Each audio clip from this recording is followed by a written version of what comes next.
Chapter 349. In the next second, Gleeward pushed Thales away and looked elsewhere. His breathing quickened. Kurtz coughed softly. "I see Kevin." Kurtz shook her head to the left. There, a young man peeked his head out sneakily from behind the wall and waved at them. Thales recognized him. He was the young coachman who drove the Old Crow to Shield District last night. Perhaps it was because they had just finished talking about him, but when the three of them saw Kevin, their expressions did not look too good. It was as if they had been caught talking behind someone's back. "I'll go make the final confirmation. Wait for my signal." Kurtz spat out the grass in her mouth, patted the dust off her hands and stood up. Her originally rascally temperament instantly became neat and tidy. Gleeward nodded and watched her leave. Only the veteran and the prince were left. The atmosphere was a little heavy. Thales watched the seamstress leave and suddenly said, "To be honest, I've been in Northland for 6 years. It's rare to see a Northlander girl like her." Gleeward paused for a moment and snorted softly. Kurtz's father used to be a military doctor. She grew up in a military camp. Her childhood was filled with blood and screams. Thales' gaze shifted. The veteran tapped his fingers on the wheelchair, as if he was reminiscing about the past. Until her father passed away unexpectedly. The teenage Kurtz had to face those ruffians. You can't imagine what a girl would experience in that hell.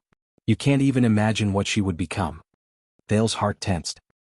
He looked at the corner where Kurtz disappeared with slight surprise and recalled the tough impression the seamstress gave him. Gleeward said absent-mindedly, "At least before I fished her out. It's a pity that the famous Dragon Cloud City isn't much better. Shield District and Hammer District are even more so." At that moment, the tough veteran seemed especially tired, as if he had just gone through a great battle. Thales inhaled slowly. "No wonder." Gleeward snorted softly and shook his head. "You were born noble. It's hard for you to imagine everything going smoothly for you. But do you think she was born with a mouth full of vulgarities, a temper that's hard to tame, and no sense of gentleness at all?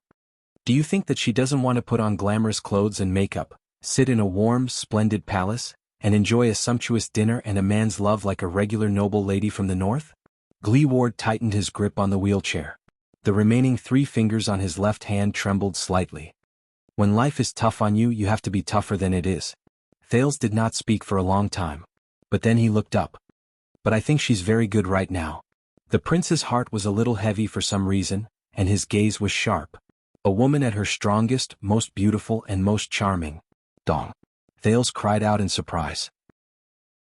He placed his hands on his aching forehead and looked at Gleeward indignantly. The veteran expressionlessly retracted his right hand, which was as big as a wok. "Don't try to pick up girls at such a young age."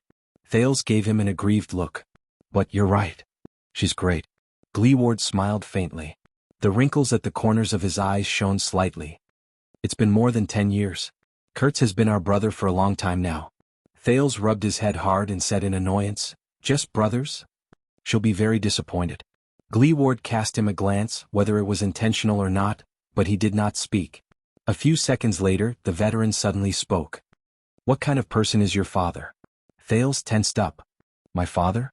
Gleeward turned his face to the other side and shook his head. He shrugged as if he did not care. "Yes." The prince blinked. "That's a memory from too long ago." Thales frowned and answered rather hesitantly, "He's a king." Dong.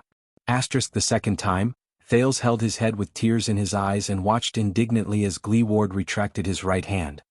"What?" Gleeward was rather exasperated. "CK, who the hell doesn't know that your father is a king? Say something else, something useful, all right?" Thales gritted his teeth. "Don't touch me again." "Something else?" The prince was about to speak, but a thought came to his mind. "Why do you want to know this?" Gleeward coughed and turned his head around in a seemingly normal manner. "Oh, about that. You know, the 2 kings of Extet were despicable and shameless bastards." The veteran shrugged a second time, completely unbothered. He rubbed his back against the wheelchair. "I was just wondering if the king of Constellation is the same." Thales revealed a doubtful gaze. "But the old crow said that you don't care about high-level politics." Gleeward's expression changed. "Yes, I suddenly changed my mind. It's not a bad thing to know more. The next time we meet, I can mock him instead." The veteran shrugged a third time. Thales stared at Gleeward thoughtfully. Then Gleeward coughed in embarrassment and turned his face away. Thales asked tentatively, "But didn't you say that you don't want to see him again, Hicks?" Gleeward's face turned red. "It's none of your business." Of course, but... Thales carefully observed Gleeward's side profile and narrowed his eyes. Why does it have to be my father? Gleeward's expression froze. Oh, come on. He waved his hand and interrupted Thales in annoyance. You know. Forget about it. Gleeward snorted coldly. It was obvious that he was extremely displeased. Who the F***ck cares about your king daddy? The veteran crossed his arms and turned around. While shrugging for the fourth time, he angrily muttered to himself, he's just another precocious, young, rich, handsome, charming, and domineering gigolo. Thales stared at him quietly and smiled. What about Thurin? Gleeward trembled slightly. You heard what I said. Thales sighed. What about my mother? What kind of person is she? This question caused him to wait for an exceptionally long time. After a long while, Gleeward curled his lips and shook his head in disdain. Your mother? That annoying little girl with a crooked brain. The veteran in the wheelchair revealed a complicated and indecipherable expression as he spoke nonchalantly. She's best at causing a lot of trouble and provoking everyone. Fooling everyone into cleaning up after her. Thales nodded. Including you? But spare me. Gleeward shook his head and sneered. I hate her the most. Thales smiled faintly. You and Hicks were once slaves in the desert, right? This question seemed to have poked Gleeward's sore spot. He bounced a few inches on the wheelchair. He was very annoyed. I don't care what the old crow told you. Gleeward pointed at Thales with a hostile expression. I agreed to help you with a small favor, but that doesn't mean we're very close. Stop with that, I'm your good friend, that emotional trick. Thales blinked helplessly to show that he understood. The two of them leaned back in their seats again and waited for Kurtz's signal. Then Gleeward spoke again. Hey, the old crow didn't tell me much, but judging from the direction you're going... Gleeward seemed to be unable to recover from his rage, naturally. He said stiffly, You're going to the desert, aren't you? Thales' heart tensed. He spread his arms and only smiled with his eyes narrowed. But Gleeward seemed to have seen through his thoughts. He snorted softly. Listen, if you want to enter the desert, you'd better have a skilled guide or else. Gleeward shook his head disapprovingly. Thales thought of something. Is the desert really that scary? Orcs or barren bone people? Both. Gleeward twitched the corners of his lips, and his gaze was sharp. Orcs, they can crush your skull as effortlessly as we smash eggs. As for barren bone people, it's hard to say. Those guys are very strange. Strange? But your greatest threat is far from them. Gleeward's expression was solemn.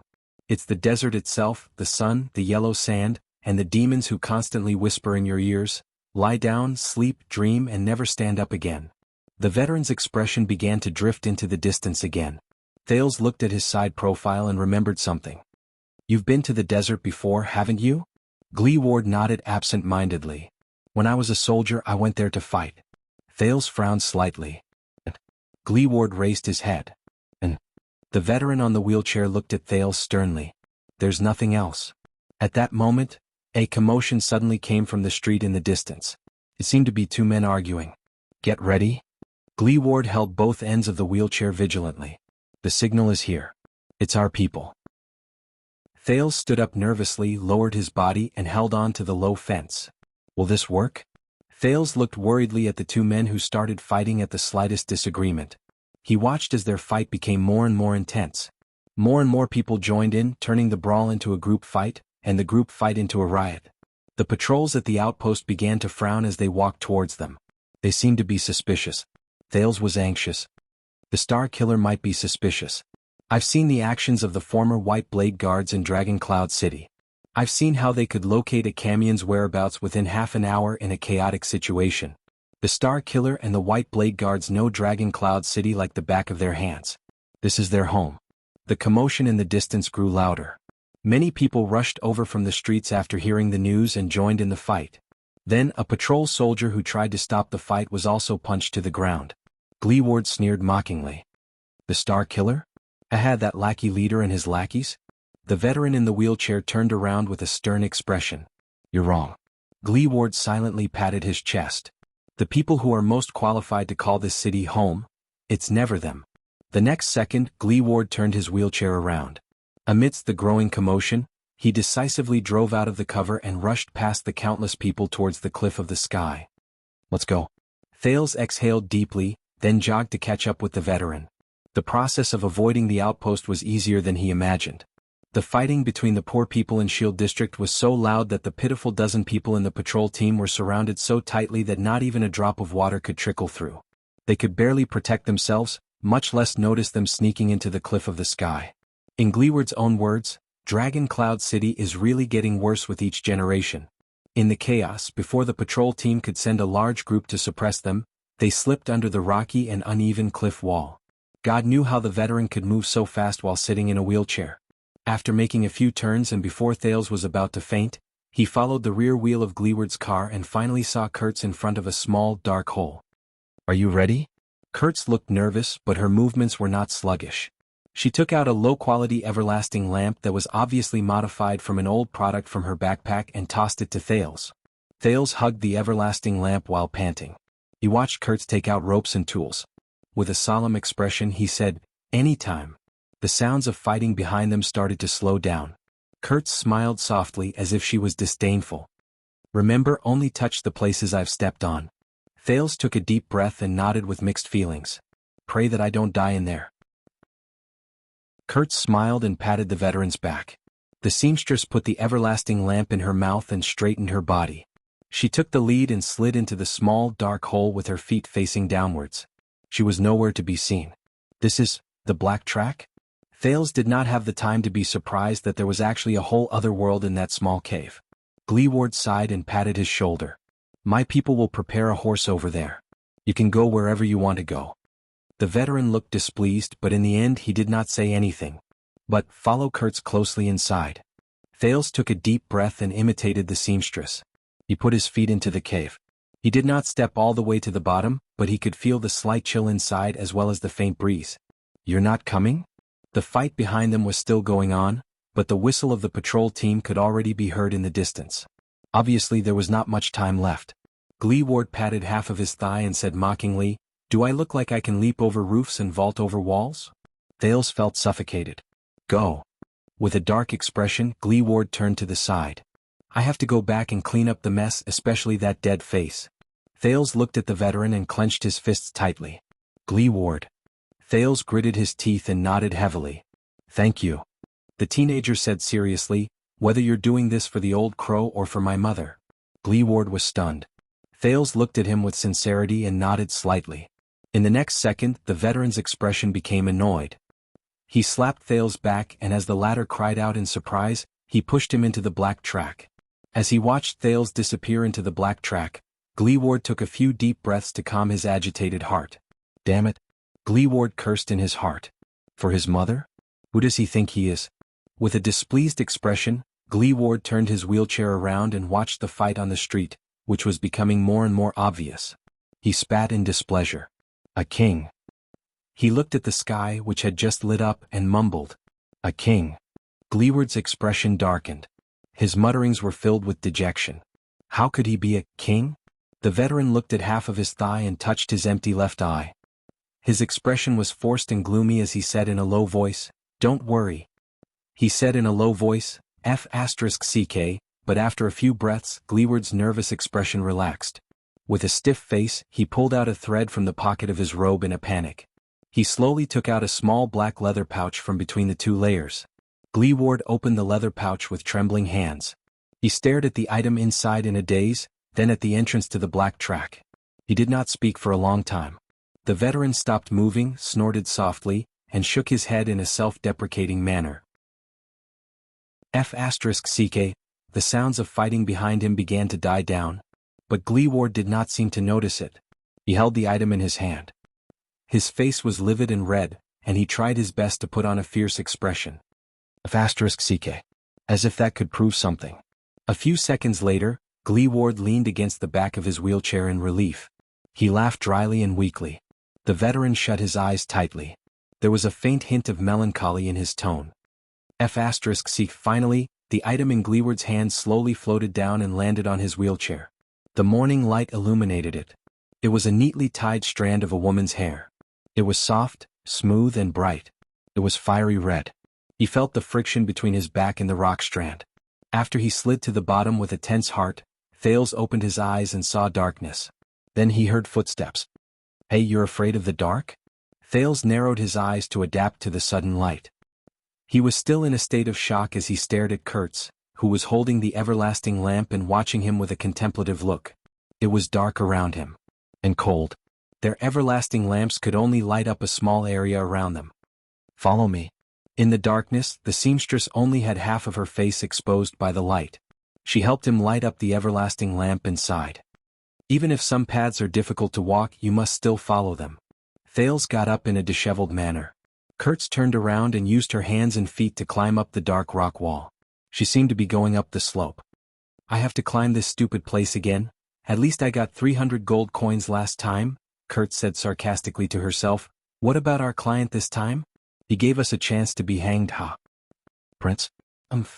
Thales could only pretend that he did not hear it. The black track was narrower than Thales had imagined. Just as he was about to reach for the everlasting lamp beside him, his arm crashed against the rock wall. Thud. Thales hissed and rubbed his sore spot. He did not dare to be careless anymore. He carefully grabbed the everlasting lamp and laboriously followed Kurtz's footsteps. Kurtz was obviously familiar with the path, and he could only barely see Kurtz's trousers and boots through the faint light from the everlasting lamp. Soon, Thales experienced the power of the black track. Obviously there was no flat road here. It was either uphill or downhill, and it was full of potholes. There were even a few places that were as steep as cliffs. Kurtz had to use a hook to climb up and then use a rope to pull him up. "Is this place really meant for people to walk?" Thales complained in pain after he fell for the 8th time. "The black track? It wasn't this hard to walk in the past." Kurtz chuckled in front of him. "But you know, the Calamities played with stones in Dragon Cloud City when they had nothing to do, and they caused half of this place to collapse out of nowhere. Blame it on them. They bumped into things everywhere in the darkness along the way. Thales even fell or slipped several times due to his inexperience. If it were not for his rich experience in wrestling when he was young, Thales felt that he would have been badly battered by now. "Be careful, don't fall again." Kurtz's voice came from ahead of him. Thales blushed and felt the rock straighter around him even more cautiously. "Thank you." Kurtz snorted. "I'm not talking about you, I'm talking about that everlasting lamp. Who cares if you fall or not?" Thales raised his eyebrows and rolled his eyes in the darkness where no one could see him. "The ventilation here is terrible. You'll suffocate if you use a torch." Kurtz chuckled as she led the way. "And it's too dark here. If you break the everlasting lamp, you won't be able to get out without light." Speaking of which, Thales thought of something. "I have an idea." He snickered in his heart. The sin of Hell's river responded to his call and surged into his eyes. As the blood vessels around his eyes surged, Thales watched with satisfaction as the dark scene before him slowly brightened. Even though there was only a slight flow of cold air in the cave, Thales felt his vision become much clearer. Thales only felt that his vision had become much clearer.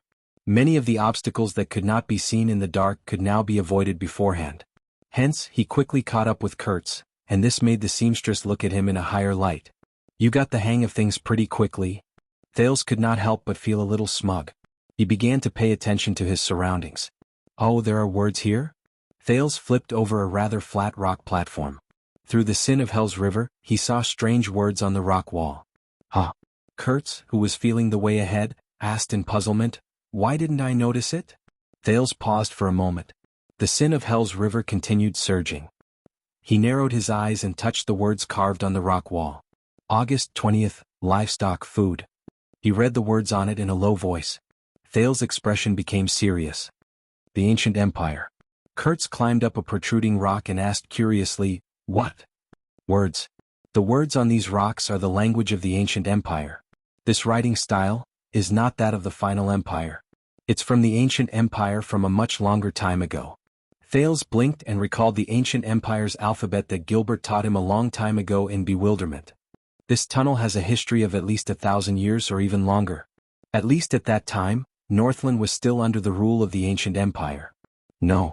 When Thales saw a new sentence, he immediately overturned his thoughts. His curiosity was piqued and he said excitedly, "It shouldn't be that old. I noticed that there are some words and usage of the lingua franca mixed into these words. It seems to be a record of supplies and inventory." Kurtz laughed dryly. The seamstress seemed to be doing something that required a lot of energy. Perhaps she was rock climbing. She said perfunctorily, "Yes, it's really, really awesome. Now move your butt and continue walking." Kurtz finally climbed up a huge rock. She panted, stuck her head out, and extended her hand towards Thales. She said in annoyance, "Then give me your hand. I'll pull you up." Thales raised his eyebrows, glanced at the figure above him, and continued moving forward. But he immediately froze. "Wait." Thales raised his head again and looked at Kurtz, who was above him, in disbelief. The everlasting lamp only illuminated a small part of the rock wall around her. The rest of the rock wall was pitch black. But, when he saw the scene before him clearly, Thales was suddenly shocked. He blinked in astonishment. In his field of vision, which was as dark as day due to the sin of Hell's River, on the rock stratum above Kurtz's head, suddenly, there was another person. Was a man. He wore an ancient-looking armor and had complicated braids. His face was thin and his mouth was open. His eyes bulged out, but there were no pupils. There was only white in his eyes. He looked like a corpse. Thales noticed in the faint chill that there was only black in the golden light from the lamp in the dark black track. But the man was brightly colored. He wore a dark green shoulder armor, a bright silver chainmail, and a dark red belt. Even the colors of his weapons were clearly distinguishable. What was even stranger was that the man looked as if he was embedded in the rock stratum with his face down. He went against gravity and laid, upside down on top of Kurtz's head. At that moment, Thales felt his entire body stiffen. He suddenly remembered the story of the back-to-back bunk in the university dormitory in another illusory world. Why now, I know. I'm most afraid of this kind of thing. Hey! Kurtz shook her arm impatiently and said, "Are you stupid?" In the next second, the man moved. Bit by bit, he lowered his neck stiffly. It was as if his neck had become rusty. Thales' skin started to crawl, and a chill ran down his spine. In the next moment, as if he had lowered his neck to its limit, he started to move his eyes, which were devoid of any life force, and stared lifelessly at Kurtz beneath him. He slowly pulled up the thin muscles on his cheeks and put on a stiff and cold smile. He revealed his abnormally sharp, rust-colored teeth, and with a hoarse voice that sounded as if his vocal cords had been torn apart, he uttered a phrase. When he heard the phrase that was dragged out, Thales froze. It was the language of the ancient empire. Live, people, but Kurtz's face was still filled with impatience. She did not seem to notice the thing that was only a few inches above her head. "Do you still want to come up?"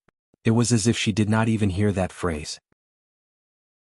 Thales took a deep breath and lowered his head to suppress the trembling in his body. "Now, how should I tell Kurtz that there's something above your head? There's... Thales took a few deep breaths and desperately chased away his fear. He made up his mind. "What's wrong with that?" "No, it's just a ghost." Filled with indignation, Thales gritted his teeth, opened his eyes and raised his head abruptly. But he was stunned again. There was only a layer of black rock above Kurtz's head. It's empty. The man lying on the ground, the brightly colored ghost. It's as if they never appeared. Hey. Kurtz looked at the dumbfounded Thales with a displeased expression.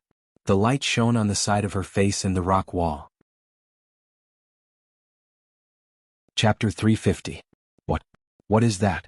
In the darkness, Thales stared fearfully at the rock strata above Kurtz's head. He tried his best to blink, but he still could not see anything. There was only darkness above Kurtz's head.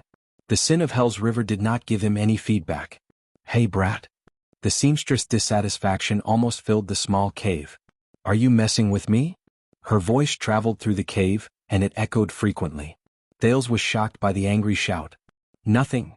The teenager took a deep breath and stared at the top of Kurtz's head, still in a state of shock. "I was distracted. I'm coming." This time, Thales straightened his arm with all his might and held the everlasting lamp in front of him. He looked around with lingering fear and moved forward bit by bit. With great difficulty, he clasped Kurtz's palm and climbed up. Naturally, he attracted a lot of criticism from the seamstress. But Thales no longer cared about that. As Kurtz continued to explore the way forward, Thales held the lamp and walked past the spot where the face used to be. The latter could not help but raise his head repeatedly to check if there was really a strange face above his head. But there was still nothing. There was only a stone quietly embedded in the rock strata. Did I see wrongly? I did, right? Thales took a deep breath and suppressed his trembling hands and feet. He tried his best to throw away all thoughts that something was wrong with the atmosphere. He followed Kurtz's light in front of him and hugged the everlasting lamp tightly in his arms. He braced himself and continued forward in the pitch-black environment. They moved forward for another half an hour. During that time, Thales carefully moved forward. Every step he took was filled with anxiety. Even his heartbeat was almost not his own. Before he knew it, the prince was already drenched in cold sweat. Very good, we're already halfway there. Now above our heads. The seamstress' voice traveled into his ears, and she sounded rather satisfied. We're not far away. Thales felt relieved. Kurtz pressed her left hand against the rock wall in front of the cave and turned right. But at that moment, Kurtz pressed her left hand against the empty wall. A human face suddenly appeared. Thales felt his chest go numb. He could not catch his breath and his entire body trembled. Thud. His everlasting lamp fell beside his feet. The light flickered and cast Thales' shadow on the rock wall, but it could not cover the outline of the face. It was a man with deep features and blue dye on his forehead and cheeks. Just like the first man, his muscles were thin and shriveled, his eyes were pale, his lips were closed, and his skin was so pale that he didn't look like a living person. Hey. Kurtz gritted her teeth and turned around. I told you not to drop the everlasting lamp. Without the light, are you going to hit your head against the wall? The seamstress was a palm's distance away from the face on the rock wall, but she did not feel anything wrong. We must. The man in the rock wall glared at Thales with pupilless eyes. His cervical vertebrae rotated slowly like a rusty clock. His black lips opened and closed, and his teeth, which were like withered wood, let out an unpleasant sound. It was as if the sound was right next to his ears. Else? Kill them all? Kill the orcs as well? Enemy countries, kill them all as well? Why can't we kill them all? Kurtz was still reprimanding the teenager unhappily, as if she and the man were in two different worlds. She did not hear anything. This is the common language of the Western Peninsula that's mixed with the language of the ancient empire? Thales felt goosebumps in his heart. He was about to cry. With a stiff expression, he pointed in the direction opposite Kurtz. But, there, however, when he turned his gaze, Thales discovered to his horror that the man was gone. Kurtz turned her head around in puzzlement. There was only a black rock wall behind her. There was no human face. It was covered by alternating lights and shadows, and it was as serene as ever. Thales was stunned. He started to tremble slightly. Kurtz frowned and looked at him. Hey, what's there? The teenager shook his head violently. Thales sucked in a deep breath and sprang up like an agile rabbit. He picked up the everlasting lamp, and using both his hands and feet, he practically rolled and crawled away from the rock wall. He ran in front of Kurtz. The petrified prince turned around the strange rock wall, and before his eyes was another stretch of darkness. He could barely see a downward slope. No, Kurtz. Thales gulped as he ran. His fingers were numb and his voice was unsteady. Something's not right. Kurtz was a little stunned. What? Thales firmly resisted the desire to turn his head around. He shook his head vigorously. The black track. This place is very strange. I saw some things. Kurtz looked at Thales' disheveled appearance as if she was deep in thought. Suddenly she giggled. Are you really afraid of the dark? Thales, who was terrified, bit his lower lip and tried his best not to think. This isn't the dark, he was cut off. Be good and shut up. The seamstress rushed in front of him with a fierce look on her face and poked his chest. I promised the cripple, so I will definitely send you out. Follow me properly. Don't be afraid of the dark. Thales, who wanted to cry but had no tears and was horrified, was speechless. Kurtz, who was in front of him, cursed as she jumped down a slope. She stirred up air currents and a chill surrounded them. Thales could only put on a long face and hang the everlasting lamp in front of his chest. With one foot in front of him and both hands supporting his back, he slid down the slope. This time he widened his eyes. The sin of hell's river flowed faster. I remember that as long as we walk past this place. Thales listened absent-mindedly, but just as he was about to slide to the bottom of the slope, facing him on the top of the rock wall, 3 figures suddenly appeared. Old men, women, and men. Thales, who was falling, shuddered. A low and strange whisper traveled into his ears again. You are, who are we? This was the old man's call. The common language with a Northland accent was filled with confusion. You are us. We are you. This was the man's whisper.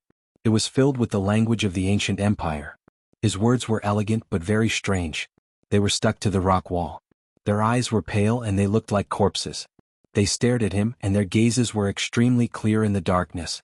One of the women even stretched out her withered hands towards him. Why are you over there? This was the common language, but the grammar was complicated and it was filled with an accent that Thales had never heard before. There was a heart-wrenching chill in his words as well as hysterical pain. My lover, why did you not return from the battlefield? The brownish-gray nails swept past Thales' face, bringing with it a bone-chilling chill. Bang. The petrified Thales fell to the ground on his butt, and he fell hard on the ground. What the hell is this? CK. Thales could not help but curse.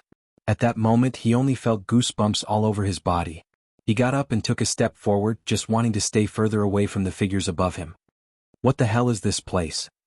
Panting, Thales, who was panicking in the dark, bumped into Kurtz, who was trying to recall the way back. Are you crazy? The seamstress staggered when he bumped into her. She turned around with an angry expression. I swear if you... But she could not finish her sentence. Both of them felt the ground under their feet shake slightly. Kurtz and Thales held their breaths at the same time. At the same time, a frightening sound came from the rock strata in the dark. Crack. Both of their faces turned pale. Crack. This? Thales listened carefully to the frightening sound. It sounds like rocks cracking? A few seconds later the cracking sound grew louder. Rustle. Under the weak illumination provided by the two everlasting lamps, Kurtz and Thales stared at each other. With a pale face, Kurtz touched the top of her head. A few pieces of rubble the size of fingernails had fallen on their heads.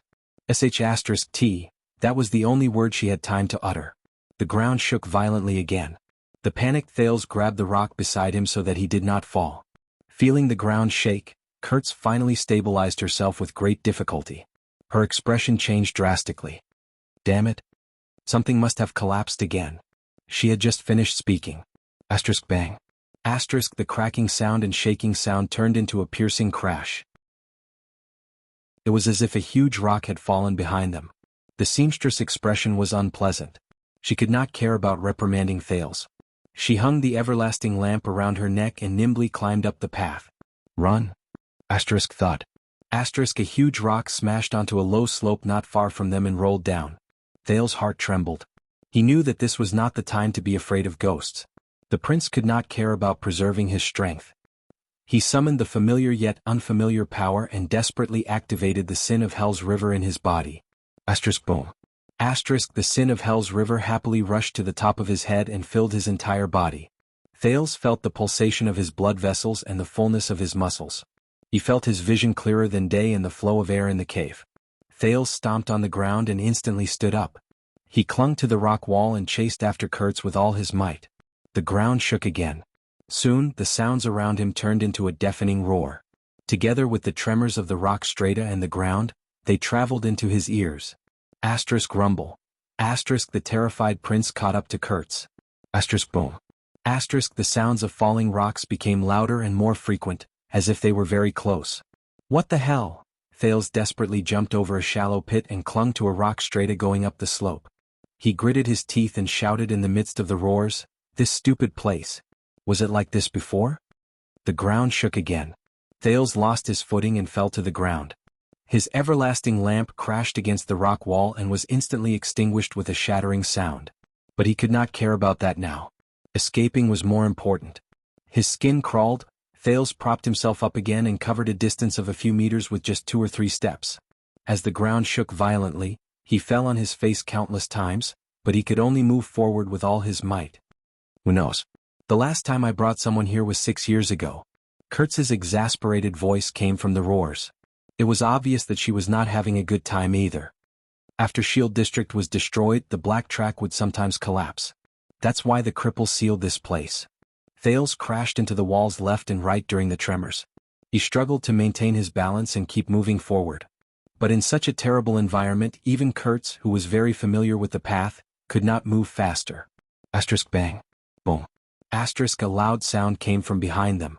The slope that they passed by earlier was smashed by a rock that had fallen from an unknown place. Crushed stones flew everywhere. When Thales turned his head around and saw this scene, his soul almost left his body. Thales took 2 steps forward and avoided a falling rock to his left. Bang. But this was far from the worst. As the falling rock smashed open a crack, another person appeared in shock. It was a withered figure with white hair. Come, join us and fight against the tyrant. The empire will fall and Northland will rise. Its eyes were white and its muscles were rotting. But its lips were as dry as its companions, and it had sparse white hair and wrinkled scalp. It extended a hand that was only left with white bones to Thales. Thales shuddered. The sin of Hell's river automatically gathered in his left leg without him needing to summon it. He kicked it with all his might and rolled to the right while cursing. What the hell is this? While he was running for his life, Thales saw from afar another charred, withered face appear in a pit to his lower right. It widened its white eyes and released a terrifying smile at him. Its lips opened and closed. To protect my family I will kill all my enemies, but with my family around my enemies will find my weakness and defeat me. I will not be able to kill all my enemies, for my family I will not be defeated. My family will not be my weakness. So to defeat my enemies, to protect my family, I must first kill my family. The moment this person finished speaking, he suddenly held his head with his withered hands and let out an endless howl of pain. What the f***ck? Thales covered his ears and roared in anger in his heart as he rolled and crawled towards Kurtz. What the hell is this? In front of him, Kurtz came to a sudden stop, and Thales almost crashed into her. Bang. My God, the roads I remember are all messed up. Kurtz, who was panicking, howled in anger. The everlasting lamp swayed violently in front of her chest. Why are we so unlucky? I feel like wherever we go is collapsing. A rock smashed into their path in a frightening manner. Shocked, Thales and the seamstress immediately turned to the other side. Wherever we go. Thales suppressed the fear in his heart and shouted in dissatisfaction as he ran, Are you sure your surname isn't Drake? Bullsh*t. Kurtz said angrily, My surname is... But at that moment, Thales, who was running for his life amidst the tremors, collapses and falling rocks, stopped breathing. He was frightened by the scene before him. In the field of vision of the sin of Hell's river, countless faces, figures he saw just now appeared one after another as they ran for their lives. These people had the same characteristics. They were as withered as corpses. They had eyes but no pupils and their movements were stiff. These monsters either revealed their heads from the cracks in the rocks, stretched out their limbs from the craters, or suddenly rose from the ground. They were everywhere and their shadows could be seen everywhere. Thales could only feel an endless chill invading his body from the soles of his feet. This time they faintly exuded an ominous black fog. Regardless of whether they were near or far, they all turned to Thales and glared at him. They opened their ugly mouths and spoke simultaneously. The Emperor is calling. The knights have gathered. Return in triumph, return in triumph, return in triumph. Where the tip of the sword points, the chaos will end. After this war, the Empire will have no enemies and we will be able to return home. We are surrounded. We don't need to leave any rations. Those who are injured, leave your horses with the healthy. Those who don't have weapons, search the bodies of the others. Cavaliers, equip yourselves. We will make one last charge. This way, King Anzac and the others will have to deal with fewer mixed orcs. Why do we have to fight? What? The West Billows didn't attack us, so why do we have to attack them? Sel Karali Rakadasada. Kalalukil. Selikal. There were all sorts of languages, including the elegant or common language of the ancient empire, the ancient or modern lingua franca, and many other languages that Thales seemed familiar with but could not understand. There were even a few existences who did not look like normal humans. They were screaming in pain in a language that he could not understand at all. The cave was instantly filled with noise. But Kurtz was the same as always. She did not seem to have noticed anything and only ran forward desperately. More and more words seeped into Thales' ears. Some were whispered, some were growled, and some were roared. They were accompanied by layers of abnormal emotions. The terrified Thales wailed and increased his speed in a flurry. He only wanted to run as fast as he could and escape this godforsaken place. The voices continued. It doesn't matter if they have weapons or not. The reason is simple. This is the place the Emperor designated. It is our territory. If they don't admit that they are from the Empire, then they are our enemies. The uprising failed. The entire army was wiped out. The inspectors of the Empire will be here soon. Run. Sound the bugle. The ice bastards. We must stop them here. Believe me, the humans will definitely win. Deserters deserve to die. Deserters don't deserve to be human. If they don't have the courage to behead themselves, they deserve to be beheaded by others. The city is breached. Follow me, we will charge forward and leave no one alive. Long live the Empire. Kurtz. Thales covered his ears and wailed, enduring the headache that came at him inch by inch. Kurtz. He forced himself not to look at the skinny, ferocious and terrifying female person, who was only an arm's length away from him.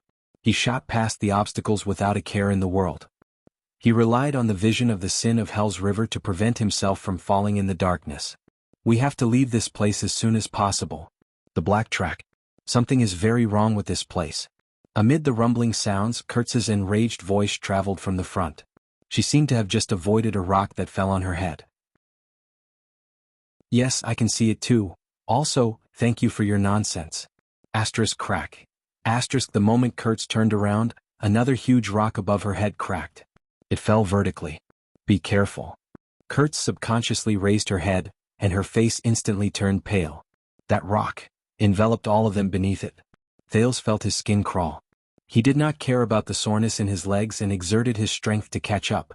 But when he saw the situation before him clearly, he felt a chill in his heart as he charged forward. No. The area of the rock that fell from above my head is too large. Even if he pounced on Kurtz, even if they charged at full speed, I can't avoid it. What should I do? The huge rock was only a few meters away from Kurtz's head. What should I do?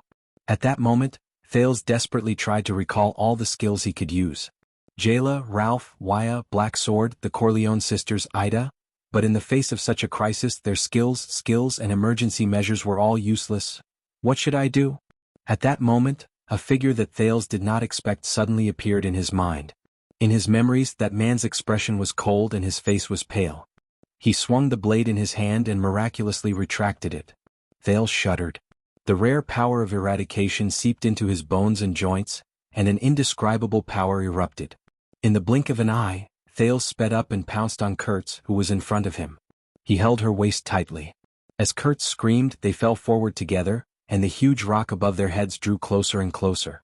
Thales gritted his teeth. The sin of Hell's River began to roar in his body, causing his pores to shrink. The surging blood in his veins gradually drowned out the endless words of those people. His bones began to groan. Ah! Thales could not help but let out an angry grunt amidst the intense pain. The rock above his head drew closer and closer. It even began to reflect the light from the everlasting lamp. In the next moment, his forward momentum came to a miraculous stop. Thales' legs were firmly planted on the ground. They did not fall. That was not all. The joints in Thales' body let out unpleasant explosive sounds. Thales' face contorted. The power of eradication gathered in his legs. As if he had overcome inertia, the young prince's body, which had just reached this point, suddenly turned backwards. Asterisk bang. Asterisk the huge rock fell. The loud sound echoed in his ears. Kurtz sat on the ground and stared at the scene before her in a daze. She stared at the rock that was only a few inches away from her. Beside her, Thales lay on the ground and panted heavily in pain. Asterisk crash. Asterisk the rock that fell before them shattered inch by inch, and many of it rolled to their feet. At that critical moment, Thales pounced forward towards Kurtz. Then, in an inconceivable manner, he instantly changed his direction and leaped 2 meters backwards, dragging them out of the area where the falling rock fell. Wah! Kurtz slowly came to her senses. She widened her eyes. How did you do it? Don't ask. This came from Thales, whose legs were numb and he could barely breathe. Damn it! Thales panted in a disheveled manner, but he could feel the tremors on the ground continuing. The roars beside his ears did not weaken. This wants me to die. At that moment, Thales, who was lying on his back on the ground, suddenly narrowed his eyes. Right above his head, a terrifying face appeared on the rock wall. Thales recognized that face, the thin facial muscles, the stiff smile, the sharp, rust-colored teeth, and the brightly colored armor. It's that man. It looked at Thales with its pale, defeated eyes. It moved its stiff neck inch by inch and spoke slowly. Come. You shouldn't be there. You belong to us. It was still the standard, classical and clear enunciation of the language of the ancient empire. If one ignored the deep chill contained in it, the moment it finished speaking, a thick black fog spread out from its body. In the next second, before Thales could react, the rock stratum beneath them shattered inch by inch. Asterisk boom. Asterisk, hey! The panicked Kurtz only had time to shout one word before she sank with the collapse of the rock. Kurtz. Thales cried out in surprise and pounced forward, wanting to grab the panicking seamstress. Grab me? But his hand could only brush past Kurtz's figure in vain, and he touched her finger one last time. Kurtz fell and moved further and further away from him. The shock on her face had yet to fade. Thales watched the woman fall in the darkness with a dumbfounded expression. But he could do nothing. Until the seamstress figure was completely swallowed by the darkness. He could no longer see her. Above him, a hoarse and terrifying voice spoke in the language of the ancient empire with a threatening chill. "Come, comrade." Chapter 351. Thales gritted his teeth and trembled a little. He looked up abruptly. However, the strange man on the rock wall disappeared again. Thales' breathing quickened. No. Kurtz, he could no longer care about those supernatural beings. Thales frantically stretched out his hands towards the edge of the collapsed wall, trying to grab hold of something so that he could climb down and search for Kurtz. But it was as if the black track was deliberately toying with him. A cracking sound came from above him again. Asterisk rumble, asterisk a rock fell. Thales instinctively pounced to the side. The rock fell on his original spot and shards flew everywhere. Damn it, damn it. Asterisk bang. Asterisk countless stones continued to fall beside him and above him. The teenager could only hug his head tightly and curl into a ball.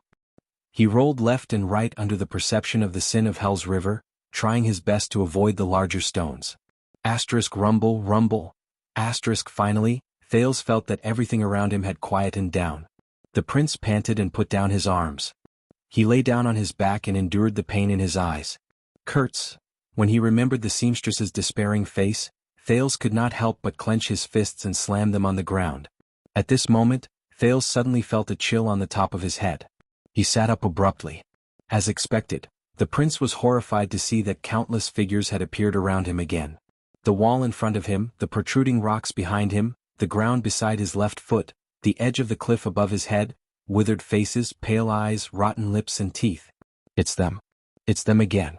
Countless strange faces slowly surged out of the rock wall like they were surfacing on the surface of water, as if they were not corporeal. Join us. There were hundreds of them and they covered almost all the visible rock walls.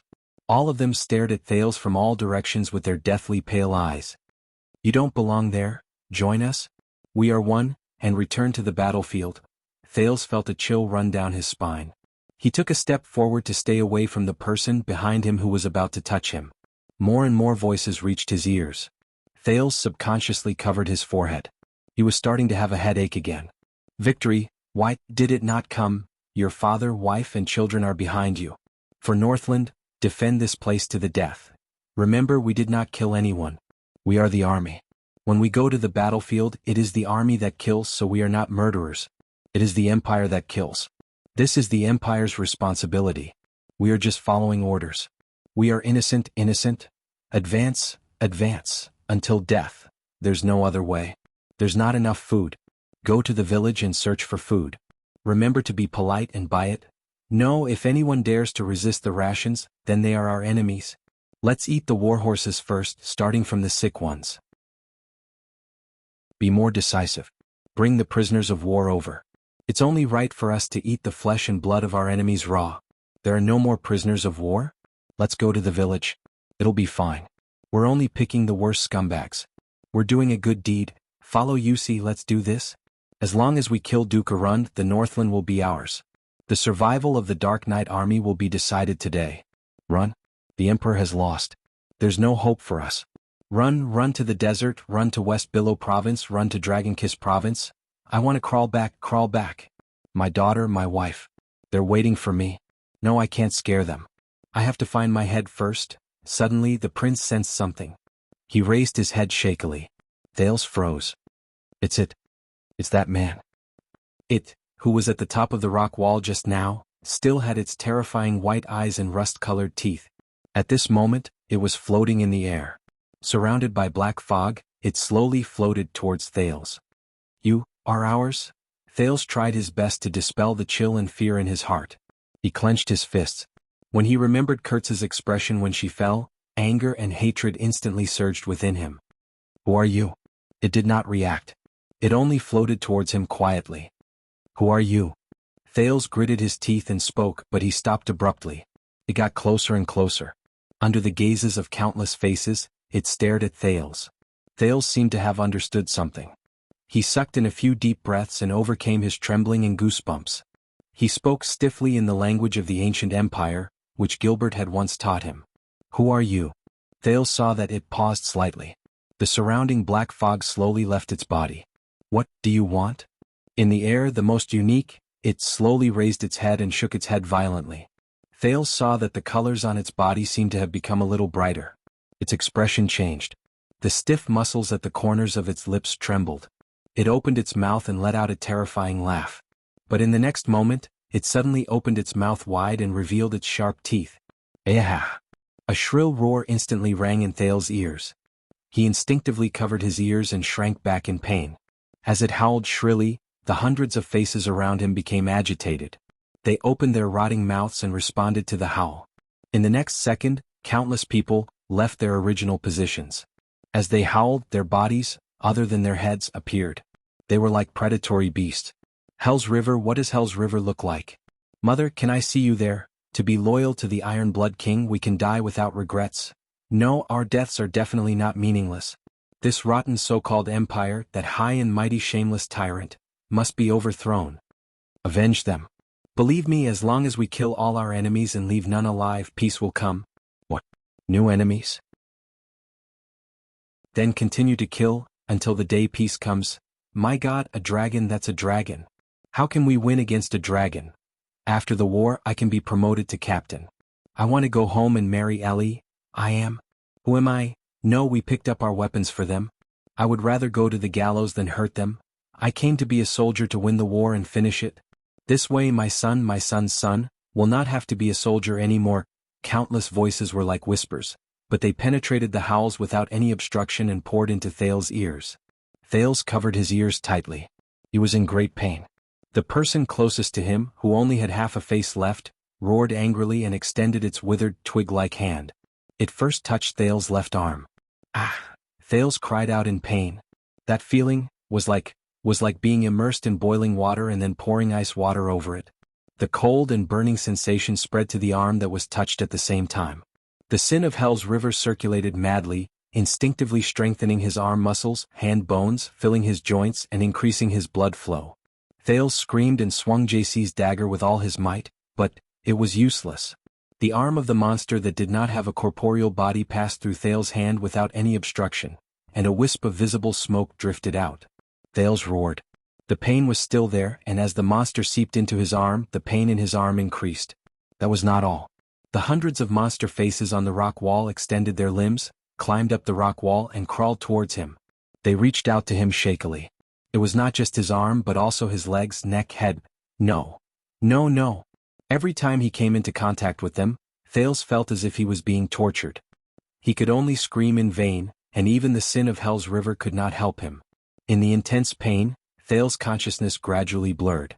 It seems like it's the end. Just when he raised the dagger with all his might, wanting to cut open his palm and make a final attempt. Beep. Thales suddenly felt pain in his ears. Tinnitus. An extremely piercing tinnitus suddenly assaulted him. It almost drowned out the pain all over his body. Under the stimulation of the tinnitus, Thales kept convulsing. He felt as if his body was no longer his own. Along with the tinnitus came a piercing silver light. It shone in the darkness of the cavern, illuminating the narrow corner of the room. As if they had met their natural enemy, the moment the hundreds and thousands of people saw the silver light, they covered their white eyes in pain. "It hurts. It's him. It's him." They let go of Thales, who was struggling desperately, and retreated. The silver light was getting closer. The tinnitus was also getting stronger. The miserable howls of them rang out again. But this time, Thales sensed fear and disgust from their emotions. "No, it hurts. That Northlander, it's him and his power. Sooner or later he will be ours. Run, run." Before the silver light, they rushed to let go of Thales, retreated, and disappeared into the dark rock wall again. The silver light was so piercing that Thales could not open his eyes. His tinnitus did not decrease, but Thales was slowly getting used to it. But as the monsters left, Thales let out a sigh of relief. The pain in his body had subsided. Soon, Thales' ears no longer rang with the deep words spoken by the people. It was as if the window to the downtown area had been closed. Finally, there were no longer any monsters at the bottom of the dark pit. Only the dark rock stratum was left. And Thales. The teenager sat up with difficulty, desperately blocking the piercing silver light that shot towards him. Enduring the slightly less piercing tinnitus in his ears, he first looked at his body. He was surprised to find that even though the pain was still fresh in his mind, other than the abrasions he suffered while running for his life, there were no injuries on his body caused by the monsters. So, those things were indeed, at this moment. The silver light weakened. The tinnitus disappeared. Wait a minute. Thales shuddered. The strange tinnitus just now gave him an inexplicable sense of familiarity. Yes, tinnitus, he had experienced it before. Twice. Once in Constellation and once in Northland. Once in the bloodline ceremony. Once in the holy duel. So, the prince seemed to have figured something out. He slowly turned his head around. 2 steps away from him, in the center of the dazzling silver light. There, a figure appeared as the silver light weakened. Was a man. A man made of silver light. The other party looked at him silently.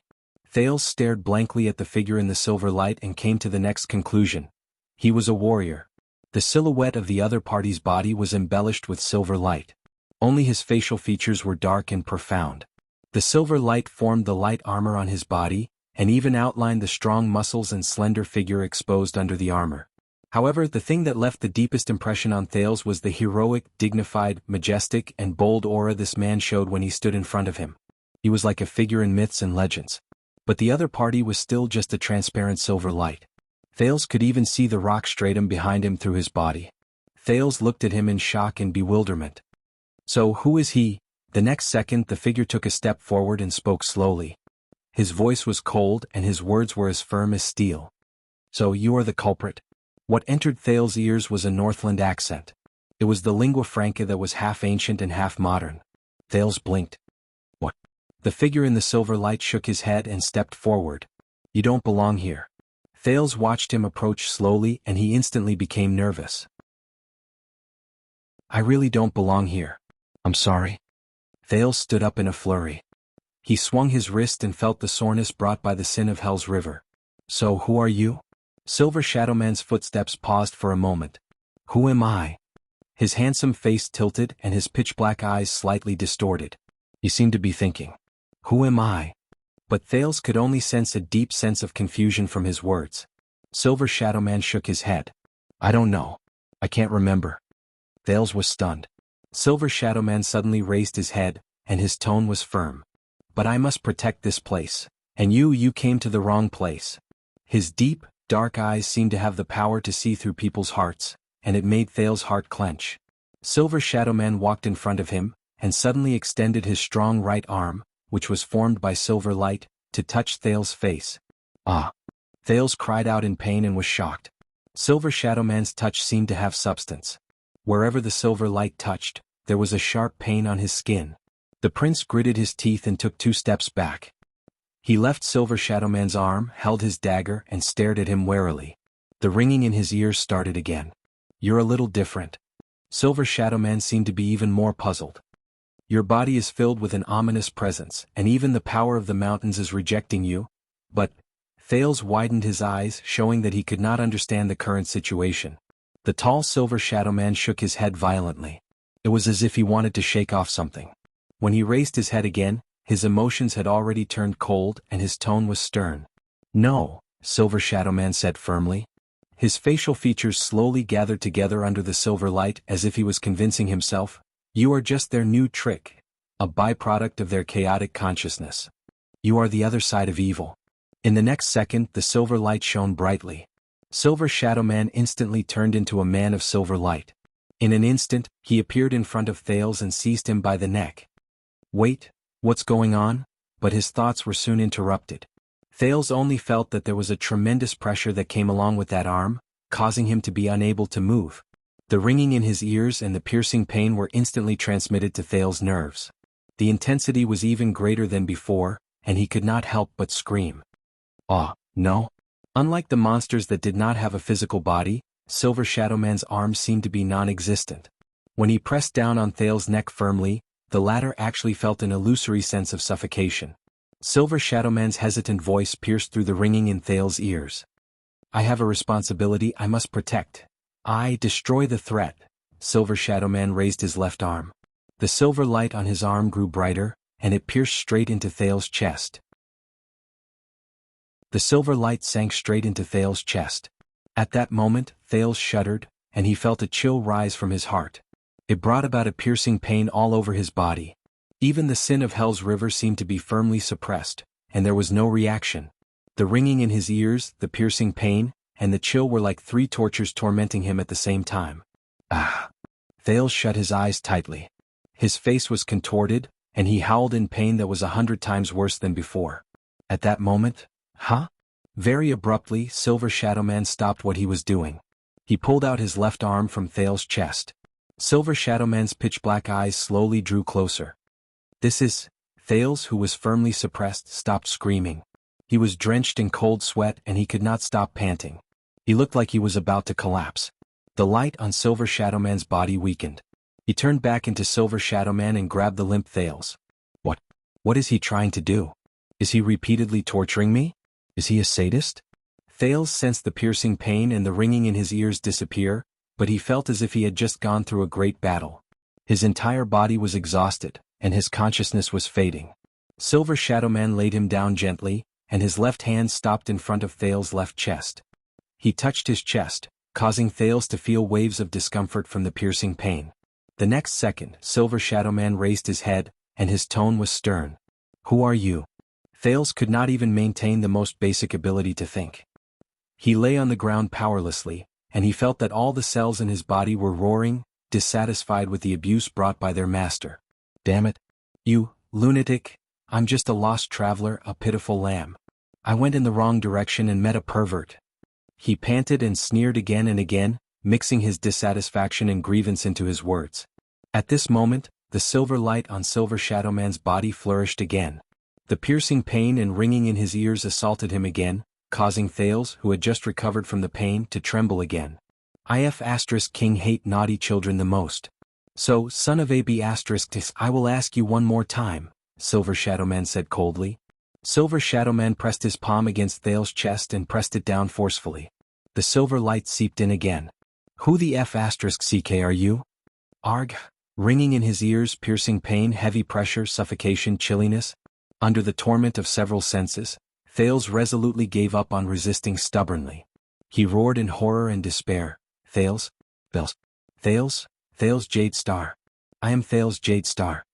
With all the grievances and displeasure he had experienced throughout the day, he roared at the sky, I am the unlucky prince of some unlucky kingdom. Thales' voice traveled very far, and the echo was deafening. The prince was drenched in cold sweat as he panted. He was surprised to find that the silver sadist's hand had already left his chest. The silver light on the man's body that made him uncomfortable also disappeared. Silver Shadowman stood up slowly. Jade Star? He stared at the dying prince and seemed to be mulling over the name. Jade Star. Silver Shadowman raised his head. A familiar surname. He turned around and walked away from Thales, leaving Thales with his back. Thales struggled painfully to his feet while his consciousness blurred. It was only then that he noticed that the silver light on the man's armor was decorated in a crude style, and the combination was simple. This style is just like... Silver Shadowman slowly raised his head. For the first time, there was a strange emotion in his frosty tone. Even if the memories of the past have long since faded away like rotten wood. But it can still ring the bell in my consciousness and stir up the ripples in my thoughts. Jade Star? Thales, who had every part of his body that did not hurt, stood up with respect and suspicion. He did not want to have anything to do with the sadist at all. Silver Shadowman turned around abruptly. His facial features gathered together again and he looked very stern. Then, young Jade Star, you should not have come here. And you should not have awakened them. Chapter 352. The dark cave welcomed a rare moment.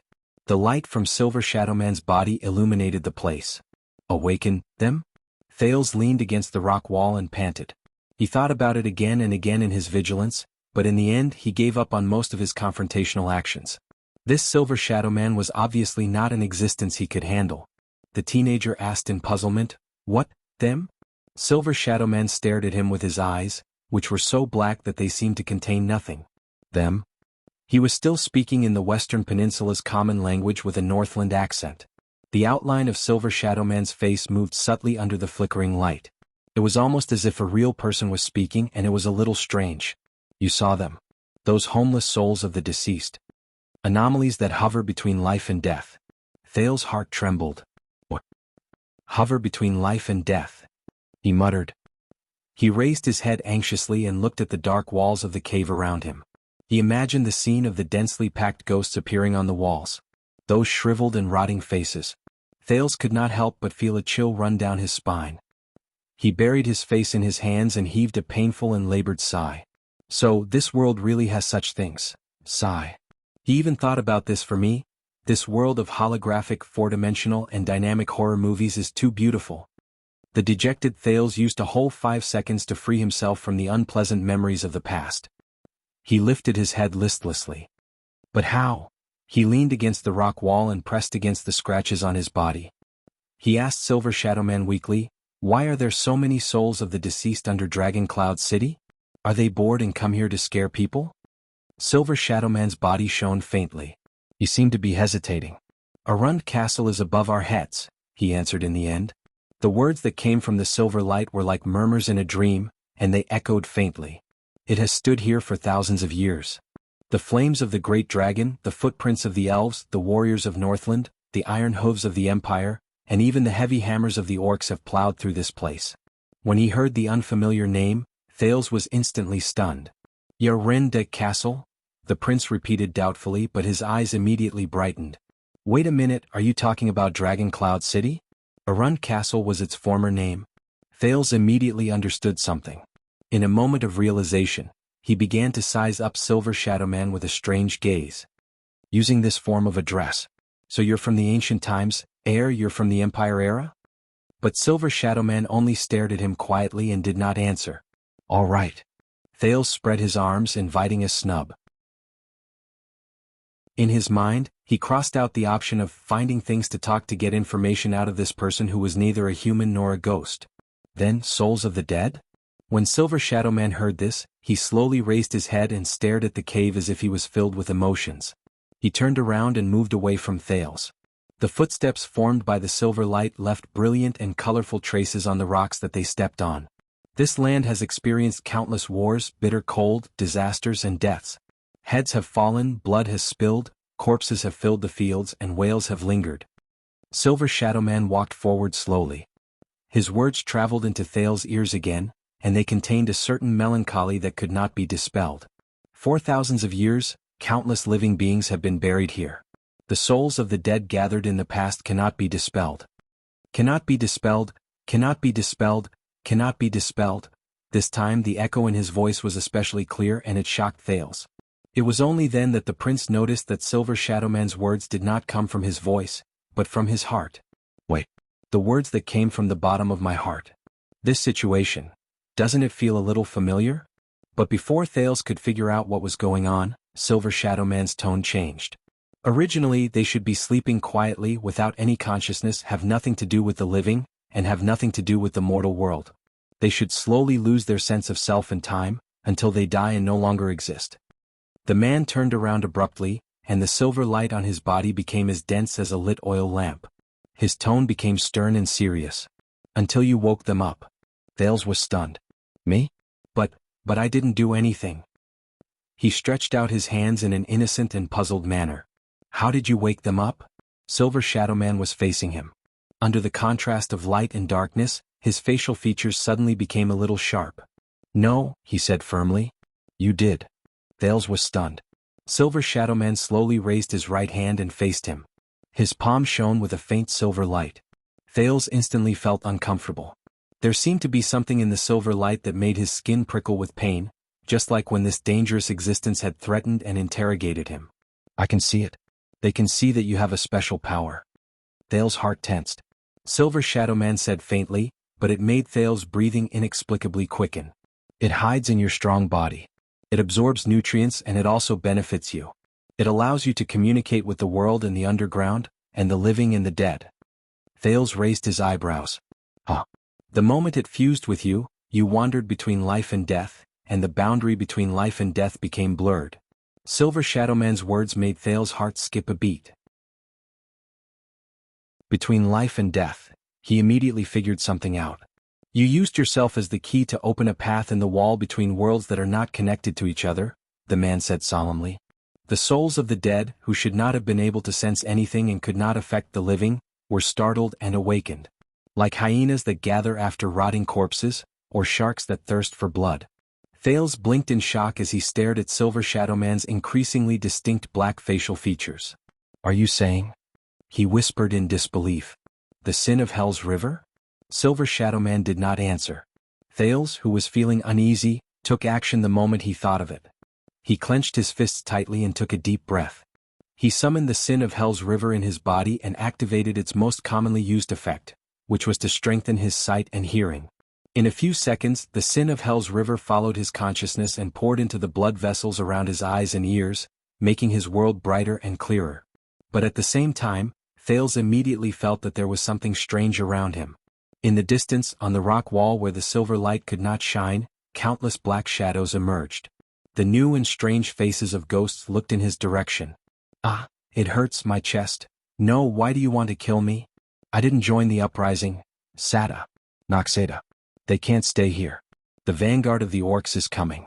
Even if I have to kidnap them, I have to kidnap all the people in this village. Haha, you won't believe me.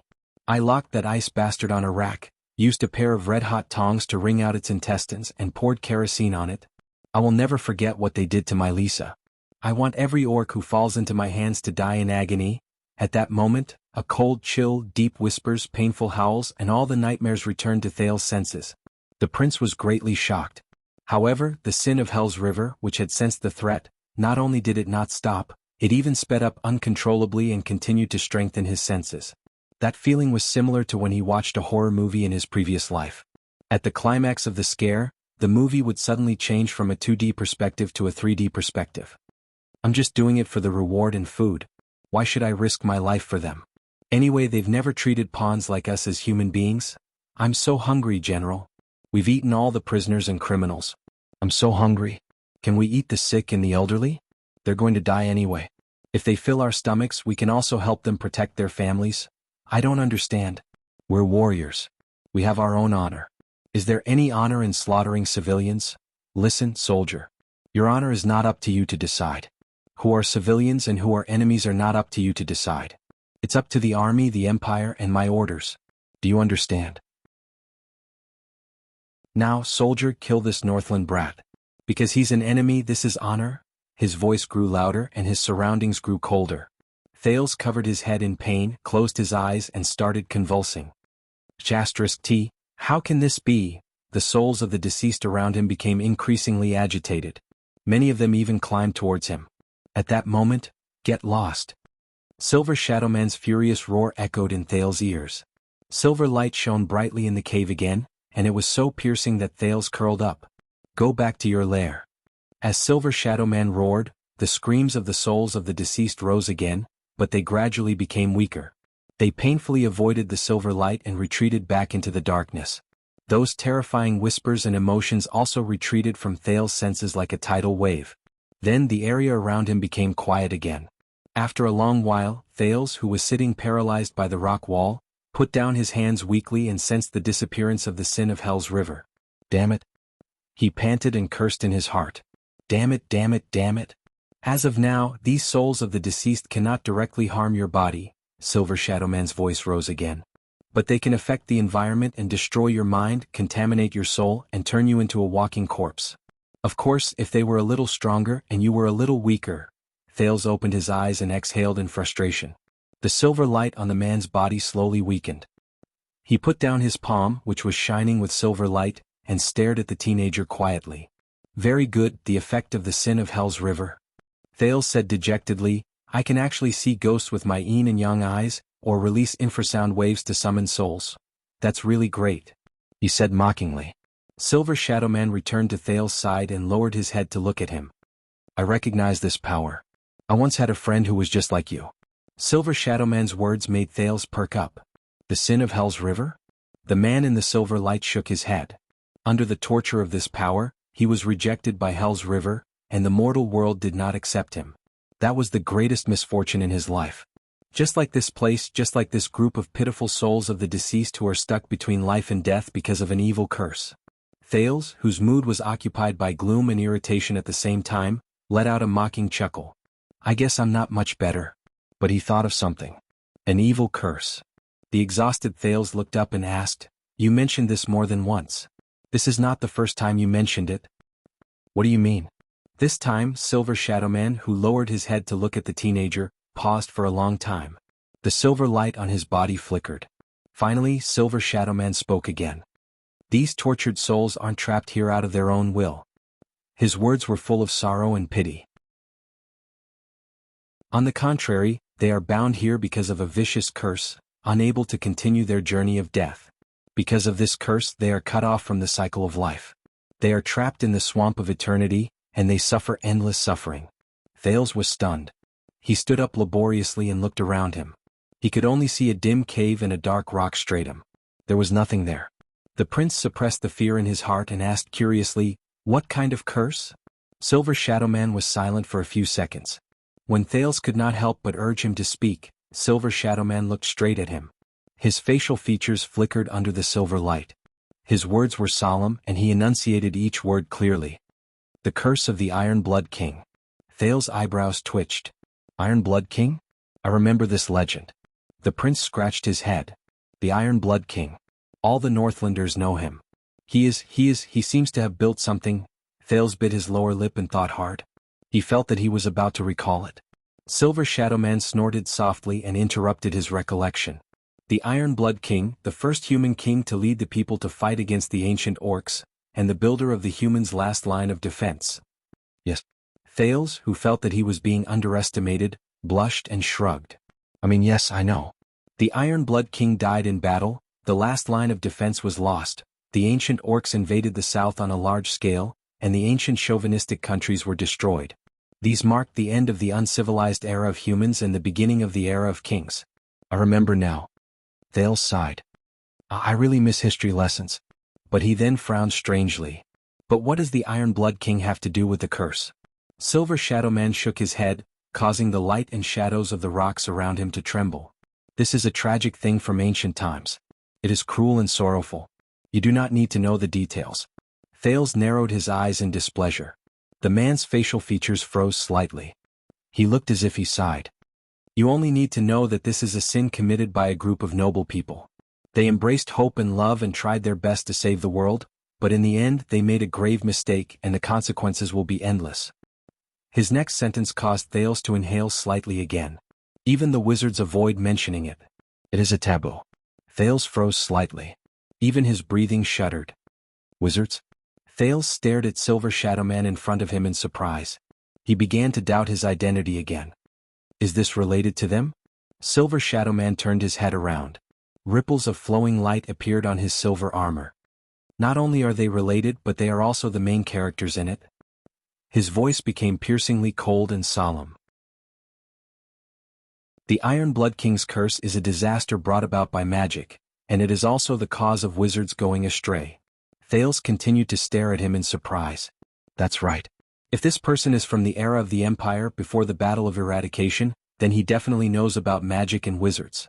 But before he could ask further questions, Silver Shadowman spoke again.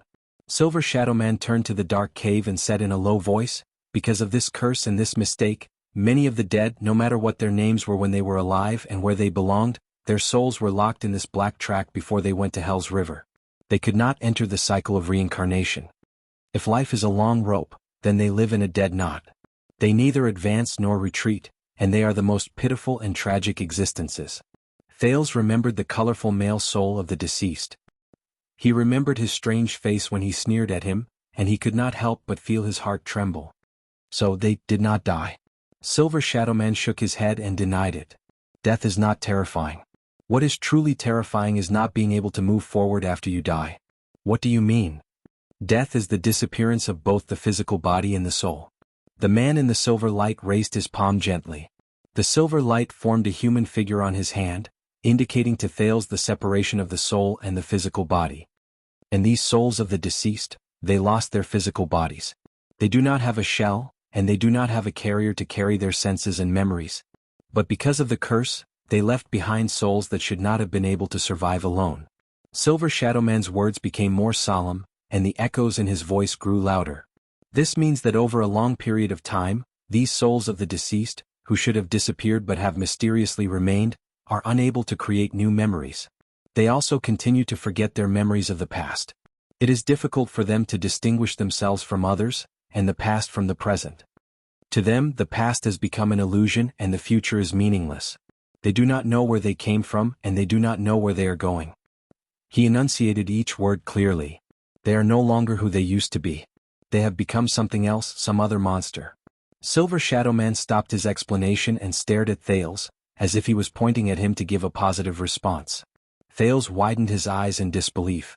He tried his best to digest this mysterious knowledge. But, please. This is not scientific. It doesn't seem to be good. Thales braced himself and resisted the urge to ask for more details and ridicule Silver Shadowman's imagination. So, this curse, these souls of the deceased, are going to continue like this forever? They won't run out of battery or something? Silver Shadowman interrupted him with a light snort. This is the worst part, the man said calmly but seriously. These souls of the deceased are stuck between life and death.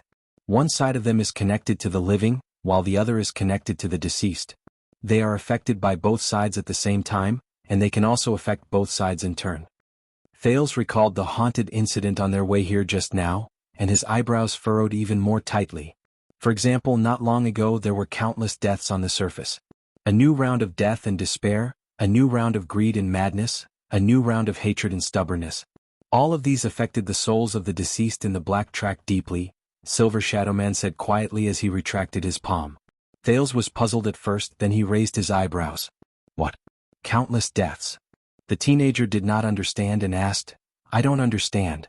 This is the interior of the Cliff of the Sky, the underground rock stratum of Dragon Cloud City. Thales shook his head. What do you mean by countless deaths on the surface? But he was startled, and he stopped himself from saying the words that were about to escape his mouth. A street full of ruins floated past Thales' eyes. Gleeward and Kurtz's faces flashed past his mind. He remembered something and his eyes widened in shock. No way? That means, wait, not long ago? I think I know. Thales had a look of realization and shock on his face. He subconsciously whispered, 6 years ago the calamity descended on Dragon Cloud City. Shield District has been destroyed. Over there. That's right, countless deaths. He finished his sentence stiffly. As he spoke, Thales noticed that the light on Silver Shadowman's body flickered rapidly. The surroundings were still dark. Due to the flickering of the silver light, the cave instantly looked a lot more bizarre. After a long time, Silver Shadowman spoke again. Is that so? Silver Shadowman's light was a little dim, as if it was a clear indication of his mood. This has happened before. War, famine, plague, disaster, and the pain of the living injected new nutrients into the souls of the deceased. Not only did it prevent them from dispersing, it also allowed them to strengthen themselves in the endless darkness, turning them into the most pitiful and detestable deformed forms that continued to drift in this cage. At the same time, the terrifying curse also became stronger. The cycle continued, binding the souls of the deceased even tighter, making them unable to free themselves. They even relied on each other until now. The man shook his head gently. It is difficult to move forward, unable to free themselves and unable to surpass it. Thales leaned against the rock wall behind him and let out a long sigh. It affects both the living and the dead and it can last forever. It does sound terrible. Silver Shadowman folded his arms like a human and leaned against the rock wall in a familiar manner. This action made him seem a lot friendlier. He no longer had that aloof and unreasonable demeanor. It has been thousands of years. In the face of the Iron Blood King's curse, the 3 great magic towers have done their best to revolve around this mistake. Countless wizards have come and gone one after another. When Thales heard the familiar term, he immediately pricked up his ears. Silver Shadowman seemed to be sighing. He swayed his silver head gently, and his black facial features moved slightly. But every single time they tried to research and uncover the secret, they tried their best to make up for it and correct it, but they only pushed this terrible mistake, which was already terrible to begin with, into an even more terrible abyss, and caused even more terrible consequences. His voice sank to the bottom of the valley, and even brought about the end of the world. Thales was dumbfounded as he listened. In the face of this bizarre silver shadow man, he shook his head firmly. The end of the world? I don't understand. Is it that serious? Silver Shadow Man snorted coldly. He slowly turned to the teenager. There seemed to be an indescribable power gathered in his black eyes, causing Thale's heart to sink. You are still too young, Jade Star. You don't know, Silver Shadow Man said faintly. You were not told and you did not notice. You are not ready to face the mission that belongs to you. Thales frowned. What? Silver Shadow Man raised his voice slightly, and visible ripples appeared in the light. It was as if he was chuckling. But in the next moment, his black facial features immediately relaxed. Silver light gathered again on the man's body, and it instantly shone brightly. Silver Shadow Man left the rock wall, put down his arms and quietly looked at a corner of the cave. Thales, who sensed that something was off, quickly stood up and asked warily, "What's wrong?" Silver Shadow Man's reply was very simple. "They're here." That one sentence caused Thale's nerves to tense up. As Silver Shadow Man spoke, a barely discernible chill crept up Thale's spine. He raised his head anxiously and looked around the rock wall around him. Soon he noticed that something was wrong. A black fog that could be seen with the naked eye seeped out from the surrounding rock walls and tainted the narrow cave. Every time the black fog seeped out, the area that Silver Shadow Man's light could illuminate became a little smaller. It was like an insect that devoured light. Thales felt his skin crawl as he watched the black fog increase. He instinctively shrank back. He had seen this fog before. Just now. This is the true form of the curse, Silver Shadow Man reminded him coldly. Don't touch them. Thales frowned. Good idea. Very soon, withered and rotten faces and arms of strange colors extended from the walls of the cave where the black fog was the densest. Thales gritted his teeth. As the light became weaker, he could not see the souls of the deceased in the distance clearly. However, the teenager no longer dared to activate the sin of Hell's River, afraid that he would attract another disaster. But didn't you chase them away just now? He wisely moved closer to Silver Shadow Man, even though the latter had almost killed him just now. Silver Shadow Man clenched his fists and the light became brighter. For thousands of years, the terrifying curse caused countless terrifying souls of the deceased to gather in this place. Silver Shadow Man's tone might have been stern, but there was not much fluctuation in it. It was as if he was used to it. Most of them withered away with the passage of time, but there were still a few who escaped the calamity of time and retained quite a bit of rationality. They are very unique. Powerful, terrifying, and difficult to deal with. Some of them can even exchange blows with me. Silver Shadow Man turned his head swiftly and looked at the darkest corner of the cave. Like this. Thales followed Silver Shadow Man's gaze, and looked at the corner. His face instantly turned pale. A face appeared on the rock wall. It's it. It's it again. It opened its withered lips again and its teeth, which were the color of rust, appeared from the rock wall. It was still dressed in ancient armor, had complicated braids, and had protruding white eyes. It was still in the dark, but its body was still brightly colored. It's the first soul of the deceased to appear. The most unique soul of the deceased. It's also Kurtz's murderer, Thales thought in his heart. Compared to the other souls of the deceased who only dared to climb the rock wall and did not dare to get too close to the silver light, this unique soul of the deceased released endless cursed black fog. It completely left the rock wall and floated in the air. It floated towards the center of the silver light. Thales tensed up. The soul of the deceased lifted its head. Its white eyes shone with a faint green light as it looked at them. Thales bit his lower lip and grabbed the dagger by his waist. Even though he did not know whether it would be useful. However, this time, this unique soul of the deceased looked at Silver Shadow Man. The language of the ancient empire, which had turned from unfamiliar to familiar, rang in Thales' ears again with a melancholy and profound charm. It's you again. Northlander. Northlander? Thales curiously looked at Silver Shadow Man beside him, and he once again raised his speculations about his identity. The muscles on the withered face of the soul of the deceased trembled slightly. It shook its head. This human-like action made it seem like it was remembering something. Why don't you give up? Why don't you join us? Why do you resist? Silver Shadow Man shook his head. The silver light on his body focused, and the area it shone on became much smaller, but it became even more piercing and dazzling. It chased away a few wisps of black fog that were about to approach them. General Linka. The man in the silver light had a relaxed attitude, but he used the language of the ancient empire with great familiarity. You were once a great warrior, a powerful opponent, and a brutal executioner. But at that time you were at least a human. And now, the curse has already affected most of your mind, Silver Shadow Man said with a cold snort. You have long since ceased to be yourself. How sad. Thales widened his eyes and looked at the soul of the deceased with clear colors, then at Silver Shadow Man. Between them, the soul of the deceased named General Linka bared its terrifying teeth and growled. Northlander. You relied on the power of that outdated god to last until now, but the power of this curse is far beyond your imagination. The soul of the deceased's cold laughter traveled into his ears.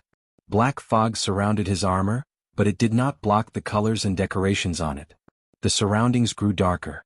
It was like an inner room where the lights were about to be extinguished.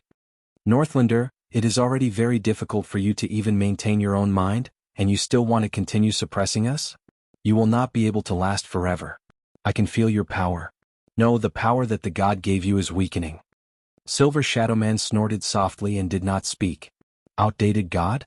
Weakening? In the darkness, Thales cast a glance at the soul of the deceased's miserable appearance, and he could not help but feel his skin crawl. He cast another glance at Silver Shadow Man and prayed in his heart. No matter what the latter was, whether he was a god or a demon, he hoped that this silver sadist would still be powerful. The soul of the deceased continued to speak in the language of the ancient empire. You will not be able to suppress us and this curse forever. You are also a dead person. You will not be able to last forever. You will not be able to last forever. An indescribable, dark light shone in the white eyes of the deceased. But we will never die and the curse will never end. The war on the surface will never end. Death and blood will be fresh every day. We will be nourishment for you endlessly. There will come a day when you will join us and you will become an existence that will never die. As if in response, the other souls of the deceased around him opened their mouths and let out cold roars that rose and fell one after another.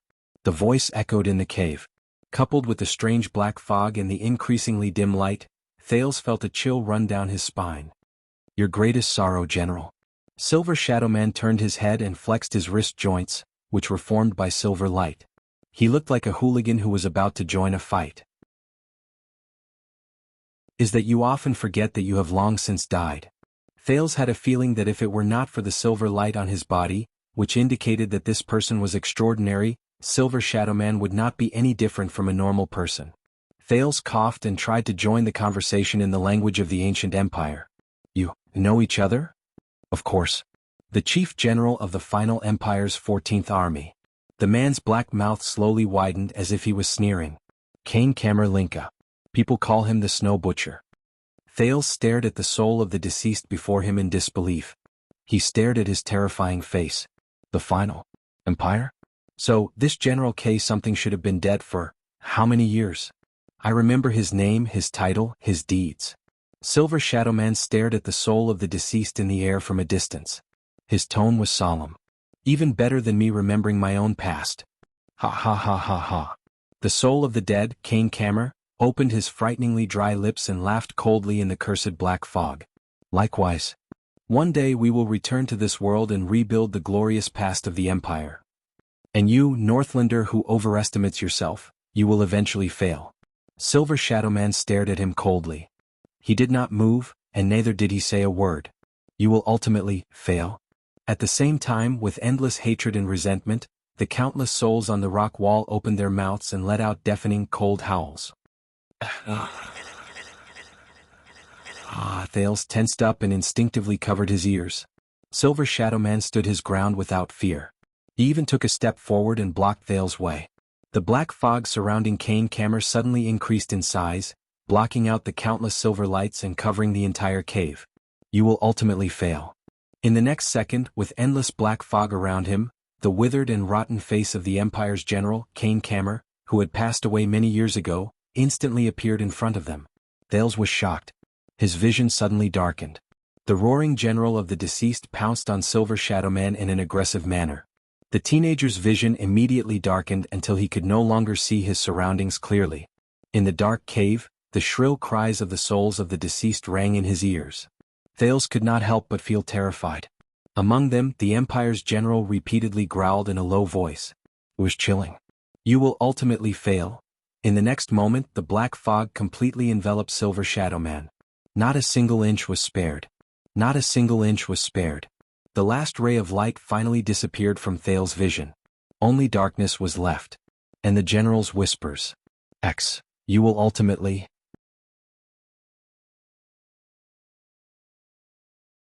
Chapter 353. At that moment, Kane Kammer activated the endless black fog of the curse to envelop Silver Shadowman's light. Everything in the cave returned to darkness. Only the miserable wails of thousands of souls of the deceased were left. But at that moment, a strange sound suddenly came from the direction of Silver Shadowman and the general of the deceased souls. It sounded like cold water being poured on a soldering iron. Thales, who was retreating, discovered to his surprise that an irregular silver line had appeared in the pitch-black darkness. It was like a bolt of lightning that cut through the night sky, and it brought with it some faint light.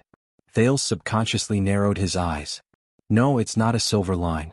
Instead, it's a sliver of silver light that leaked out from the direction of Silver Shadowman and the general of the deceased souls. It illuminated the corner. A faint voice that was light but could not be ignored rose faintly. You are warriors after all? Before the voice faded away, the second, third, and fourth silver lines appeared one after another in the darkness.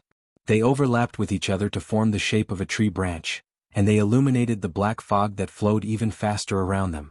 A thought appeared in Thale's heart, and hope was reignited in him. Can't you just focus on fighting? The darkness that enveloped the area began to crack inch by inch under the cracks formed by the silver light. Enough with the nonsense. As the silver light changed, the wails of the deceased souls instantly became chaotic. Thales felt goosebumps rise in his heart when he saw a soul of the deceased who was a foot away from him. He was about to extend his arm, but he covered his eyes in pain to avoid the silver light that leaked out. The general of the Empire's pained wails also came from the strange scene of silver light and black fog overlapping with each other. Ha ha ha ha. It was Silver Shadowman's laughter. I almost forgot. All of you have bad memories. In the next moment, the increasingly dense silver lines converged into a large river like tributaries, and an even brighter light suddenly erupted. It chased away the darkness around them. From afar, it looked like a black cocoon shattered with a bang under the effect of the silver light from the inside out. The cave became bright again, and the areas that could be seen were even clearer than before. The silver light gathered into a silver brilliance that was difficult to look at directly. It was so glaring that it began to block Thale's vision. The young man subconsciously raised his palm to block his eyes. His skin that was exposed to the silver light expressed its protest in the form of tingling pain. Through the gaps of his fingers, he was surprised to see that in the endless silver light, the strange black fog met the silver light. It was as if it had met its natural enemy. It was like water vapor that rose up, evaporating and disappearing in the air. Like a sentient being, it avoided the invasion of the silver light and fled outwards. The souls that covered the rock wall howled and trembled in panic. They turned around and seeped deeper into the rock stratum. There were even a few souls that couldn't move under the dazzling silver light. They struggled to no avail and turned into ashes in the end. Thales adapted slightly to the bright light, and he was immediately surprised to see that a familiar human figure appeared in the center of the light. He was like a legendary warrior who stood tall and proud. He stretched out his right arm and clamped down on another black shadow. The latter continued to howl miserably and clung to the other's right arm, struggling bitterly under the illumination of the silver light. It was Silver Shadowman. General Kane Kammer, whose throat was gripped by his right arm and whose black fog had completely disappeared under the effect of the silver light, was still howling bitterly. The general of the deceased souls, Kane Kammer Linka, who was once fierce and insufferably arrogant, was now like a lowly pawn. He grabbed the other's right arm, and his illusory limbs twisted continuously in the air, making the terrifying soul of the deceased look a little pathetic. Thales coughed and looked at the captured general of the deceased souls in surprise. Did you just say that it is powerful, terrifying, and difficult to deal with? It can even exchange blows with you? Silver Shadowman's facial features moved slightly as if he sneered. He turned around and watched as the souls on the surrounding rock walls disappeared without a trace, leaving no trace behind. Kane Kammer clung to the other's right arm and continued to struggle madly but futilely. Silver Shadowman clenched his left fist and slowly raised it to his chest. His fist gathered countless dazzling silver rays, forcing Thales to raise his hand to shield his eyes. Yes, it is very powerful. In the next moment, Silver Shadowman threw a punch with an astonishing momentum. Asterisk boom. Asterisk the heavy punch of silver light hit the general of the deceased soul's withered face. As the silver light shone brightly, Thales noticed in surprise that the entire cave began to tremble in a barely noticeable manner due to the punch. It let out a low whimper. In the next second, the general of the deceased soul screamed in pain. Its illusory body seemed to have gained physical form, and it was pushed back by the punch. Kane Kammer howled in pain as he was pushed by the surging silver light. His limbs moved wildly, but he could not control himself and quickly sank into the rock wall, disappearing without a trace. His final curse was left in the cave. But that is only, Silver Shadowman blew on his fist in a very human-like manner. He retracted the heavy punch that had easily sent the general of the deceased souls flying, turned around and said to Thales sternly, "It is only relatively speaking." Thales stared at the empty rock wall in a daze. He could not say anything for a long time. The light on Silver Shadowman's body slowly weakened until Thales could see him clearly. Thales then frowned. He suddenly realized that the current Silver Shadowman was no longer the same. At some unknown point in time, a set of heavy armor also made of silver light had appeared on his body, which was constructed by silver light. From his helmet to his shoulder armor, from his chest plate to his abdomen plate, from his boots to his knee pads, he was fully equipped. It made him look much taller and more majestic. Thales looked at the fully armored Silver Shadowman with a puzzled expression on his face. "What is this?" the prince asked dumbly as he stared at Silver Shadowman's new appearance. Silver Shadowman seemed to have only noticed this at that moment. He was also a little surprised by his new appearance. "Not bad, the restoration is quite realistic. It is more or less a little too beautified." "Yes." His facial features quivered slightly. He seemed to be excitedly sizing himself up. The shoulder armor on his shoulders rose up to his eyebrows, the gauntlets on his forearms were covered in barbs, the plate armor on his chest, abdomen, waist and crotch, and the heavy boots on his knee pads. At that moment, Silver Shadowman looked like a bardic poet. Chi warriors were dignified and had an imposing presence. They had the air of a hero and a gorgeous beauty. And the most eye-catching thing was his helmet. The silver light formed a huge, ferocious helmet that covered his entire face. It had a complicated design, and there were even 4 ridiculously sharp horns that extended from both sides of the helmet. As Silver Shadowman moved, the huge horned helmet formed by the silver light swayed back and forth in a terrifying manner. It gave off an exaggerated feeling that it was about to fall. Forget about the helmet." Silver Shadowman tapped the ferocious, horned silver helmet, and it shone with sparks of light. His facial features behind the visor were scrunched up, and he seemed a little awkward. "This is only used to boost morale. I've never worn it in a real battle. It's too stupid, too pompous." Silver Shadowman began to gesticulate and his movements became more and more exaggerated. "And it has 4 horns. Even my wife only has 2. She might not say it, but she doesn't really like it." Thales blinked in a daze. He sensed the excitement in Silver Shadowman's words, as if he had bought a new set of clothes. He found it a little hard to accept. Silver Shadowman, who was solemn and stern just a moment ago, has turned into a chatterbox because of a strange armor that appeared out of nowhere. Without waiting for Silver Shadowman to finish speaking, the silver light on his body flickered a few times, as if it had a mind of its own. Silver Shadowman's facial features changed continuously. "All right, and my shoulders? I'm in danger of having my head explode even when I turn my head." Immediately, the silver light that repelled the souls of the deceased started flowing. Silver Shadowman's terrifyingly huge horned helmet turned into specks of silver light and disappeared into the air. The ridiculously tall shoulder plates on both sides were also flattened a little. Much better, thank you." Silver Shadowman, whose head had become much more relaxed, sized himself up again before he nodded in satisfaction. If only there was a mirror. The silver light started flowing again. Silver Shadowman seemed to be shocked. He quickly raised his hand. "Oh wait, I was just saying. I didn't really want it. You can't waste divine power like this." The silver light that was about to transform into a mirror flashed a few more times in the air before it dissipated again. Thales was a little puzzled. Who is he talking to? The silver light flashed back and forth in the air. It flickered between brightness and darkness. Silver Shadowman shook his head in slight panic. His facial features changed rapidly. "What? Then why do I need armor?" Of course it's because it's more handsome. I can fight better." "Yes, you heard me wrong just now. It can fight. I've always pursued practicality." "Don't laugh, what's so funny about it?" the silver light circled around Silver Shadow Man and shone on him as if it was talking to him. Silver Shadow Man paused for a moment before he pointed at the silver light in front of him in slight annoyance. You're still young. You don't understand. A good mental state is an important foundation for strength.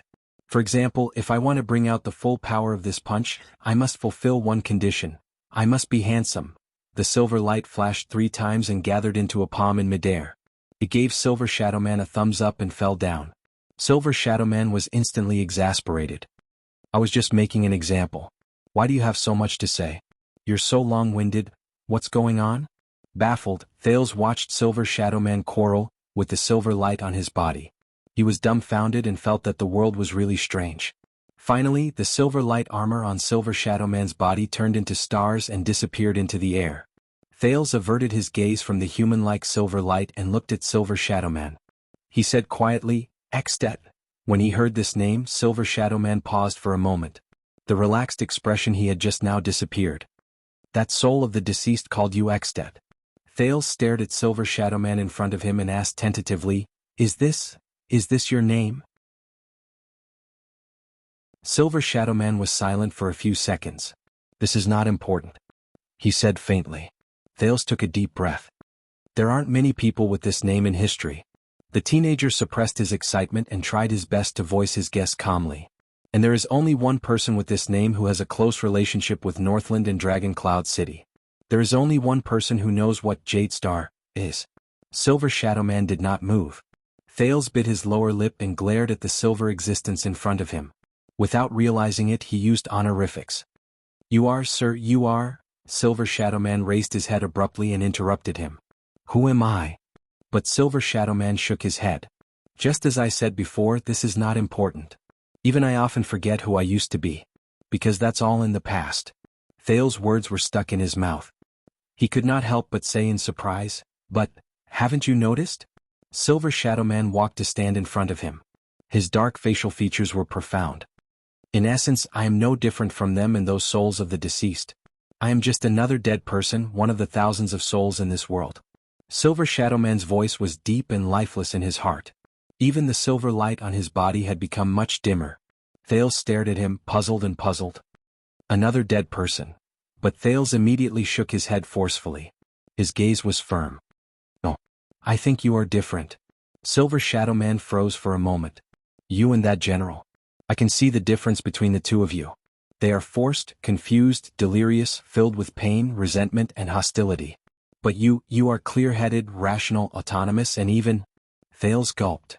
Even if you might have been dead for many years, but... He paused for a moment and remembered those indescribably terrifying souls of the deceased. He remembered the murmurs and cries of pain that once gave him a splitting headache, but after that, he became thoughtful. Thales raised his head and said with certainty, You volunteered to guard this dark and boundless black track and suppress these increasingly brutal souls of the deceased, am I right? Are you the one who has been suppressing this inexplicable curse and doing your best to prevent the terrible consequences they might cause? Silver Shadow Man still did not speak, but his dark facial features became more and more tense. For so many years, you relied on yourself to stay in this dark underground. Thales enunciated each word clearly with disbelief, reverence, and excitement. To protect Dragon Cloud City. Regardless of the past or the future. Thales bit his lower lip and spat out that title. Extet. Silver Shadow Man suddenly raised his head. You're wrong. His tone became cold and rebuked again. Thales was stunned. The only difference between me and them is that I was quite lucky after I died. I received a blessing and gift from a certain great existence, Silver Shadow Man said with a cold snort. It allowed me to maintain my former self even after I lost my physical body. I retained a few important memories and escaped the misfortune of losing my mind. I was able to retain new memories as long as I could, such as meeting you. Silver Shadow Man walked forward slowly and pressed his palm, which was formed by silver light, on Thales' left shoulder. But I am still forgetting, still losing. In a few days, you will disappear from my memories and I will no longer remember your arrival. Thales stared into the dark, round holes where the eyes should have been. When he remembered the man's extraordinary identity and his current situation, he was instantly stunned. Silver Shadow Man shook his head slightly. In the end, I am no longer in this world. In the end, I am different from you. In the end, I will also disappear. That is all.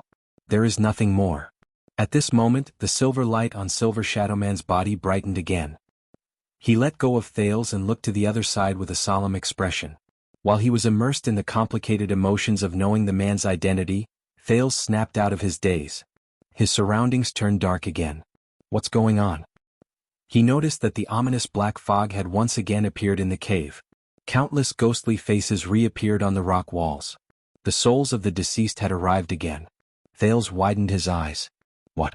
Didn't Silver Shadow Man just?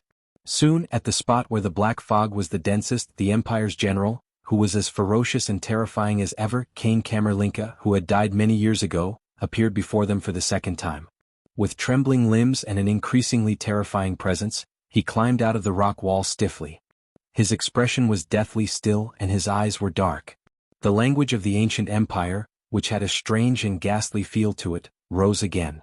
Thales subconsciously gulped. He stroked the hair on his back with his hands behind his back and took a step behind Silver Shadow Man.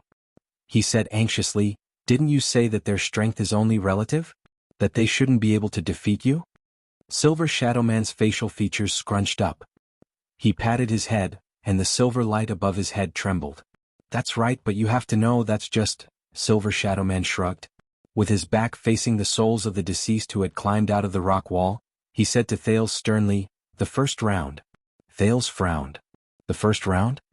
At that moment, the silver light on Silver Shadow Man's body suddenly jumped. The silver light seemed to be sentient creatures. It gathered into a line above his head and formed a sentence in the common language at a spot where Silver Shadow Man could not see. It was as if it was explaining Silver Shadow Man's words. Thales stared at the silver words above his head, dumbfounded. What? Silver Shadow Man did not seem to notice the silver words above his head betraying him. He crossed his arms over his chest, looking as calm as the wind and as still as a mountain. He curved his black facial features into the shape of a crescent moon, making him look as if he was smiling. "You know, it's usually boring to win too easily, so I prefer to win 2 out of 3 rounds. Do you understand? So the first round is not the end." The silver light above his head flashed again, and the next sentence appeared. Thales stared at the words above Silver Shadow Man's head, then at Silver Shadow Man's expression, which said, "Don't worry, everything is under my control." He felt the corners of his mouth twitch a little. The prince exhaled and smiled awkwardly. He tried his best not to look at the words above Silver Shadow Man's head. "All right, then let's have the second round. Just like just now, you give it that one more hit. Best 2 out of 3 rounds?" Silver Shadow Man lowered his arm. "About this," Silver Shadow Man said rather seriously, "since it's best 2 out of 3 rounds, I think it's fine for us to give in to the other party a little." Thales narrowed his eyes and looked at the silver words above his head. Thales lowered his head, and his face was full of doubt. "Are you saying that you can't deal with them like before?" Silver Shadow Man shuddered slightly. But he immediately waved his hand. "Not at all." The silver words continued to appear. Silver Shadow Man looked at the souls of the deceased that were gradually crawling towards them. His expression was still cold, but his tone had become much gentler. "But speaking of which, I did not hold back in that attack just now, so I used up quite a lot of energy. But to save you, I couldn't care less." The silver words flicked a few times in a rather agitated manner. This time there were even beautiful punctuation marks. Thales widened his eyes. He raised his head, then lowered his head. He compared Silver Shadow Man's words to the message in the silver words, and he felt a little awkward. What's going on? Silver Shadow Man seemed to have noticed that something was off. He raised his head swiftly, but the silver light had already disappeared without a trace. Silver Shadow Man, who did not notice anything, scratched his head in bafflement. "So, for the time being, I need to rest and reorganize." The silver words appeared above his head again. This time they were simple and clear. "What?" Thales understood something from the 2 messages, and he stared at Silver Shadow Man in disbelief. This guy, could it be a trap? The cave became even darker. Kane Camer's soft whispers traveled into his ears again. The souls of the deceased on the walls around them began to roar again and crawl towards them. Thales tensed up. "What should we do now?" Silver Shadow Man turned to the general of the deceased souls, and his tone became solemn again. "They should be arriving soon." Thales frowned. "What?" As they got closer, the general of the deceased souls' whispers turned into roars. Silver Shadow Man lowered his head and looked at Thales. "Now, activate that supernatural power of yours and point them in the direction." Thales shook his head, not understanding what he meant. Super what? Of course it's... This time, Silver Shadow Man did not try to be mysterious. He grabbed Thales' shoulder, and the silver light seeped into the latter's body. He said in a low voice, "Sin of Hell's River." Thales was shocked. Before he could react, he felt an indescribable pain and chill erupt from his body wherever the silver light went. Ah! He could not help but groan. When he felt threatened, his unique power of eradication was automatically activated, and it surged towards the shoulder Silver Shadow Man grabbed. Thales thought, "This is bad." As expected, the moment the Sin of Hell's River was activated, the souls of the deceased around him went mad. They either howled shrilly or moved faster. Under the cover of the thick black fog, they crawled towards Thales. The prince looked at the scene before him, then looked at Silver Shadow Man in shock. "Are you crazy?" "Ah. Thank you very much, young Jade Star, for your rare supernatural power." The great man who had died many years ago had his pitch-black facial features flickering faintly in the silver light. There was actually a hint of coldness and savagery in his voice. "A good bait. I can't let it go to waste." At the same time, the silver light in Silver Shadow Man's body appeared again and gathered into new words above his head. At that moment, when Thales heard Silver Shadow Man's cold attitude and saw the words formed by the silver light, his heart instantly turned cold, even though he had let down his guard because of Silver Shadow Man's identity. *T. No way. At that moment, he suddenly remembered what the general of the deceased souls had said to Silver Shadow Man. Thales stared at Silver Shadow Man's savage facial features in disbelief. He watched as the corners of his mouth curled up in a nonchalant manner. Then he's already... Before he could finish thinking, the decaying foreign creatures, led by the general of the deceased souls, had already moved their limbs in a frenzy. They howled shrilly and ignored the damage caused by the silver light. They pounced on Thales, who was immersed in the Sin of Hell's River. They were like a pack of bloodthirsty wolves who had their eyes fixed on their prey.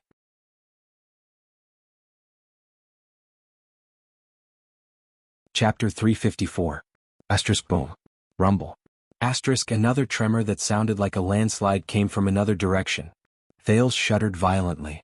He heard a few strange voices. Sata Loksata. Sel Rikai.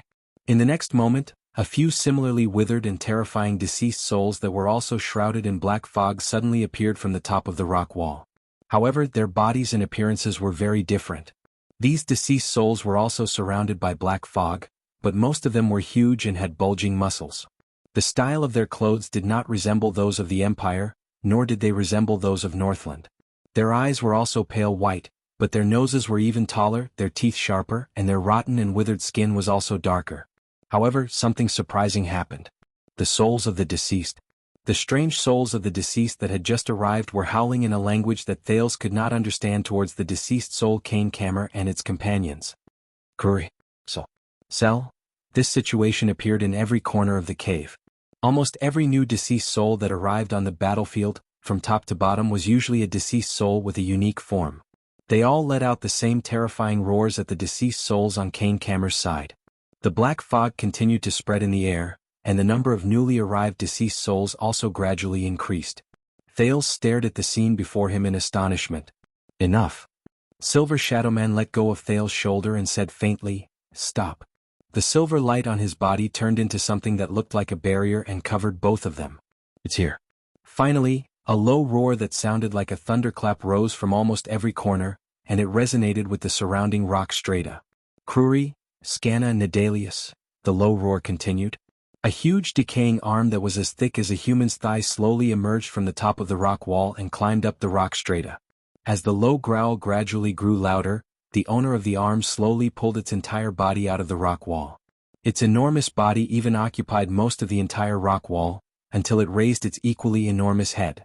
Under its deathly pale eyes, it opened its enormous black mouth. Thales widened his eyes. An anomaly that was different from the pitiful deceased he had seen so far appeared before Thales' eyes. "This is also a deceased soul," Thales told himself anxiously. It was a giant dead soul that was so strong that it was almost the size of 3 people. It floated in the black fog of the curse. Its appearance was strange and out of proportion. Its white eyes were very small, its nostrils turned outwards, and a terrifying scar ran across half of its face. It even cut through half of its lips, making its teeth protrude and making it look even more terrifying when it roared. Its whole body was surrounded by several rings of beast teeth ornaments. With the support of its rotten and withered limbs, it roared madly at the cave. Nadalius. Its roar seemed to have shaken all the souls in this cave. The souls of the deceased who were originally surrounding Thales and Silver Shadow Man in the cave turned around, as if they had given up on Thales and Silver Shadow Man. They flashed their claws, which were covered in black fog, at the new souls of the deceased that kept increasing in number. They responded with shrill howls as well. Ah! Kill them all. Even though the newly arrived foreign deceased souls were at a disadvantage in terms of numbers, under the leadership of the giant leader, they responded to the other party's provocation with even more excitement and fury. A few of the deceased souls with unique physiques even used their grayish-white and rotten upper arms to beat their chests. Their howls even drowned out the other parties.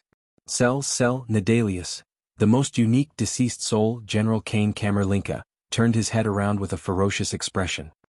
He stared at the newly arrived gigantic deceased soul without showing any signs of weakness. His pale eyes were filled with strong emotions. Bastard.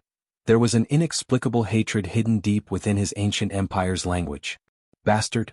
In the next second, the giant deceased soul that was the size of 3 people and had a terrifying face also had a twisted expression on its face. It let out a deafening roar. Cell. The moment it finished speaking, it swung its strong limbs and pounced towards Kane Camer from above. The black fog all over Kane Camer's body trembled. It faced the new enemy without taking a single step back. Come on, ice bastard. The 2 leaders were not the only ones. More and more new deceased souls pounced down from the rock walls above. They invaded the narrow space and pounced towards Kane Camer's old deceased souls in midair. A new battle had begun. Thales watched as a gigantic new deceased soul descended from above. It screamed fiercely and pounced on a deceased soul in the form of an old man. In a fit of madness, it bit down on the deceased soul's neck. The old deceased soul screamed in pain and uttered words whose meaning could not be understood. A ball of black fog instantly spread out from its wound. However, this victim immediately started fighting with the other party. He pierced his bare hands into the deceased soul's chest. It used all means, including its teeth and limbs, to diminish the other party's existence. The new deceased souls seemed to have been infected with madness. They did not hold back at all. The deceased souls on Kane Camer's side also pounced forward without hesitation and retaliated fiercely. The entire cave was instantly in chaos. Thales watched the scene of the deceased souls killing each other with a pale face. He suddenly realized that the word, cell, from the new deceased souls sounded very familiar. A second later he recalled the relevant content. In the military history classes of the Northland nobles, there was a compulsory subject to learn. The Orc language, especially military orders. And cell. That was... Thales stared in disbelief at the new deceased souls whose bodies were terrifying even though they were beyond recognition. That was one of the glacial orcs' military orders to attack. It meant, kill, massacre, murder. Or, in a more direct and cruel manner, leave no survivors. So, the sin of Hell's River in Thales' body slowly faded away. He continued to stare at the frenzied battle between the 2 groups of deceased souls in the cave. Didn't you want to use me as bait to lure them away and run away yourself? Thales, who felt that he had escaped a disaster, asked the person beside him in surprise. Silver Shadow Man turned his head to the side as if he did not care to answer. The playful ball of silver light shot out from Silver Shadow Man's head mischievously. It bounced around to form a few words. Mischief. Bad taste. Thales' small face instantly darkened. The existence of the new deceased souls made the cave appear even darker. But for a moment, no deceased soul paid any attention to this small corner. Alright, but what is that? Thales quickly forgot about his displeasure and pointed at the newly arrived large deceased soul who was fighting against the general in a daze. It is also a deceased soul under a curse, Silver Shadow Man answered him readily. But it is another one. Its soul is tenacious and its will is terrifying. After it is imprisoned and polluted by the curse, it is even more difficult to deal with than our General Linka. Thales turned his head around anxiously. But why are they? Silver Shadow Man nodded. There is something very interesting. The other party's voice sounded a little relaxed at that moment. Under this terrifying curse, even though these deceased souls are muddle-headed, they are still unable to separate themselves from the world they were born in. Some of their most deep-rooted emotions and obsessions are not only impossible to forget, they become stronger and more deformed. They have already broken away from their memories and situations, leaving only their feelings and instincts. For example, Silver Shadow Man gestured at the chaotic battle with his chin. Thales carefully observed the new strange-looking deceased souls and suddenly came to a realization. Allow me to introduce them. Silver Shadow Man pointed at the large deceased soul that was adorned with a beast tooth. He said softly, Nasada Dark Thunder. And its hundreds and thousands of orc companions. Thales' thoughts stirred. Dark Thunder? Silver Shadow Man nodded again. I heard from a dead person that it was a war chief of the Dark Thunder tribe. It was also one of the glacial orcs who wreaked havoc in the south after the collapse of the ancient empire. It was also the culprit behind the hundreds of bloody robberies in the Northland province. Silver Shadow Man was silent for a moment before he continued. Before it died in the joint ambush of the Northlanders and the Mountain Elves, people used to call it the Raging Hammer. Raging Hammer. Thales stared at the deceased orc named Nasada from afar. He watched it fight like a wild beast and the flustered General Linka, who was forced into a pathetic state. He seemed to be deep in thought. It is easier for you to remember your enemy than yourself. Silver Shadow Man snorted softly. This is why I, who was originally in danger, can still stand here and watch the fight leisurely with you, while they can only mindlessly kill each other over there. Silver Shadow Man turned around and raised his index finger at Thales. Using all means to divide and weaken your enemies. This is what war is. Thales frowned. He noticed that the silver light had started to jump above Silver Shadow Man's head again. As if, from the first day I opened my eyes here, I have been searching for a way to keep them in check and suppress these deceased souls. Silver Shadow Man shook his head slightly. This is one of the results. The silver light continued to jump. This time it showed a lot more words. It's not like that. I was beaten up badly on the first day. I pretended to be a female deceased soul and escaped. Thales averted his gaze from the silver words and stared at Silver Shadow Man, who had the demeanor of an expert, with a strange expression. Is that so? Pretended to be, ahem. Thales tried his best to put away his boring thoughts and shifted his attention to the scene in front of him. Two deceased souls, who were wrestling with each other, flew a meter away from them. As they screamed in pain, they turned into black fog and dissipated. How ironic. This is clearly the world after death. He looked at the increasingly intense fight in front of him and sighed. But struggles and conflicts have not disappeared. Thales watched a fierce human deceased soul bite off half of an orc deceased soul's face. He shook his head. Between deceased souls, they are still as incompatible as fire and water. They are still as incompatible as fire and water. They repeat the hatred and pain from when they were alive. They just turned the mortal war into a war of deceased souls. This time, Silver Shadow Man did not speak. He focused on the field as if it was the most exciting show. We should leave before the mountain elves come to join the battle, he said faintly a few seconds later. Thales was startled. Elves? There are elven deceased souls here? Yes. Silver Shadow Man crossed his arms and snorted coldly. Compared to humans and orcs, the souls of those long-eared elves are more unique and troublesome. I'm not very good at dealing with them. Silver light automatically appeared above his head and formed a sentence. Because he pretended to be their female leader. And he was recognized. Thales once again cast a strange glance at the great figure who had died a long time ago beside him. This made Silver Shadow Man, who had long since felt that something was wrong, feel rather uneasy. What's wrong? Nothing. Thales averted his gaze from the top of his head and shook his head in denial as if nothing had happened. Even elves are not spared. Yes, this curse is quite fair. Silver Shadow Man paused for a moment before he nodded slightly as if he was sighing. At least it is never racist. And we really should go. In the next second, Silver Shadow Man suddenly grabbed Thales' left arm and pulled him backwards. Thales was shocked. Caught off guard, he fell backwards. Bemoaning his bad luck, he was prepared to have the back of his head crash into the rock wall, but he only heard a faint rumble behind him. He felt that he was being dragged all the way, and the souls of the deceased who were fighting endlessly in front of him became smaller and smaller in his field of vision. About 10 seconds later, Thales finally let go of his arm. He was let go. Thales crawled up from the ground in a disheveled manner and realized that he had stepped on a new place. Even though he was under Silver Shadow Man's illumination, the so-called new place was just another piece of rock under his feet. When Thales raised his head, he was shocked to see that the two rock walls in front of him were slowly closing up, and the battlefield of the deceased who were fighting against each other disappeared from his sight. He blinked a few times. Just now, Silver Shadow Man brought me, through the rock walls? What kind of power is this? Everything he had seen in the past few hours, the deceased souls, Silver Shadow Man, the curse. Every single one of them far exceeded his imagination. Amidst the faint rumbling sounds, the rock walls closed up seamlessly, as if there had never been a crack in the middle. Go, Silver Shadow Man said slowly. You should go. Go back to the world you truly belong to. Thales, who had been watching in a daze, snapped out of his daze. The prince swallowed a mouthful of saliva. Ah yes. Yes. I should go. There are still many people, waiting for me. Thales took a few deep breaths. When he thought of the road ahead of him, his heart became gloomy. If I am still here, can I leave? He looked at Silver Shadow Man hesitantly. As long as you want to.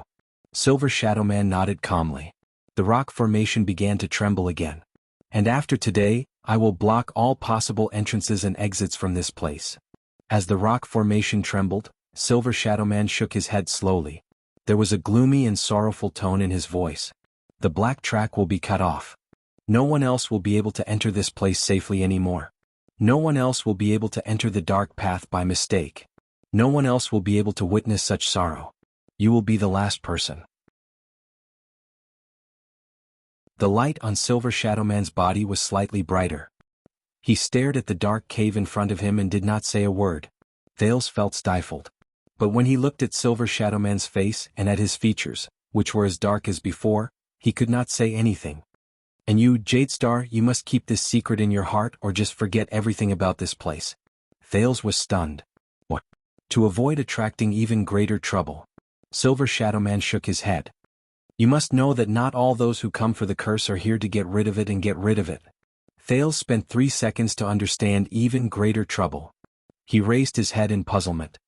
Then this so-called curse of the Iron Blood King, these souls of the deceased, will they continue to be buried deep in the black track under Dragon Cloud City? Silver Shadow Man asked in return. What do you mean?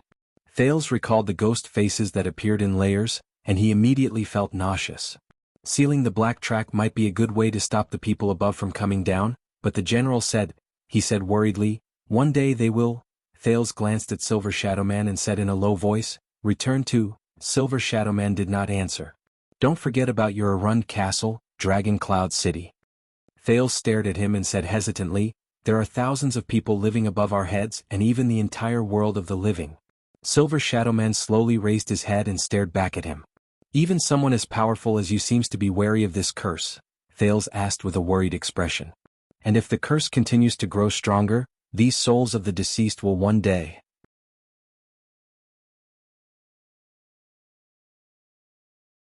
Chapter 355.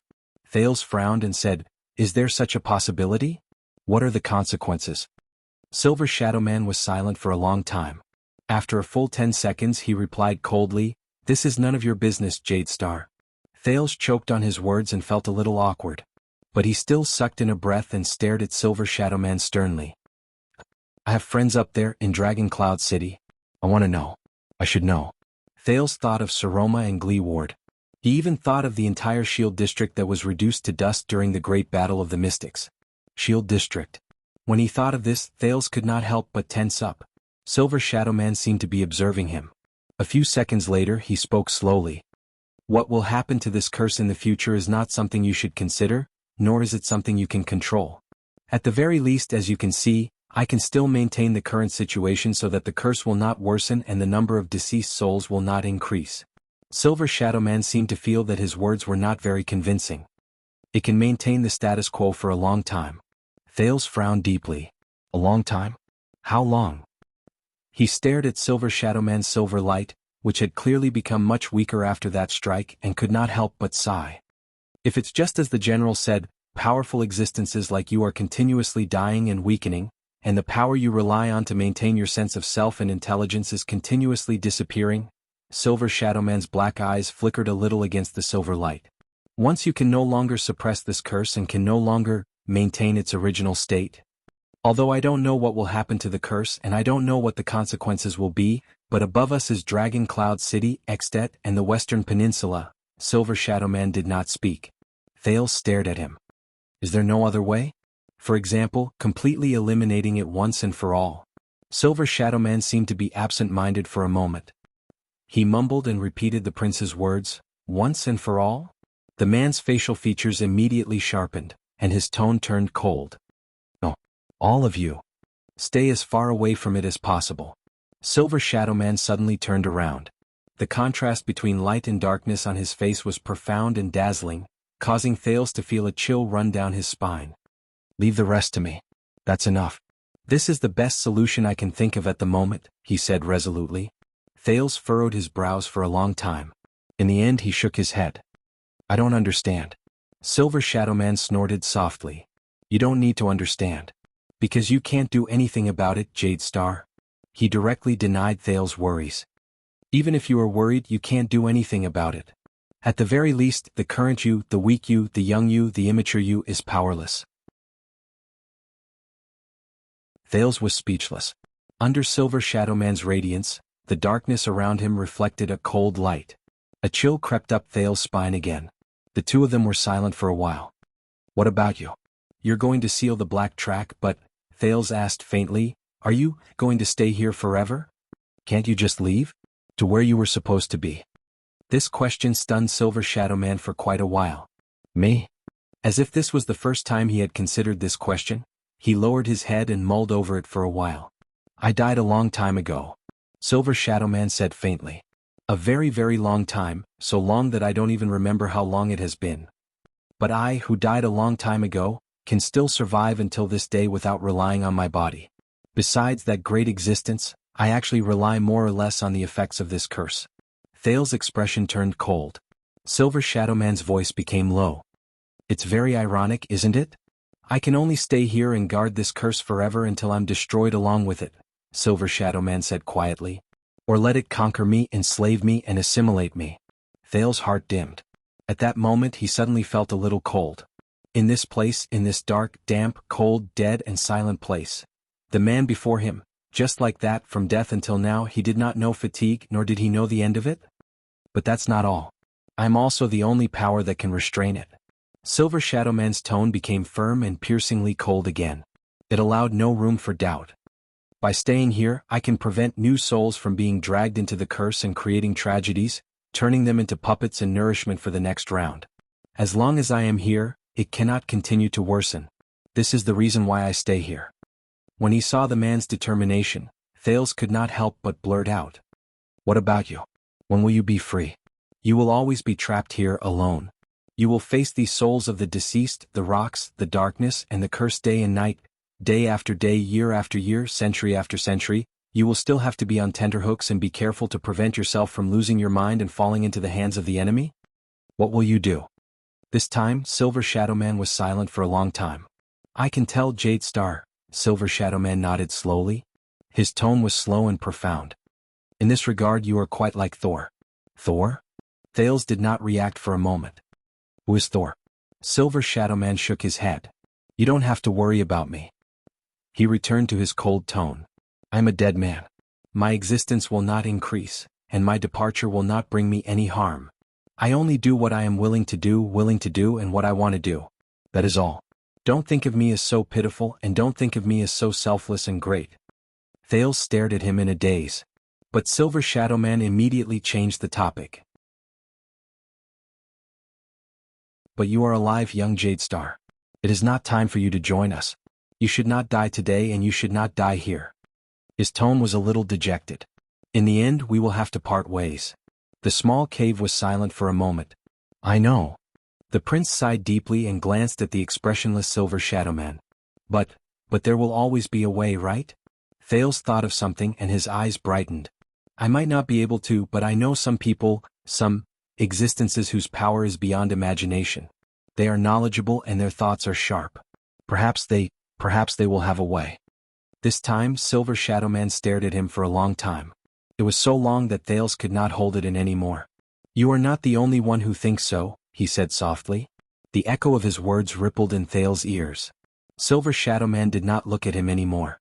Instead he slowly walked forward. As the silver light flowed around him, he appeared even more unique and dazzling. But just like how the Iron Blood King's deeds were the beginning of mankind's rise, here, the Iron Blood King's curse is also the source of all disasters.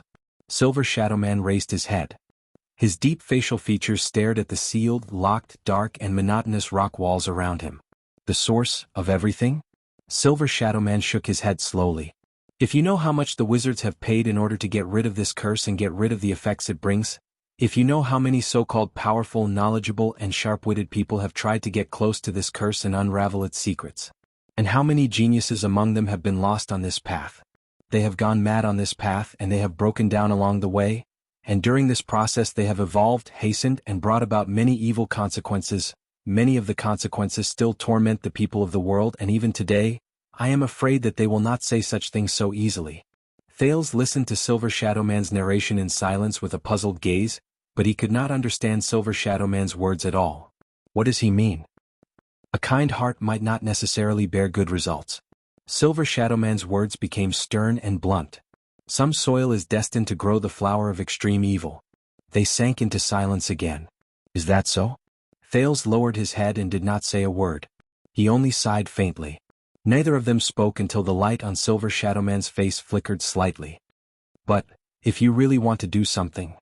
Silver Shadow Man stared at him, slowly raised his right arm and clenched his fist lightly. Go and prepare first. Thales forced a smile, raised his head and sneered. Prepare for what? Silver Shadow Man nodded slightly before he shook his head gently. Right now you only have blood in you. Thales' smile disappeared. What do you mean?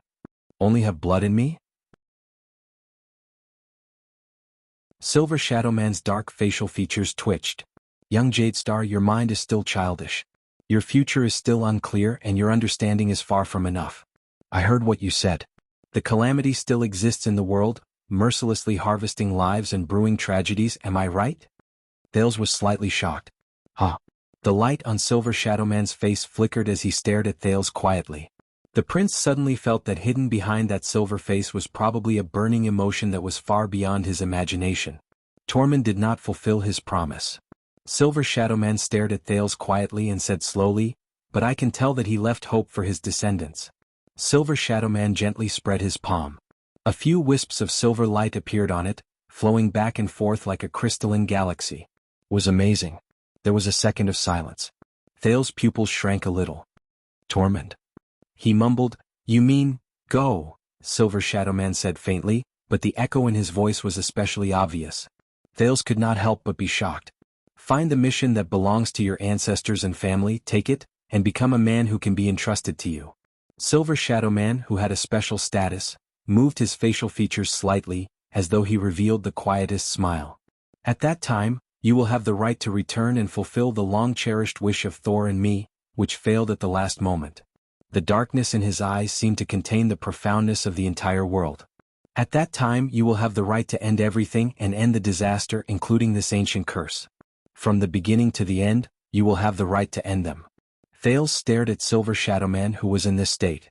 He seemed to have grasped something, but at the same time he did not seem to understand anything. In the end, the prince furrowed his brows and shook his head honestly. I don't understand.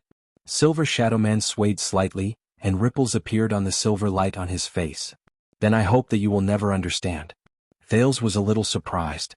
Silver Shadow Man slowly raised the flowing silver light on his right palm and watched as the light on it gathered back into his body. Young Jadestar.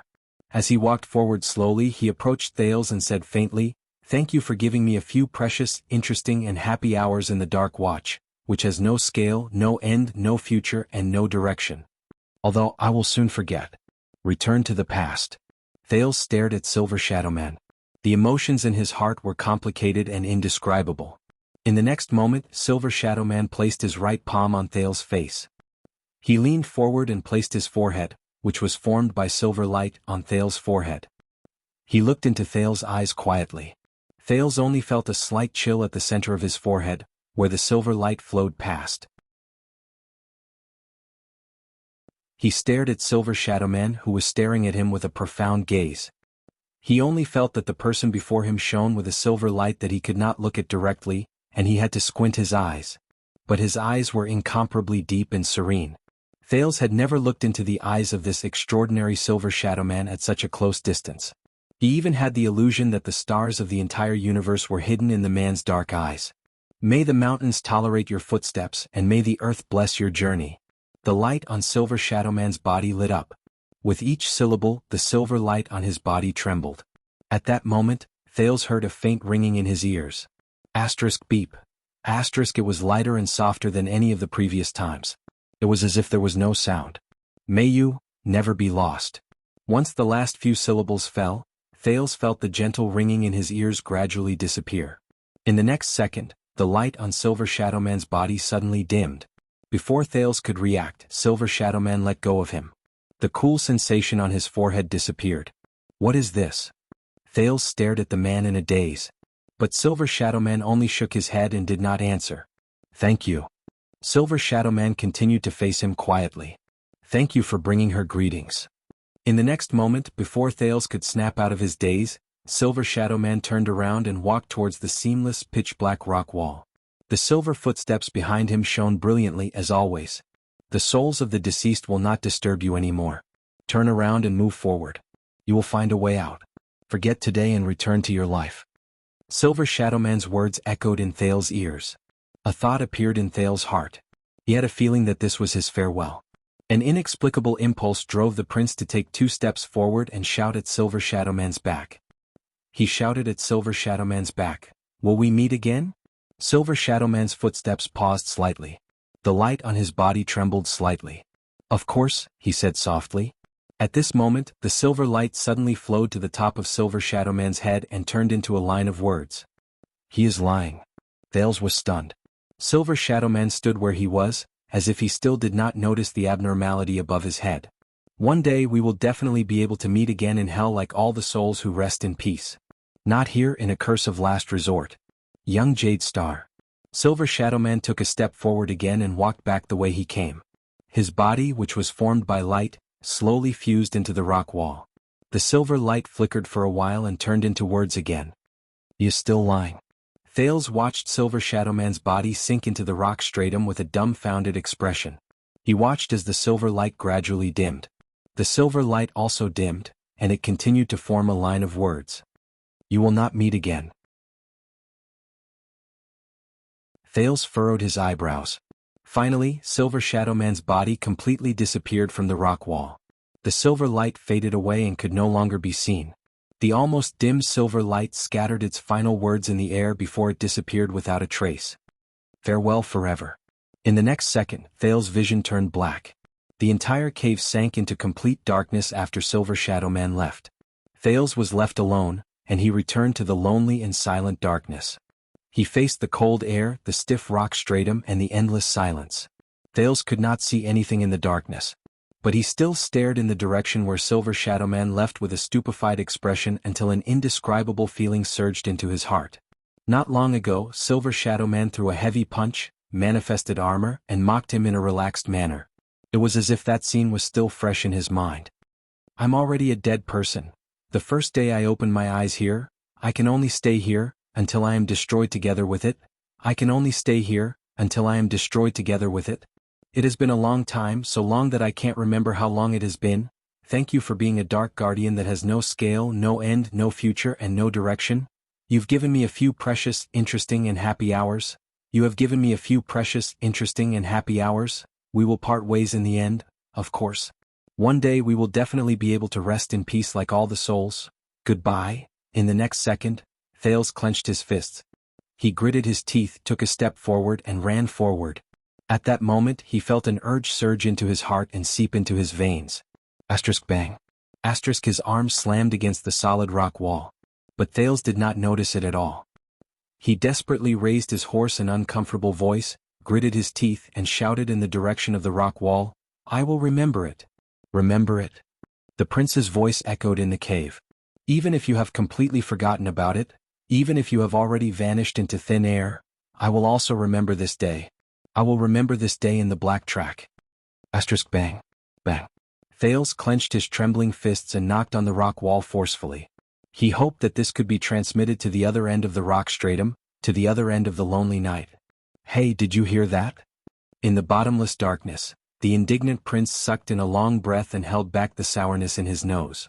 I will always remember you. I will remember your name. He practically stuck himself to the rock wall and shouted that name with all his might. Raikaru.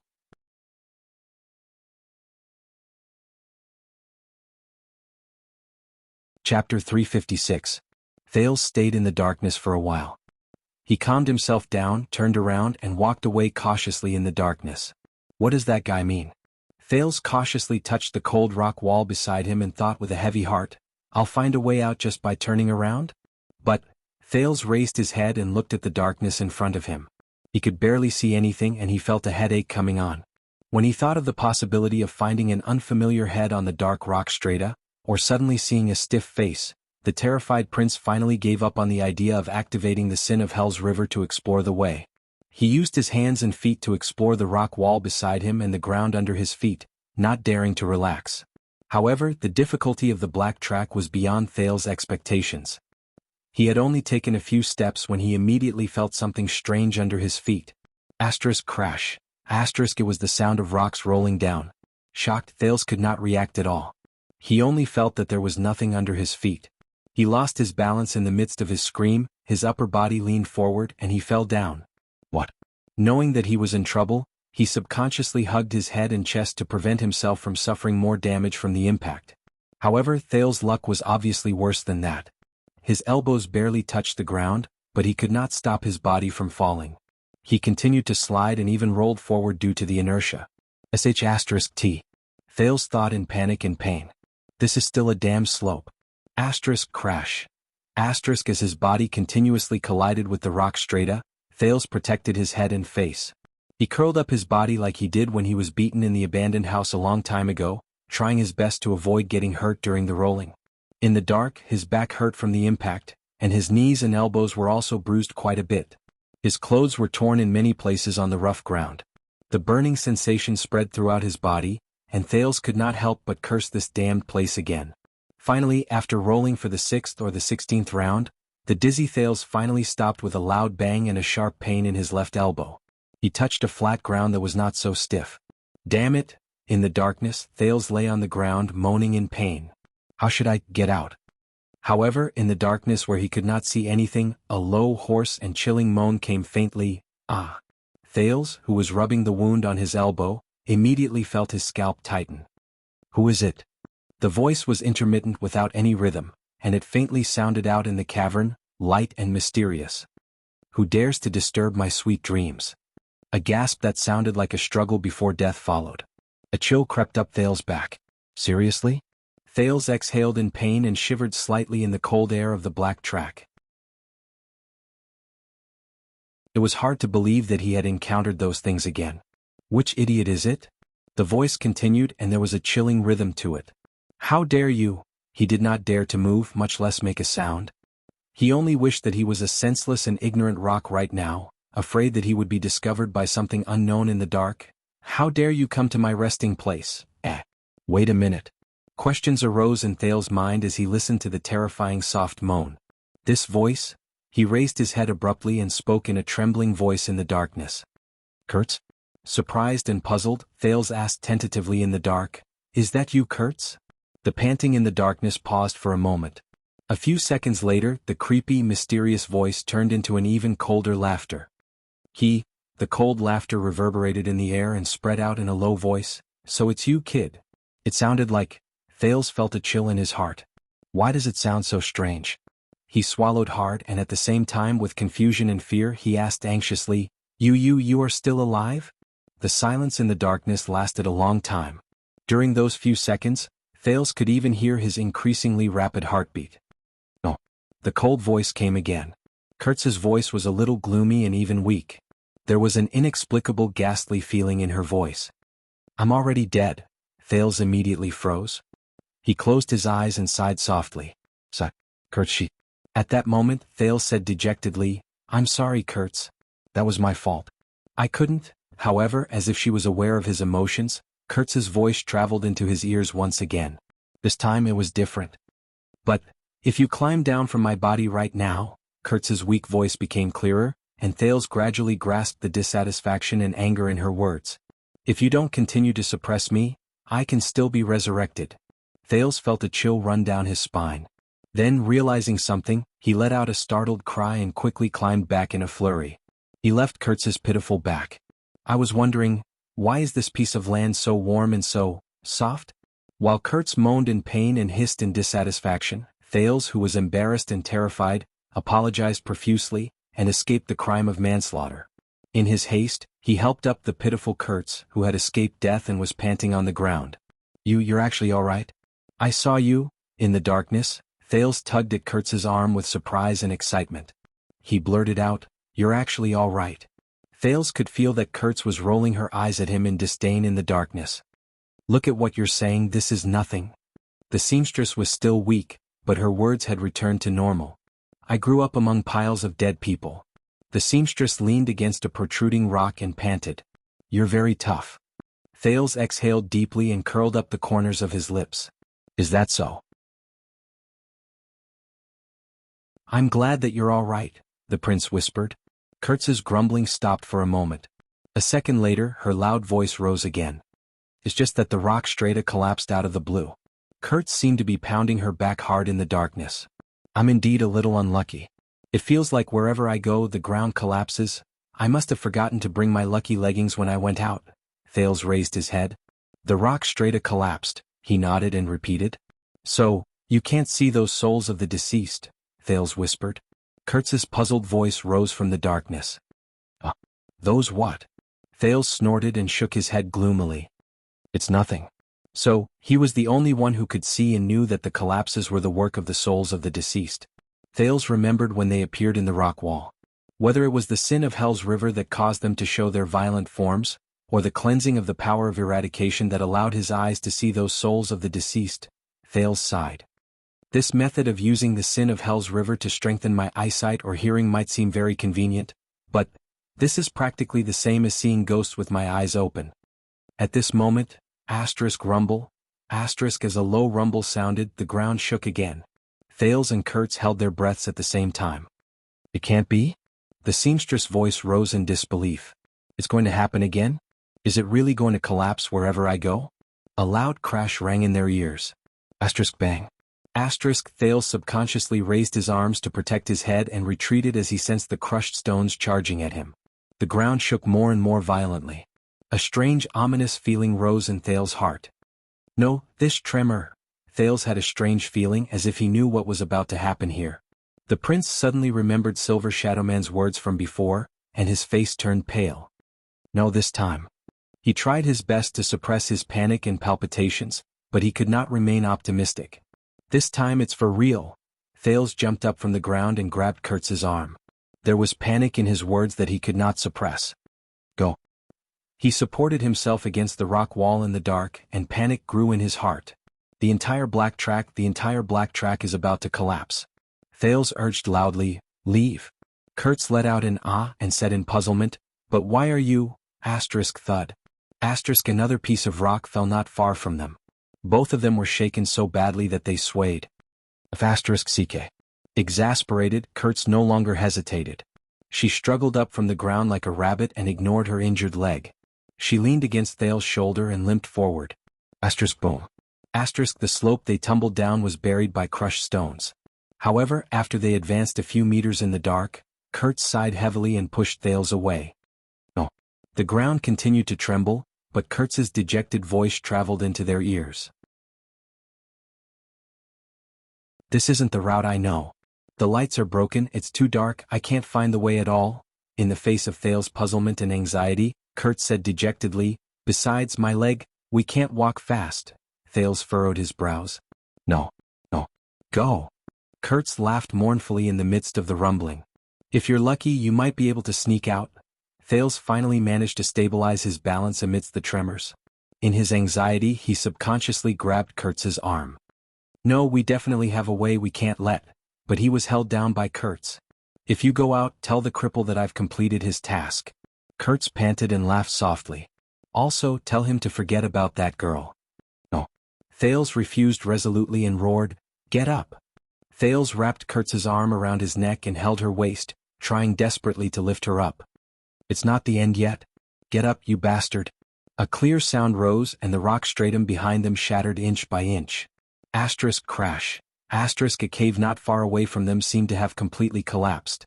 The teenager lost his footing and fell on the rock wall with Kurtz. "Let's go." Kurtz panted and pushed his shoulder, urging him to leave. "If you don't want to be buried alive now." "No."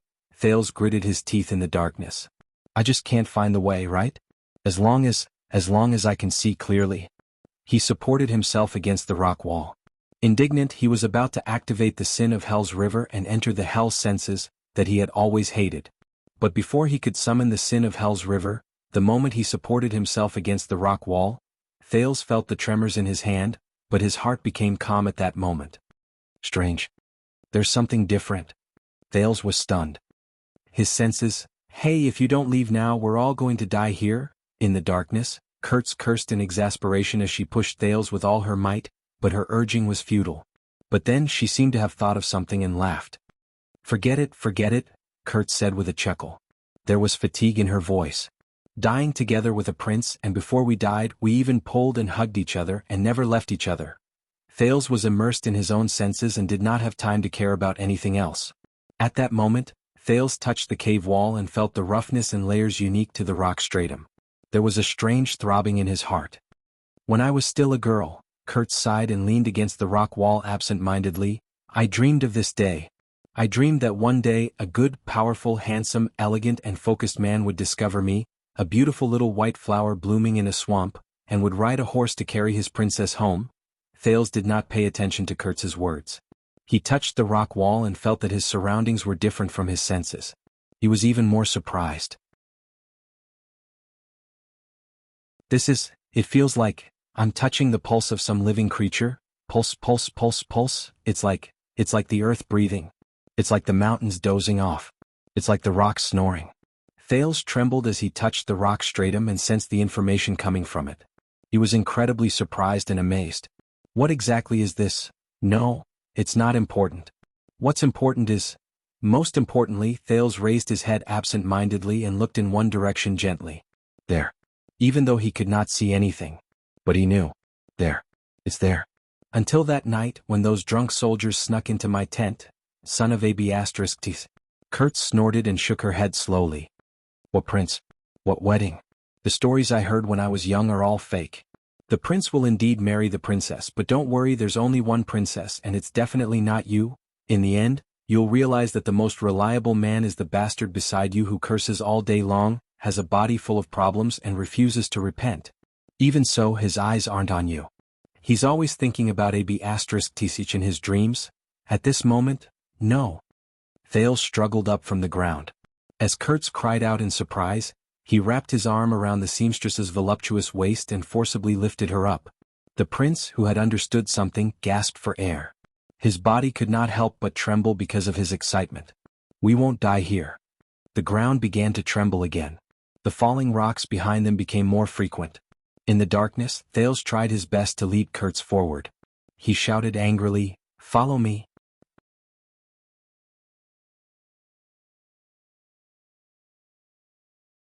Chapter 357. Trust me. About a dozen steps forward, there's an opening to the left. Thales' tone was agitated and he spoke a little impatiently, "Go that way." Kurtz did not quite understand what was going on. She was still resisting his help. But you, sensing that the person beside him was not cooperating with him, Thales became more and more impatient. The seamstress sighed, "Forget it, it will be faster if you go alone." Damn it. This guy, why do you have so much to say? Leave me here. Maybe this is the price I have to pay. I shouldn't do work without pay. Thales could not take it anymore. He sucked in a deep breath and moved closer to Kurtz's neck in the dark. He yelled into her ear, "Don't worry." "Shut up, bitch." Kurtz shuddered. "What did you call me?" She gritted her teeth and said, "Brat?" "Nonsense." Thales roared and retorted, "If you die here, who will take care of that cripple whose brain is filled with nothing but **T? Without you, one day he will die in some desolate alley.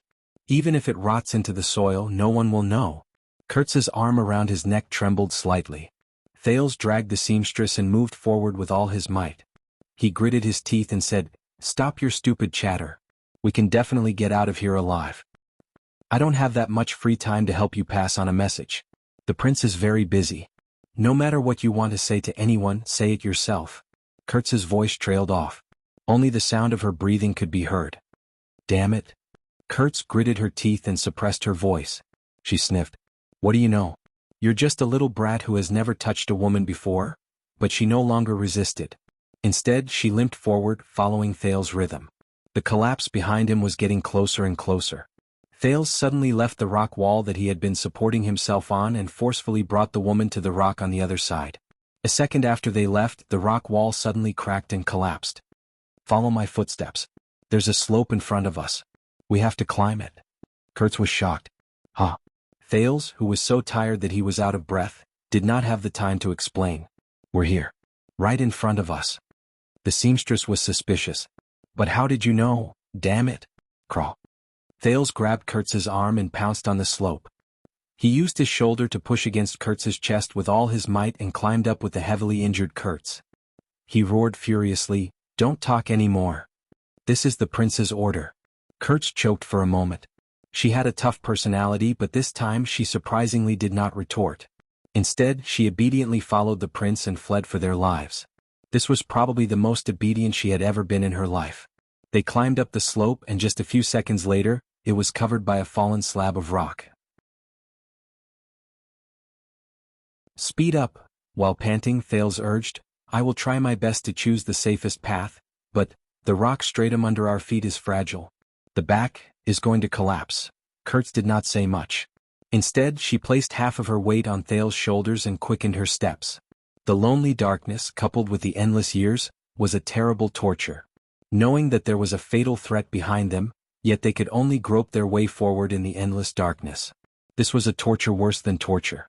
Strive to move forward, strive to climb, strive to explore. Strive to climb over obstacles, strive to avoid danger. But they still could not see the way out. They could not see the sun. Their surroundings were still pitch black. They could not see the sun, could not see their fingers, and could not see light. It was as if everything was in vain. Why aren't we there yet? Did we go the wrong way?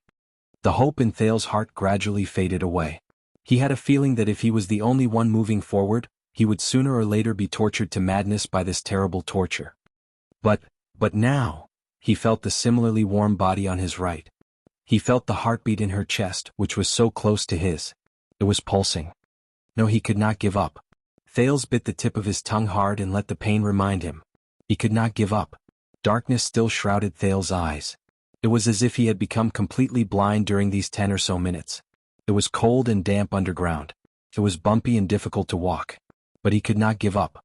They did not walk in a straight line. Instead, they hurriedly moved back and forth in the dark underground labyrinth. Regardless of whether it was above their heads or below their feet, the collapse behind them never stopped. There were a few times when the shattered stones brushed past their heels. "No, don't turn there. There's a cliff in front that leads deeper underground.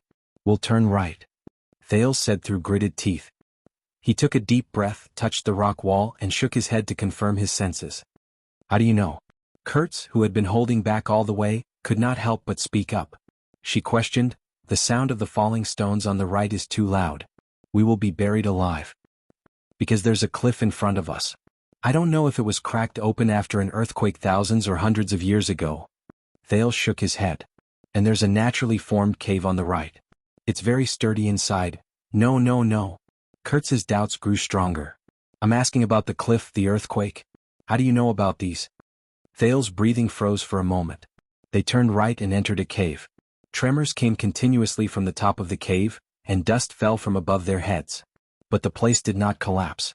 "I don't know." Thales climbed up with all his might and mumbled, I just know. He just knew the path. That was all. The prince knew very well that Kurtz was suspicious of how he suddenly became a guide who was familiar with the path. But he did not have time to explain. Just now, at the moment he touched the rock wall, time did not slow down, his vision did not increase, and his senses did not strengthen. But Thales felt that he seemed to have seen more things. The cracking of the rock layers, the pressure of the mountains, the rhythmic movement of the earth's crust, and the place he should go. Everything was in his heart. Thales panted rapidly. He was shocked by his strange feeling and wondered if this was a new function of his hell's senses after they were further developed. But according to Black Sword, he had not died yet. How did his power of eradication level up? Go forward, keep going forward. That's the only path to the outside world, the only exit. Thales was drenched in sweat, but he could no longer tell whether it was Kurtz's sweat or his own. His shoulders were sore and painful, his legs were trembling, and his back, which was against Kurtz's, was almost numb. And he did not continue speaking. Based on this situation, whether that place is an exit or not, it will completely collapse in a few minutes and disappear. The black track will be completely isolated from the world's sight. However, just as they climbed up a gentle slope, Kurt suddenly spoke. This feeling? Yes, the air is getting clearer. We're getting closer to the surface and the exit. She was very experienced, and there was a faint hint of surprise in her voice at that moment. Brat, you're really amazing. Thales immediately felt his spirits lift. Finally, after they turned a corner, they saw the rock in front of them clearly. At the top of a steep slope, a faint light seeped into the cave. Both of them sucked in a sharp breath. We're here. Asterisk bang. Asterisk, the booming sounds behind them suddenly became louder. A huge stone pillar fell from behind them. Run. Thales roared. Kurtz did not need his reminder. Both of them used all their strength and climbed up the steep slope with all their might. They only stared fixedly at the exit at the top and focused on moving forward. Shattered stones flew everywhere behind them. The booming sounds did not make them turn around at all. Their height slowly increased and bloody marks appeared on their wrists and knees. Thales gritted his teeth. He felt his strength gradually draining away. No. Climb. Hurry. Kurtz's equally rapid breathing echoed in his ears, making his temples itch. Her life and her future were still on his shoulders. The other party's obedience and trust made Thales feel a heavy weight in his heart. Even if Kurtz had lost hope, he could not bend his knees to despair. The booming sounds beside his ears and the trembling under his body continued. There were also the shattering sounds behind him. But he could not give up. He had to move forward. Continue moving forward. Continue moving forward. Finally, they climbed up the last rock. Thales stuck his head out of the cave and greedily sucked in a breath of fresh air that he had not breathed in for a long time. Ah! The bright sunlight made him unable to open his eyes, but Thales only felt his heart relax. He could not care about resting. He quickly rolled out of the cave, turned around and grabbed Kurtz, who fell behind because she could not move freely. The sin of Hell's river spread to his arms and legs. Thales roared and pulled her out of the cave. Kurtz fell at his feet in pain. Both of them panted and used their hands and feet to crawl out of the opening at the bottom of the mountain. My God! The seamstress' face was covered in scratches and bruises, and there were even a lot of stains. But she was so excited that she trembled. She looked at the clouds in the sky and extended her hand towards the air. It was as if she had touched the air for the first time. We actually came out alive? Thales collapsed on the ground. He was also covered in wounds and panted in pain. But a few seconds later he laughed heartily. At that moment, asterisk boom. Asterisk amid the loud noise, a strong gust of wind suddenly blew in the cave, stirring up a huge cloud of dust. Thales and Kurtz had to raise their arms to cover their heads. At the same time they coughed continuously. Cough cough. What the hell? After a while the huge cloud of dust dissipated. Thales and Kurtz, who were sitting on the ground, were covered in dust. They looked at the scene in front of them and looked at each other. The cave they crawled out of was blocked by a huge rock that had fallen from inside. The path was sealed.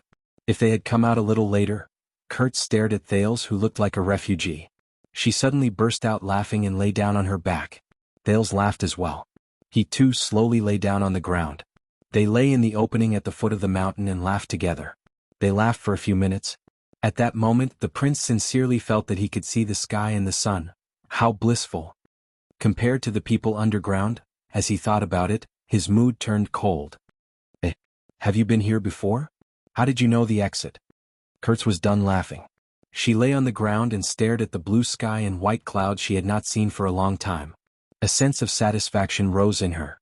Thales' smile froze a little. I've climbed the black track no less than 10 times. The seamstress snorted and laughed. But I've always been the one leading the way. In the next second, Kurtz abruptly flipped herself up from the ground. She placed her hands on both sides of Thales' shoulders, and her knees clamped around the prince's waist. She pressed herself on top of Thales, blocking his line of sight. Don't tell me that this is a compulsory course for the nobles or the royal family. Kurtz's gaze was rather sharp. She nodded slowly and her eyes drew closer to Thales. Even the suzerain's family in Heroic Spirit Palace doesn't know about this terrible place. It took us a few generations to find our way out, and many of us never came out again. Thales stared at her anxiously. This posture made the teenager feel rather uneasy. Kurtz's gaze became sharper. His heart beat faster and faster. This is bad. How should I explain it? Ha ha, I'm just joking. Kurt suddenly laughed again. We've already escaped, who cares how you found out? Look at how scared you are. Thales heaved a sigh of relief. But.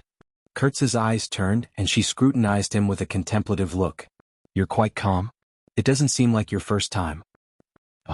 Thales was stunned. Kurtz switched from propping herself up with her palms to propping herself up with her elbows. She drew closer to Thales. Her chest was about to bump against Thales' chest.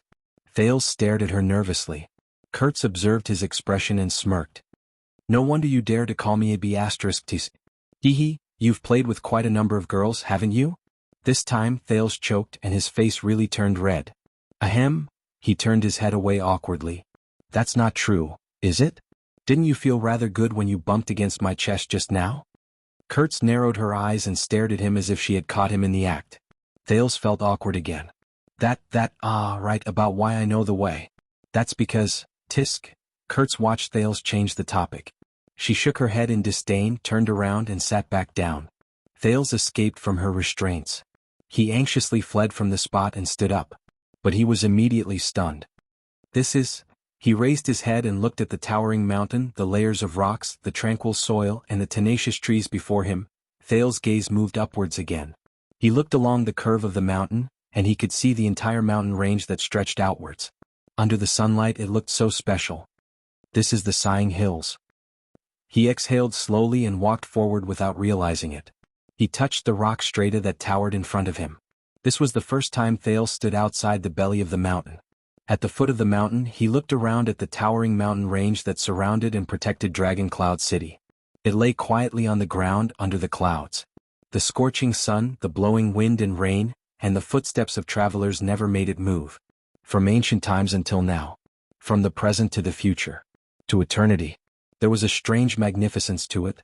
At that moment Thales suddenly understood. It was not the sin of Hell's river. It was not the senses of Hell. It was, you're asking me why I know the way? Thales was lost in thought for a moment. Because someone gave me a blessing before we parted. What? Kurtz's expression changed. A blessing? Thales felt the rock strata tremble under his palm and he smiled. Yes. He lowered his head and looked at the sealed cave. That figure appeared in front of him again. May the mountains tolerate your footsteps. May the earth bless you on your journey. He blessed me? Thales stared at it in a daze. He thought about the deep underground and said with complicated emotions, to never be lost. So I found a way out. Kurtz observed Thales for a few seconds. She looked at the absent-minded expression on his face. Hey. Kurtz sighed and shrugged. Another crazy one. Thales snapped out of his daze and chuckled. Maybe. The two of them lay quietly on the ground and recovered their strength, which had been greatly depleted. There was no terrifying darkness, no soundless loneliness, no falling rocks behind them and no tremors on the ground. At that moment, it was as if the whole world had become lazy. Thales rested his head on his arm and looked at the faintly visible human figure on the mountaintop. The corners of his lips slowly curled up. Heroic Spirit Palace, he said faintly. Kurtz was stunned. What? Thales looked at the black figure and muttered in a daze, that's the palace where the Archduke of Dragon Cloud City lived for generations in the magnificent Dragon Cloud City. It was built on the dangerous peak and it suppressed the peak of the mountains. He smiled faintly and said, but why is it named this way? Kurtz furrowed her eyebrows and looked at him as if she was looking at a lunatic. Heroic spirit? You'll have to ask the person who built it. Thales snorted softly. He shook his head and was filled with emotions. In the language of the ancient Northlanders, it means the dead souls of heroes. A gentle breeze blew past, bringing fresh air to the small flat land at the foot of the mountain. The sun was blocked by clouds and the two of them welcomed a hint of shade. Thales stared at the mountaintop. Did you know, Kurtz, that in a certain corner of this city, under a certain mountain range, there might really be the dead souls of ancient heroes? The teenager sighed. Day after day, year after year, without seeing the sun, without end and without anyone knowing, in the darkness that Dragon Cloud City and the people can't see, watching over this city and this land. Kurtz raised her eyebrows, and the way she looked at Thales became increasingly strange. At that moment, the prince suddenly remembered the first time he met Silver Shadowman. Silver Shadowman clutched his throat in a daze and his arm, which shone with silver light, was dangerously pierced into his chest. Just as he was about to take his life, he suddenly stopped. Thales was slightly stunned. He subconsciously extended his hand to his chest and pressed downwards. The teenager shuddered slightly. Thales' expression slowly darkened. With complicated emotions he said, "What do you think, Kurtz?" Kurtz looked at Thales with a pitiful gaze as if she was looking at a patient. She turned around in resignation. "You're asking me?" "Here he goes again, this crazy brat," she criticized in her heart. "Who knows?" "I see." Thales continued to touch his chest. He could not help but curl up the corners of his lips to reveal a faint smile. "That's right." He looked at the towering mountain peak and smiled. "Who knows?" The feeling under his palm gave him the outline of a pair of glasses. It was that pair of glasses.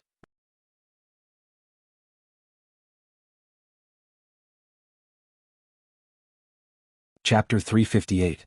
Under the clear sky, Thales and Kurt stood outside a small house in the wild and watched two saddled draft horses grazing leisurely in front of them. "Are you sure you don't need me to send you back?" Kurtz asked as she scratched her head while leaning on a tree branch. Even though Dragon Cloud City search is limited to the city, all the major checkpoints must have been notified. Thales inhaled lightly and looked at the small house in front of him with a light heart. It was a hiding spot outside the city belonging to Gleeward and his brothers. These bumpkins from Shield District had long since arranged for their subsequent escape through their own people, who were transporting their necessities and excrement. Thales' face darkened again when he thought of this. Two draft horses would graze on the grass while they watched them docilely. Perhaps the adventures in the Black Track were too exciting, but for a moment after they escaped, Thales almost forgot the main purpose of their trip. But when he recalled it, all sorts of feelings welled up in his heart. Thales breathed in the air that smelled like grass in the wild and looked at the stubborn weeds under his feet. He could not help but sigh at the coniferous forest unique to Northland in the distance. It had been 6 years. He had walked out of Dragon Cloud City. From time to time, the prince would look back at the mountain in the distance and imagine the bustling and messy streets on the other side of the mountain, as well as the rough and majestic palace. He shook his head and put an end to these past memories with a smile. "And do you know where you're going?" Kurtz frowned.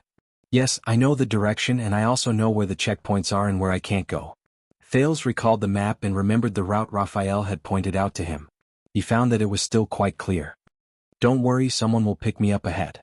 And Thales stepped on the ground and felt the strange pulse under his feet. He said in a low voice, "I know the way."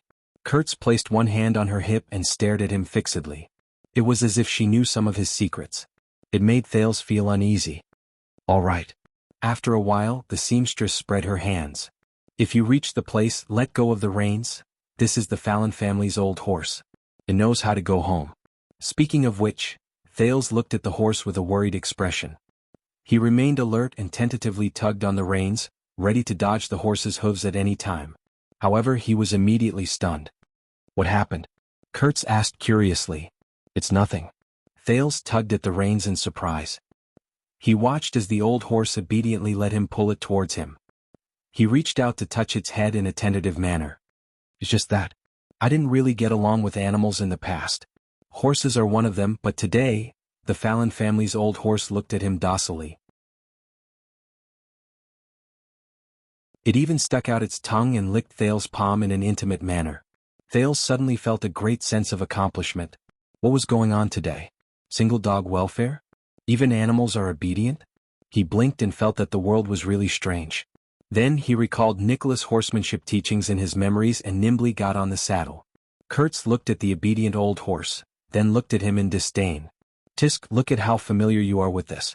You must have ridden many good horses before, right?" Thales raised his eyebrows in resignation and was about to leave. "Wait."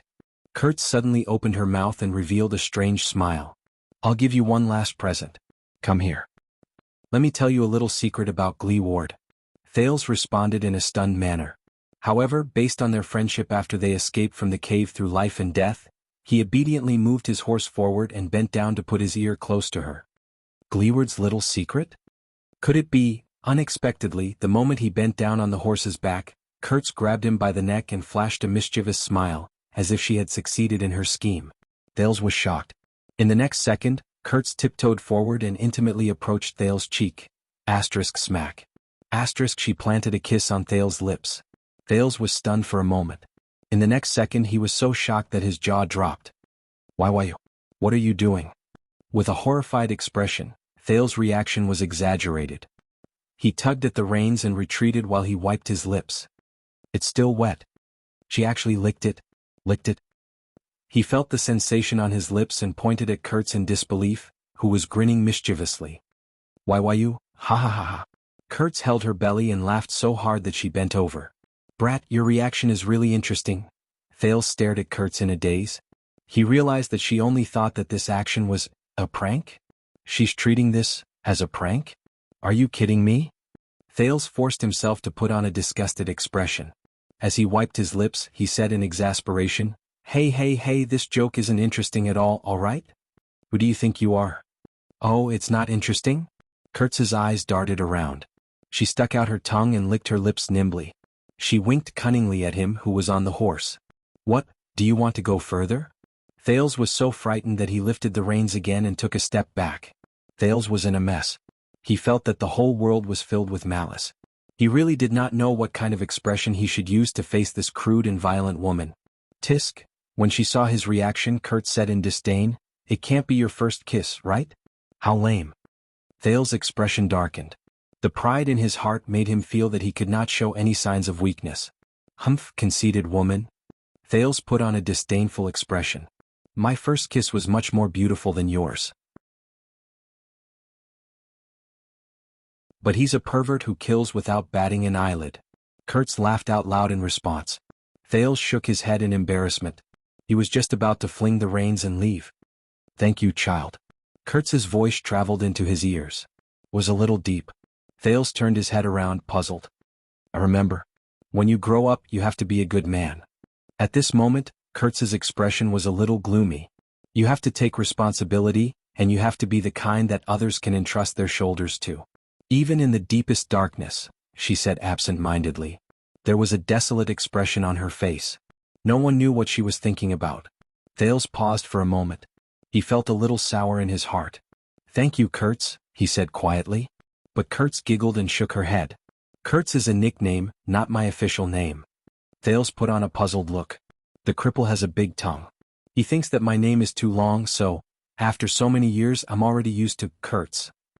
Kurtz ran her right hand through the hair in her forehead. She swung her head backwards and combed her messy hair to the back of her head. With a toss of her head and the stretch of her waist, Kurtz's movements were smooth, natural, elegant, and neat. Coupled with her graceful figure, there was a strange sense of beauty in her movements. At that moment, Thales suddenly had a thought that made him feel slightly ashamed. This woman with a gruff voice before me seems to be rather charming? Thales coughed softly and quickly shook his head. He chased away the boring thought and the strange feeling that had just returned to his lips. Christina. Kurtz smiled charmingly. Christina Ramon, that's my real name. Thales shrugged. All right, Miss Ramon, but he was immediately stunned. Ramon? Thales mulled over the family name, and his expression changed slightly. His gaze when he looked at Kurtz was different. I heard from Glee Ward that your father was a military doctor? Kurtz furrowed her eyebrows. Yes, a lunatic. He was abnormal before he disappeared. And my biggest gain from being by his side was learning how to suture people, whether they were dead or alive. She shook her head in disdain. It was obvious that she did not think much of her father. Is that so? At that moment, Thales was in a strange mood. He could not put his feelings into words. How did you come to Dragon Cloud City in Shield District? Kurtz froze for a moment. More than 20 years ago, my father shoved me into the hands of an old comrade and disappeared. Kurtz shrugged. I ran into a few bastards and a bunch of *T in the military camp. Then I met the cripple and he brought me out. A few seconds later, Thales said with great difficulty, Your missing father, what's his name? Maybe I can help you find him. Kurtz fell silent. Cobb or Kobo? I can't remember. She waved her hand in a seemingly indifferent manner. It's okay, I've always thought that he was dead anyway. Kurtz snorted softly. I never counted on him either. But she immediately noticed that Thales shuddered slightly. The prince looked hesitant, and his expression was unusually solemn. He lowered his gaze. It was as if he did not dare to face her. What's wrong? Kurtz asked, puzzled. She then deliberately put on a bashful smile, raised the corners of her lips and teased him again. Oh, you can't bear to part with me, right? You want to marry me and bring me back to the castle? But Thales had no intention of teasing her. He did not pay attention to Kurtz's words at all. He only nodded anxiously. Kurtz, I will pay attention. The prince's voice was a little gloomy. He turned his horse around. If I can find him. Find your father. He said dejectedly, and thank you, Miss Ramon. Kurtz looked at him strangely, but in the end she did not say anything. She only snorted softly and waved at him with a slightly solemn expression. Take care. Brat Prince. Thales did not dare to turn his head any more. In the next second, he raised the reins and galloped in the direction of his memory. Dragon Cloud City along with the memories of that place. Stay behind. The sun set in the west. Thales rode cautiously in the wilderness outside Dragon Cloud City. He was neither fast nor slow. He still remembered the rendezvous point marked on the map by Raphael. Dragon Cloud City was still locked down, and the guards and search teams were still inside the city. He was very close to the rendezvous point. As long as he left the city smoothly, he could reach it in less than a day. Even so, he still acted cautiously and tried his best to search for places like hills and bushes. He would rather take a long detour to ensure his safety. He stayed away from checkpoints, villages, and any places with human habitation. Every time he arrived at a new place, he would use Hell's senses to observe his surroundings. Even though he was very tired, he tried his best not to stop and rest too much. He used the dry food and water Kurtz prepared for him on the horse to stave off his hunger. Thanks to the riding skills Nicholas taught him, he traveled in circles for most of the day. He tried his best to avoid some farmers and woodcutters who worked in the wild, praying that they would not notice this suspicious pedestrian. Finally, when it was almost dusk, he arrived at the designated rendezvous point. Thales saw the coniferous forest Raphael told him about. He compared it to the symbolic hills around him. After he confirmed that it was the place in front of him, he could not help but breathe a sigh of relief. According to the plan, the first batch of people from the Secret Intelligence Department would wait for him here and escort him across Rubble Hill, Sunset Snow River, and the boundaries of Spear City. He would then arrive at the land of barren rocks, the border between the city of faraway prayers and Dragon Cloud City. Thales used Hell's senses to try and sense the movements in the bushes. After he confirmed that there were only the usual sounds of birds chirping and small animals running back and forth, he breathed a sigh of relief. He rode into the bushes and got down in front of a tall fir tree. He patted the old horse's neck gratefully. The old horse snorted in response. Then it happily ate the weeds under the tree. Even though it was not fast, its temper was much better than Miss Jenny's in Heroic Spirit Palace's stable. Thales turned around and took another deep breath of the wild air. He looked at the small coniferous forest, which was usually unfrequented, with satisfaction. That was why the Secret Intelligence Department had chosen it as their rendezvous point. He leaned against the tree and sat down. He took out his water skin and poured a mouthful of water into his dry lips to relieve the soreness in his limbs caused by climbing the black track, as well as the damage caused by the friction on his inner thighs. The first step is complete, Thales said quietly. He used his finger to draw a small circle in the soil. The hardest part is over. Dragon Cloud City is already behind me. He drew a big circle to the west. He was in Rubble Hill, one of the largest fiefs under Dragon Cloud City. It was in the western part of the forest under the rule of the old Count Nazir. If he walked southwest from the forest, he would pass by a tributary of Sunset Snow River. Thales continued to draw a line downwards. After crossing the river, he would arrive at Spear City under Dragon Cloud City. Then he would head to the land of barren rocks. That was the territory of the city of faraway prayers. If he walked south from the land of barren rocks, the great desert would be right before his eyes. Once I enter the desert, I will be facing Constellation's army. Thales thought absent-mindedly. At this moment he suddenly heard a strange bird's cry. Is the person we agreed on here? Thales stood up curiously and wanted to search the forest at dusk. Bang. In the next breath, almost at the moment he heard the loud noise, Thales felt pain in his back. He lost his balance due to the huge force behind him. He fell to the ground with a thud. The pain in his chin had just arrived. Before Thales' nerves could give him a normal response, he felt his back tighten. Bang. A heavy pressure came at him. Thales was shocked to find that his hands were firmly gripped by someone. What's wrong? Thales instinctively wanted to struggle, but only then did he realize that his whole body was pressed to the ground. His hands were locked behind his back and he could not move. Even the sin of Hell's River could not react in time. Thud. His water skin fell to the ground at this moment. Water dripped weakly into the soil. Wow! A rather familiar male voice rang out. It sounded like the sound of a gong being struck. He laughed loudly and said, "Look what I caught. A big lively fish." When Thales heard this voice, he thought of something and his face instantly turned pale. The prince gritted his teeth and tried his best to raise his head. With his face covered in mud, he looked behind him. "It's you?" Thales cried out in grief and indignation. "The Raven of Death." As the prince roared angrily, a flock of birds was startled away from the bushes. Under the setting sun, the vanguard of the City of Faraway Prayers diplomat group, the Raven of Death, Ned Monty, one of the 5 war generals, was kneeling on Thales' back. He pressed down on Thales' struggling hands. With a malicious smile, the Raven of Death slowly moved closer to Thales' ear. "Shoo, young prince. For the sake of our mutual convenience, let's be a little gentler, okay?" Thales could only see the man's brown hair from the corner of his eye. But he could feel that Monty's method of suppressing him was very professional. Whether it was turning over or kicking, he was in the worst position. He could not exert any strength at all. Not to mention that Thales had already used up most of his strength because of the black track. The prince's heart sank. How could it be him? Why is he here? Where are the people from the Secret Intelligence Department? Wait. Doesn't that mean? Monty's smile was a little scary. With the excitement of catching prey, he said softly, "Are you looking for the people from the kingdom's Secret Intelligence Department?" At that moment, Thales' pupils shrank. His heart skipped a beat. "I'm sorry, they're all very busy now." Monty's words made Thales' heart turn cold. All very busy? Thales looked at his surroundings in disbelief. The quiet forest, the silent air, and the lifeless air.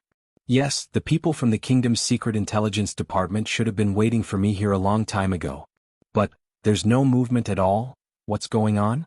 The kind of busy that I'm unwilling to do you understand? The Raven of Death chuckled, and for some reason, it sent chills down Thales' spines. So I volunteered generously and took the initiative to take over this task from them. He licked his lips and looked at Thales, who had his head turned away with a pained expression. With the joy of toying with his prey, he chuckled coldly. "I came to welcome you. Why are you unhappy?" The sin of Hell's river surged into his brain. Thales forced himself to calm down. How did he know about this place? Isn't this the meeting place that only the Secret Intelligence Department knows about? Is there a traitor in the Secret Intelligence Department? Was the information leaked? Or was the Secret Intelligence Department doing this on purpose and this is their plan? Just like 6 years ago? When he thought of this, Thales immediately broke out in a cold sweat. "How did you get out?" "I remember that the Star Killer locked down the entire Dragon Cloud City, and most of the nobles were among them, especially the diplomat group from the City of Faraway Prayers, whose interests are closely related to mine." Monty only snorted softly. "Aha, my relationship with Spiky is much more complicated than you think." Thales took a deep breath. His nose was filled with the smell of soil. "Damn it. You want to kidnap me and bring me to the City of Faraway Prayers?" The prince turned his head and said with difficulty. Monty's terrifying laughter traveled into his ears again in a sinister manner. Don't you think that this is a good choice? Don't you get along well with Ian?" There was an inexplicable, fanatical and satisfied smile on his face. He looked like a lunatic. "He kept asking me to entertain you if I have the chance to meet you." Monty suddenly increased the strength in his grip. Thales let out a pained cry. But he did not have time to care about that. In the Hall of Heroes, at the end of the council hearing, the Viscount of Dual Wind City, Ian Rockney's ferocious face and ruthless words appeared before Thales' eyes at the same time. The cold wind of dusk blew past. Thales only felt chills all over his body. The soil under him was also bone-chilling. H*T. He quickly recalled all the information he had about Monty. Ned Monty. The Raven of Death. The Scout and Vanguard. He participated in the war against the Alliance of Freedom and White Mountain. The 5 war generals, former White Blade Guards, Nicholas' old colleague and subordinate. Now he's the lord of the City of Faraway Prayers, the diplomat group's vanguard. He's preposterous, has a big mouth and has a terrifying smile. Wait. Thales stopped thinking and said through gritted teeth. Monty's terrifying laughter stopped for a moment. Think about it. Even though Thales looked disheveled and his life was threatened, he still tried his best to maintain his tone. he said coldly. The Prince of Constellation disappeared in Dragon Cloud City. But a month later, I mysteriously appeared in the city of faraway prayers. Do you know what this means? Monty stopped laughing, but his light-colored eyes were fixed on Thales without moving. The chill in his gaze was terrifying.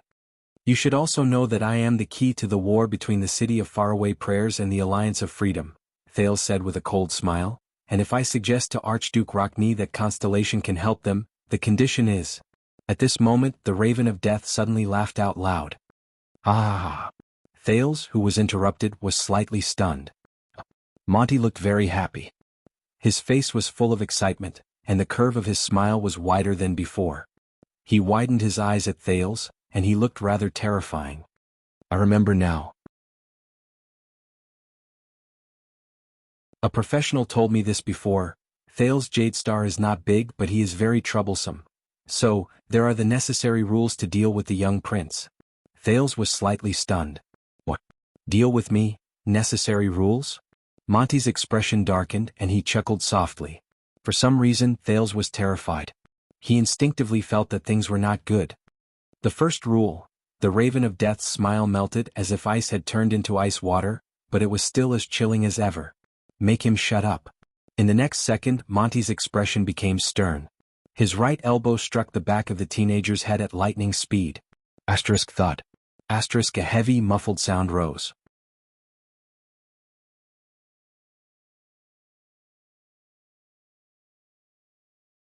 Chapter 359.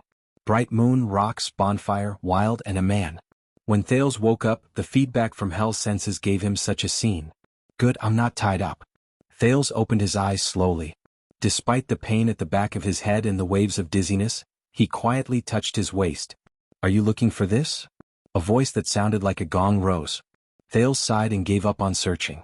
He sat up laboriously and patted the dust off his clothes. That's mine. Beside the bonfire at night, Monty leaned against a tree with a leisurely expression. He looked at Thales with a smile. JC's dagger spun nimbly in the man's hand, and he performed a lot of tricks. I have to say it's pretty sharp. The Raven of Death turned the dagger into a backhand grip and swiftly sliced through the air. He pulled his arm back with a soft sound of the air being sliced. I can be considered to know a lot about weapons, but I can't even tell that it's made of some rare metal. TSK, the royal family is indeed the royal family. Monty flicked JC's blade and clicked his tongue with interest. Thales twisted his neck in resignation to soothe the pain at the back of his head while he observed his surroundings. They were no longer in the forest, but in a wilderness with complicated terrain and jagged rocks of all shapes and sizes. The man had even started a fire under a huge rock that was slanted to avoid the wind. There were 2 horses tied to the tree behind Monty. They were well equipped, and one of them had a quiver, while the other even had a long sword and shield. It was obvious that they were war horses. With Hell's senses, Monty's silhouette was no different from that of a normal person. He had a transparent human form, but Thales could see that, just like the Fortress Flower, the Kingdom's Wrath, and the Star Killer, there was a strange power hidden in this supreme-class elite's body. It lurked in his muscles and blood vessels, and occasionally flashed across his body. The horses are on the opposite side and there are no weapons. This is a wilderness I'm not familiar with, and the enemy is very powerful. Thales secretly shook his head. The chances of escaping are very low. While he was observing carefully, Monty had already put down his dagger and tossed a piece of jerky and a waterskin to him from afar. Thales caught them in a flurry, then frowned slightly. That's it. The prince patted the dust off the jerky and said with a disgusted expression, Since you started a fire, can't you hunt and roast some meat? Monty shook his head and did not seem to care at all. My apologies, Your Highness. In the wild, the smell of meat will attract unnecessary trouble. It's already too much to start a fire. The Raven of Death grabbed another piece of jerky, stuffed it into his mouth and chewed it with relish. Of course you can choose not to eat it. Thales sighed in a seemingly sorrowful manner. He took a small bite of the jerky and put on a disgusted expression as he stared at Monty in displeasure. The man opposite him seemed to be very interested in the prince's appearance of not being able to swallow his food, and let out a low mocking laugh. What is this place? The prince seemed to have given up on protesting. He stared at Monty dejectedly and glanced at JC's dagger by Monty's hand. Where are we? Monty tore another mouthful of jerky and deliberately chuckled. On the way. On the road.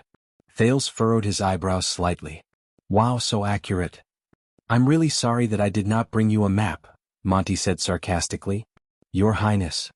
The people from the Secret Intelligence Department, the people who were supposed to be waiting in the forest to receive me? Thales said flatly. What did you do to them? Monty laughed when he heard that. He laughed very happily and his shoulders shook, as if he was very happy when he thought about it. This made Thales' heart sink. Didn't I tell you? Monty blinked and had a smug look on his face. They were very busy. Thales, whose expression darkened, did not respond. Instead, he quietly opened the water skin. He covered his mouth with the spout and quietly activated Hell's senses. Once again he carefully observed his surroundings, including the position of the moon. It's midnight now. It's been at least a few hours since he knocked me out. But, strange. The prince drank a mouthful of water and asked faintly, Are you alone? Monty furrowed his eyebrows. What's wrong? The Raven of Death narrowed his eyes slightly. A hint of wariness flashed in his gaze. Do you think that if I'm alone you might have a chance?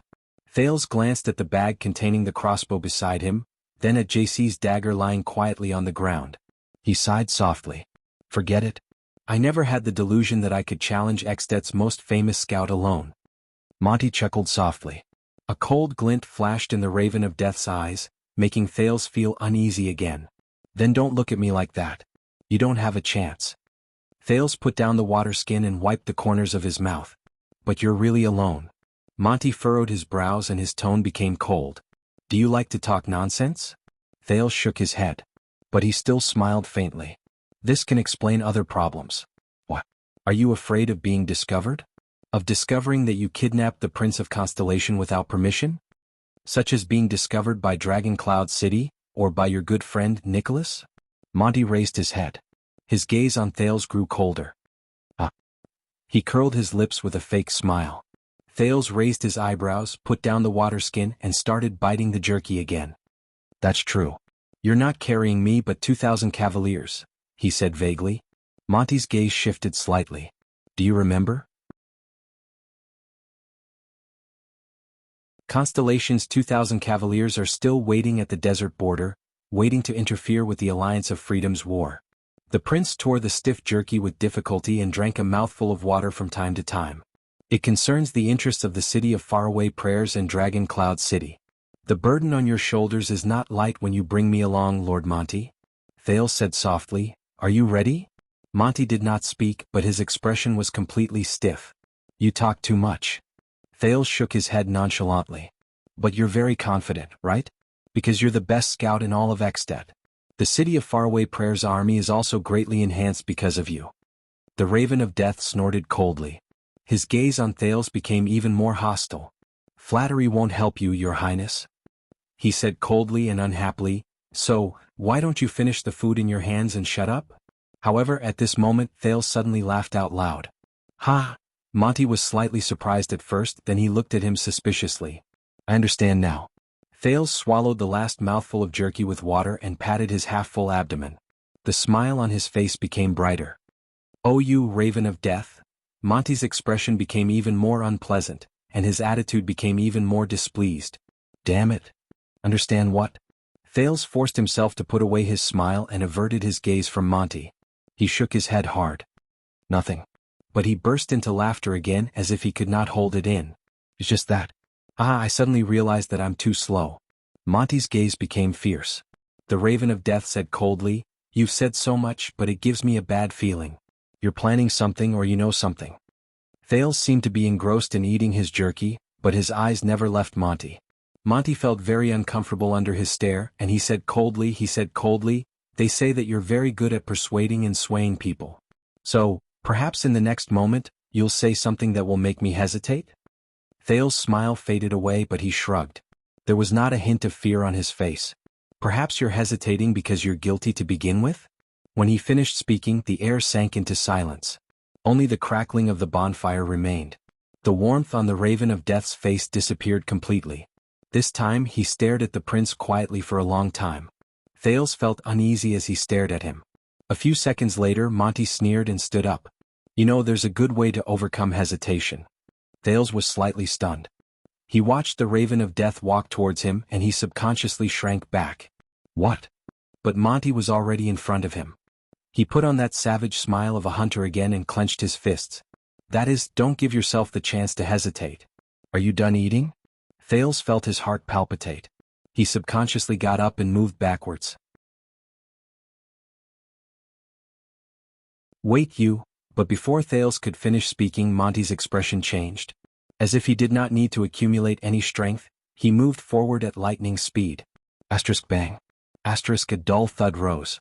Thales could not even see Monty's movements clearly before he fainted again. You're awake again? This was the first sentence Thales heard in his muddled state after he woke up from his hunger and jolts. It still belonged to that man. The first thing he saw was the ground. The grass, stones, soil on the ground. Wait. Why are they all moving backwards? The moving ground? Thales was shocked. He shook his head hard, and to his surprise he was lying on the saddle in an ugly posture. As the horse's hooves moved forward slowly, his head and hands were on one side, and his legs were on the other. The prince instinctively struggled to get up, but he realized that he was tied tightly to the saddle. He could not even straighten his body. Damn it! Thales felt the soreness all over his body and looked around in pain. The weather was clear and the sun was shining brightly, but they were walking on a small path covered in weeds. There were cedar trees on both sides of the path. It was obviously not the same place as yesterday's campsite. Damn it! What kind of operation is this? Thales stared at the horse's hooves that moved up and down on the ground with a solemn expression. His heart sank. He desperately looked up at Monty, who was whistling leisurely on another horse. Damn it, is this the treatment you should give to the prince? Thales exhaled. He felt that the pain in his waist and abdomen was becoming more and more unbearable. He could not help but curse through gritted teeth. Are you sure that your superiors won't punish you for this? What if I die on the way? The Raven of Death turned around from his horse and chuckled. But you're not dead yet, are you? And I'm sure that they won't. Ha ha. Thales heaved a long and heavy sigh. He looked at his tied body and could not help but lower his head. He felt that he was extremely unlucky. You old actor, you used too much force. The Raven of Death did not seem to understand the underlying meaning in Thales' words. He slowed down his horse and rode alongside Thales. Listen, talkative boy. Monty's smile was very terrifying. For the sake of peace and smoothness on our journey, you have two choices now. Monty raised two fingers in a relaxed manner. The joy of having prey in his hands rose on his face. Choice 1, you can continue to talk. But he had not finished speaking. I choose 2, Thales said coldly. He did not even bother to look at Monty's expression or emotions. This made Monty's expression stiffen for a moment. He tilted his head and looked at his raised fingers. He scratched his chin in slight displeasure. Damn it, the Raven of Death said in displeasure. I haven't even started. Thales answered him bluntly and retorted stiffly, Anyway, the result of choice 1 is always the worst, isn't it? Monty snorted in displeasure and turned his head around, inviting ridicule upon himself. They had been on the road for about an hour. It was so long that Thales only had the strength to pant. The feeling of being hung on a horse's back is really... Oh my God, hey, that big-mouthed, the Star Killer told me that he could snap your neck in 5 seconds. At that moment, Thales felt his consciousness blur. His waist ached and his abdomen, which was against the saddle, was almost worn through. This made him hate the person in front of him so much that he gritted his teeth. Honestly, right now, I'm really looking forward to that scene. Monty stiffened a little while he sat on the horse. 5 seconds? Is that what he said? His expression became very unsightly. But in just a moment, Monty composed himself. He smiled in disdain and turned to Thales, who was gritting his teeth on the horse's back. Now I believe that you are indeed troublesome, at least when it comes to being annoying. You're already in this state and you still can't shut your mouth? Thales gasped in pain and tried his best to show a pale smile. See, this is the problem. When I was still in Dragon Cloud City's hands, they thought I was troublesome. The prince's sweat dripped to the ground. It was rather difficult for him to speak and his voice was hoarse. But after they lost me, they remembered that I was still a bargaining chip. And now I'm in your hands. The teenager tried his best to raise his head. He was drenched in cold sweat, but he still tried his best to put on an ugly smile. Guess who is the most troublesome? Monty snorted coldly and moved his horse forward.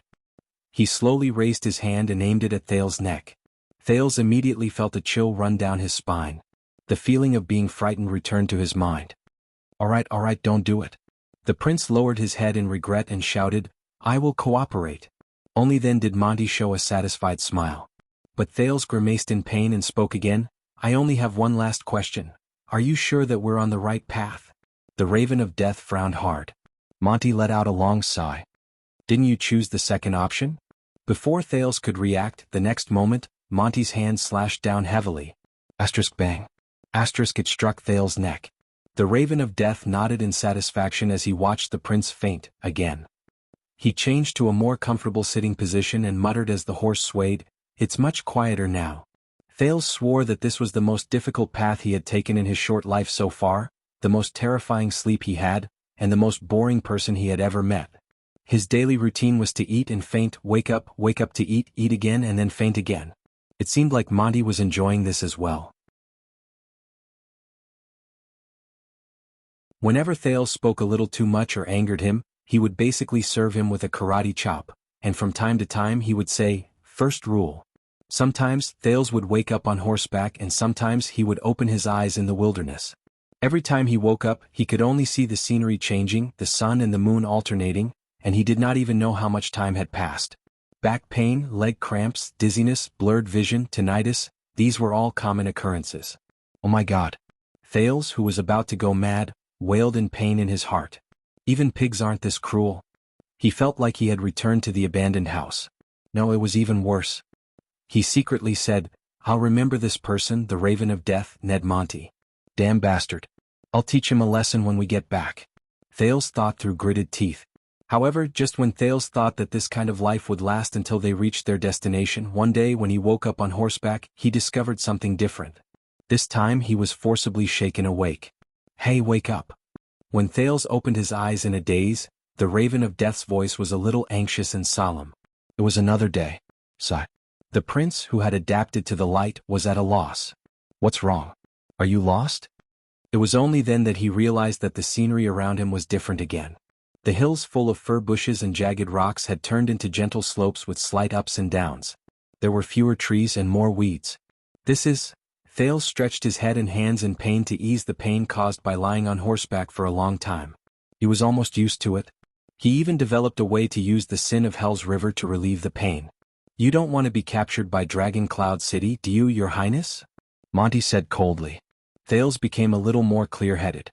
He suddenly realized that there was something wrong with Monty's words. The prince's expression became stern. What's wrong? Monty grabbed his horse's reins with one hand and Thales with the other.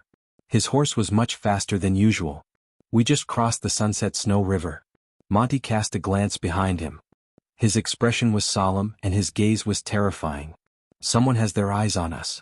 Sensing the heaviness in his words, Thales shuddered and remembered his current situation. We just crossed the Sunset Snow River, they have their eyes on us. Who is it?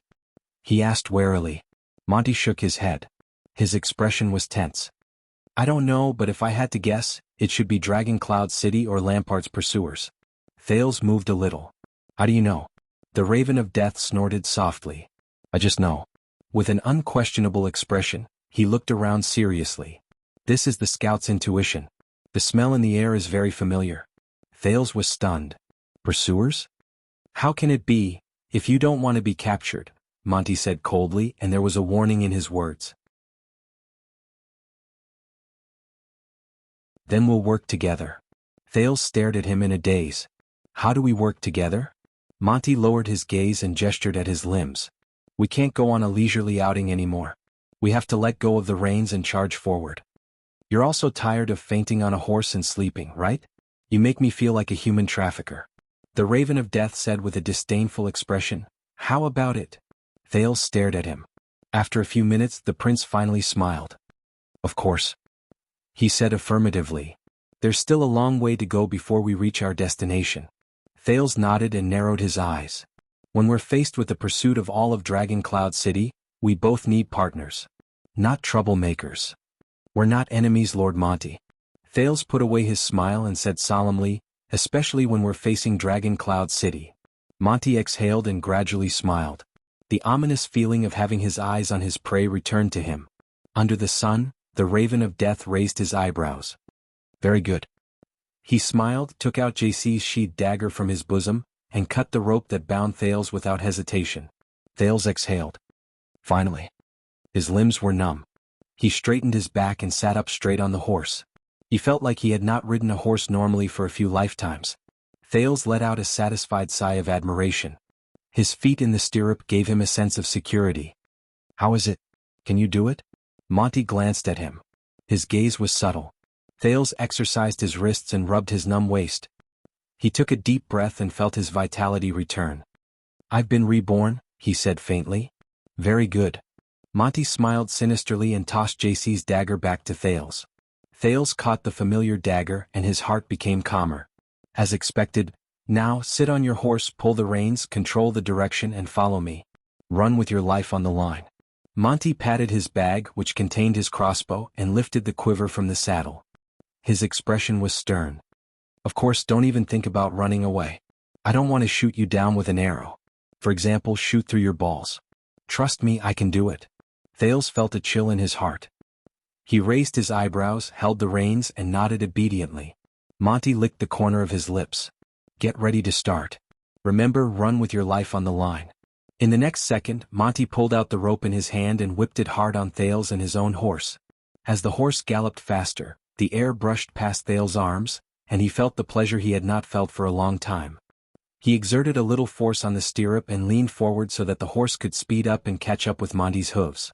Asterisk thump, thump, thump. Asterisk Thales sucked in a mouthful of air in comfort.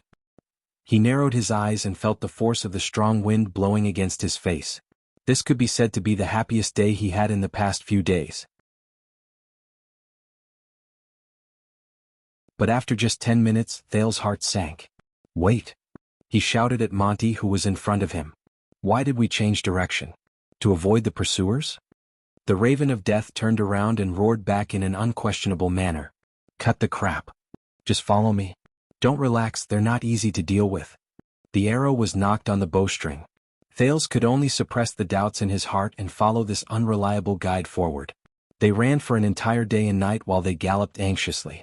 They practically did not stop along the way. They even ate on horseback. The scenery before their eyes slowly changed.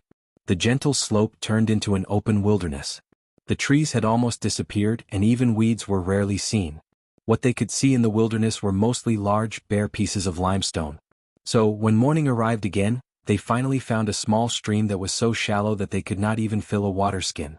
When they set up camp and rested, even the horses were so tired that they whimpered. Where are we? Thales almost collapsed on the ground. He leaned against a rock and panted while he gulped down water. Land of barren rocks. This time Monty answered very straightforwardly. He also gulped down a mouthful of water, but he did not look relaxed or tired. His gaze was still alert.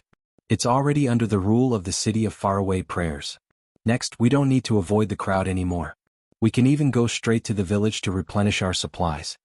Thales' expression froze. Land of barren rocks. So, are we really going to the city of faraway prayers? He asked nonchalantly. So, the great desert is in the south. Monty shrugged and did not answer. He just tore off a piece of jerky and put it into his mouth. God knows how he could eat the moment he got off the horse, run once he got on the horse and sleep the moment he laid down. For example, Thales felt like he was about to collapse from exhaustion. He did not even have the strength to eat. Did you take a detour? Thales panted. Why do I feel like you're not walking in a straight line? Monty glanced at him in disdain. Shut up. When you're outside, you have to listen to the professionals. With a hint of worry, Thales turned around and glanced behind him. So, we shook off our pursuers? Of course. Monty seemed to be in a good mood. His eyebrows relaxed and he actually answered his question. Even if I'm carrying a burden, I'm still Extet's best scout. As he watched the Raven of Death's smug expression, Thales could not help but raise his eyebrows. He mumbled in his heart, a burden? So, who is the one chasing us? Monty only shook his head. The person you don't want to see the most. All right, I suggest that you shut up now and have a good sleep. Or do you want me to help you sleep? Thales could only turn his head around in embarrassment to avoid being knocked unconscious again. He picked a relatively flat rock in the land of barren rocks, which was covered in sand and dust. He lay down without any worries, recovered his strength, and thought about his next step. When he was captured by Monty, Thales initially thought that the situation was very bad. Later on, after his first conversation with Monty, he discovered to his surprise that the situation was very good. But now, after following the Raven of Death for an entire day and night, Thales frowned again. No, the situation is not as good as I thought. When he thought of this, Thales cast a worried glance at Monty. This person isn't as simple as I thought. It's much more troublesome and complicated. I'm very close to returning to my country. Now I need a chance. A chance. As he thought of this, Thales quietly closed his eyes and entered dreamland. But this time he fell asleep much faster than he imagined. Asterisk whoosh. Asterisk a sharp hurried sound woke Thales up from his dream. He panted heavily. This strange and rapid sound left a deep impression on him. This is? Be on guard. Monty's exasperated shout traveled into his ears, and Thales snapped out of his daze. It was noon. The sun was high in the sky and it made the bare rocks burn. Thales climbed up while drenched in sweat. Only then did he realize that Monty already had a weapon in his hand, and he was looking behind him with a ferocious expression. The tension in the air affected Thales, who had woken up from his dream. He shook his head and stood up. What's going on? Thales touched the dagger in his bosom and looked around in shock, but he did not see anything. Just as he was about to activate Hell's senses, the Raven of Death responded with an angry snort. What's going on? We screwed up. Monty seemed to be filled with anger. He ground his teeth continuously, and his gaze was terrifying. Damn it, how is it possible? How did they find out? Thales had never seen him like this before. He looked as if he had flown into a rage out of humiliation. But Monty's body tensed up even more. Like a frightened beast, he stared fixedly at the back of a rock. Thales was stunned. How? But he suddenly recalled the most crucial part. The sound just now, Thales said in shock and bewilderment. He desperately tried to recall the impression in his memory. It's a little like the whistling arrow of Dragon Cloud City's patrol team, but there are some differences. I must have heard it somewhere before, and at that moment, a hoarse and deep male voice traveled slowly from behind the rock. Because it wasn't the patrol team's whistling arrow. At that moment, Thales and Monty's expressions changed. This voice, the sound of unfamiliar horse hooves rose from behind the rock. A masked man with a white cloak and a saber on his back rode out from behind the rock. His eyes were bloodshot, but they were still as sharp as a blade. Thales froze. Cloak mask. I recognize this attire. He is, the newcomer swept a cold glance at the two of them. He gently pulled down the scarf beneath his face, revealing the pale but distinct outline of his face. When he saw the newcomer clearly, Monty covered his forehead in pain. He gritted his teeth and stomped the ground. Son of AB***. The newcomer said hoarsely, that is the signal arrow of the White Blade Guards of Dragon Cloud City, which has been used for almost 100 years. 6 years ago, it rang countless times in Dragon Cloud City. Thales sighed. In the next second, the teenager took out the jerky from his pocket, stuffed it into his mouth and chewed it hard. I told you this in the hall, right? Thales Jade Star. Under the sun, the former commander of the White Blade Guards of Dragon Cloud City rode on a warhorse, fully armed. He carried the Rising Sun saber on his back and stared at Thales, who had a gloomy expression on his face, with his terrifying eyes. Thales and Monty looked at each other. Their expressions were unpleasant. Be careful. You'd better not fall into my hands. The voice of the Star Killer, Lord Sori Nicholas, rose in the wilderness. There was a murderous chill in his voice.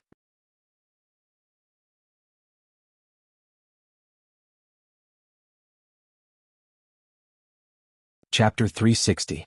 Extet, the city of faraway prayers, the land of barren rocks. Under the sunlight, Thales and Monty stared at the uninvited guest in front of them with great caution and bewilderment. Why is it him? The Star Killer dismounted his horse with an expressionless face.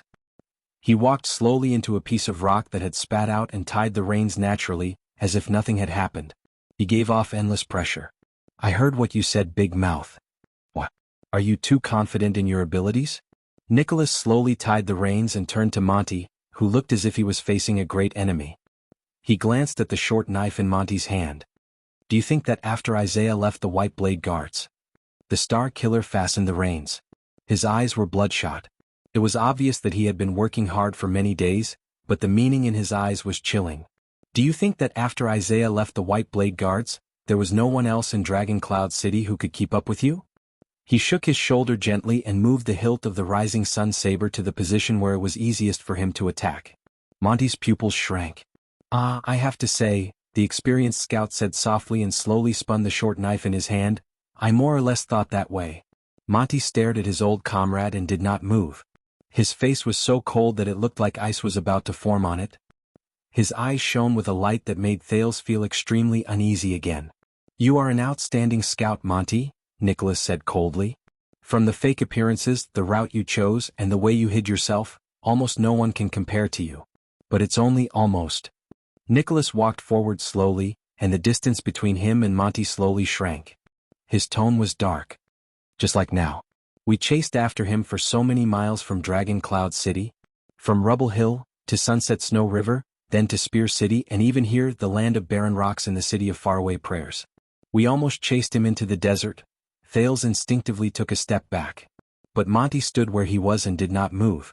He only kept adjusting the angle of the short knife in his hand. But Nicholas did not care. He was still closing in. Thales' breathing became softer and softer. Finally, when he was a few meters away from Monty, Nicholas stopped. But we still caught up to you. He raised his eyebrows slightly and said faintly. Ned Monty. The Star Killer and the Raven of Death's gazes met in midair. One side was cold, while the other side was solemn. It was as if an invisible shackle had been placed on the air.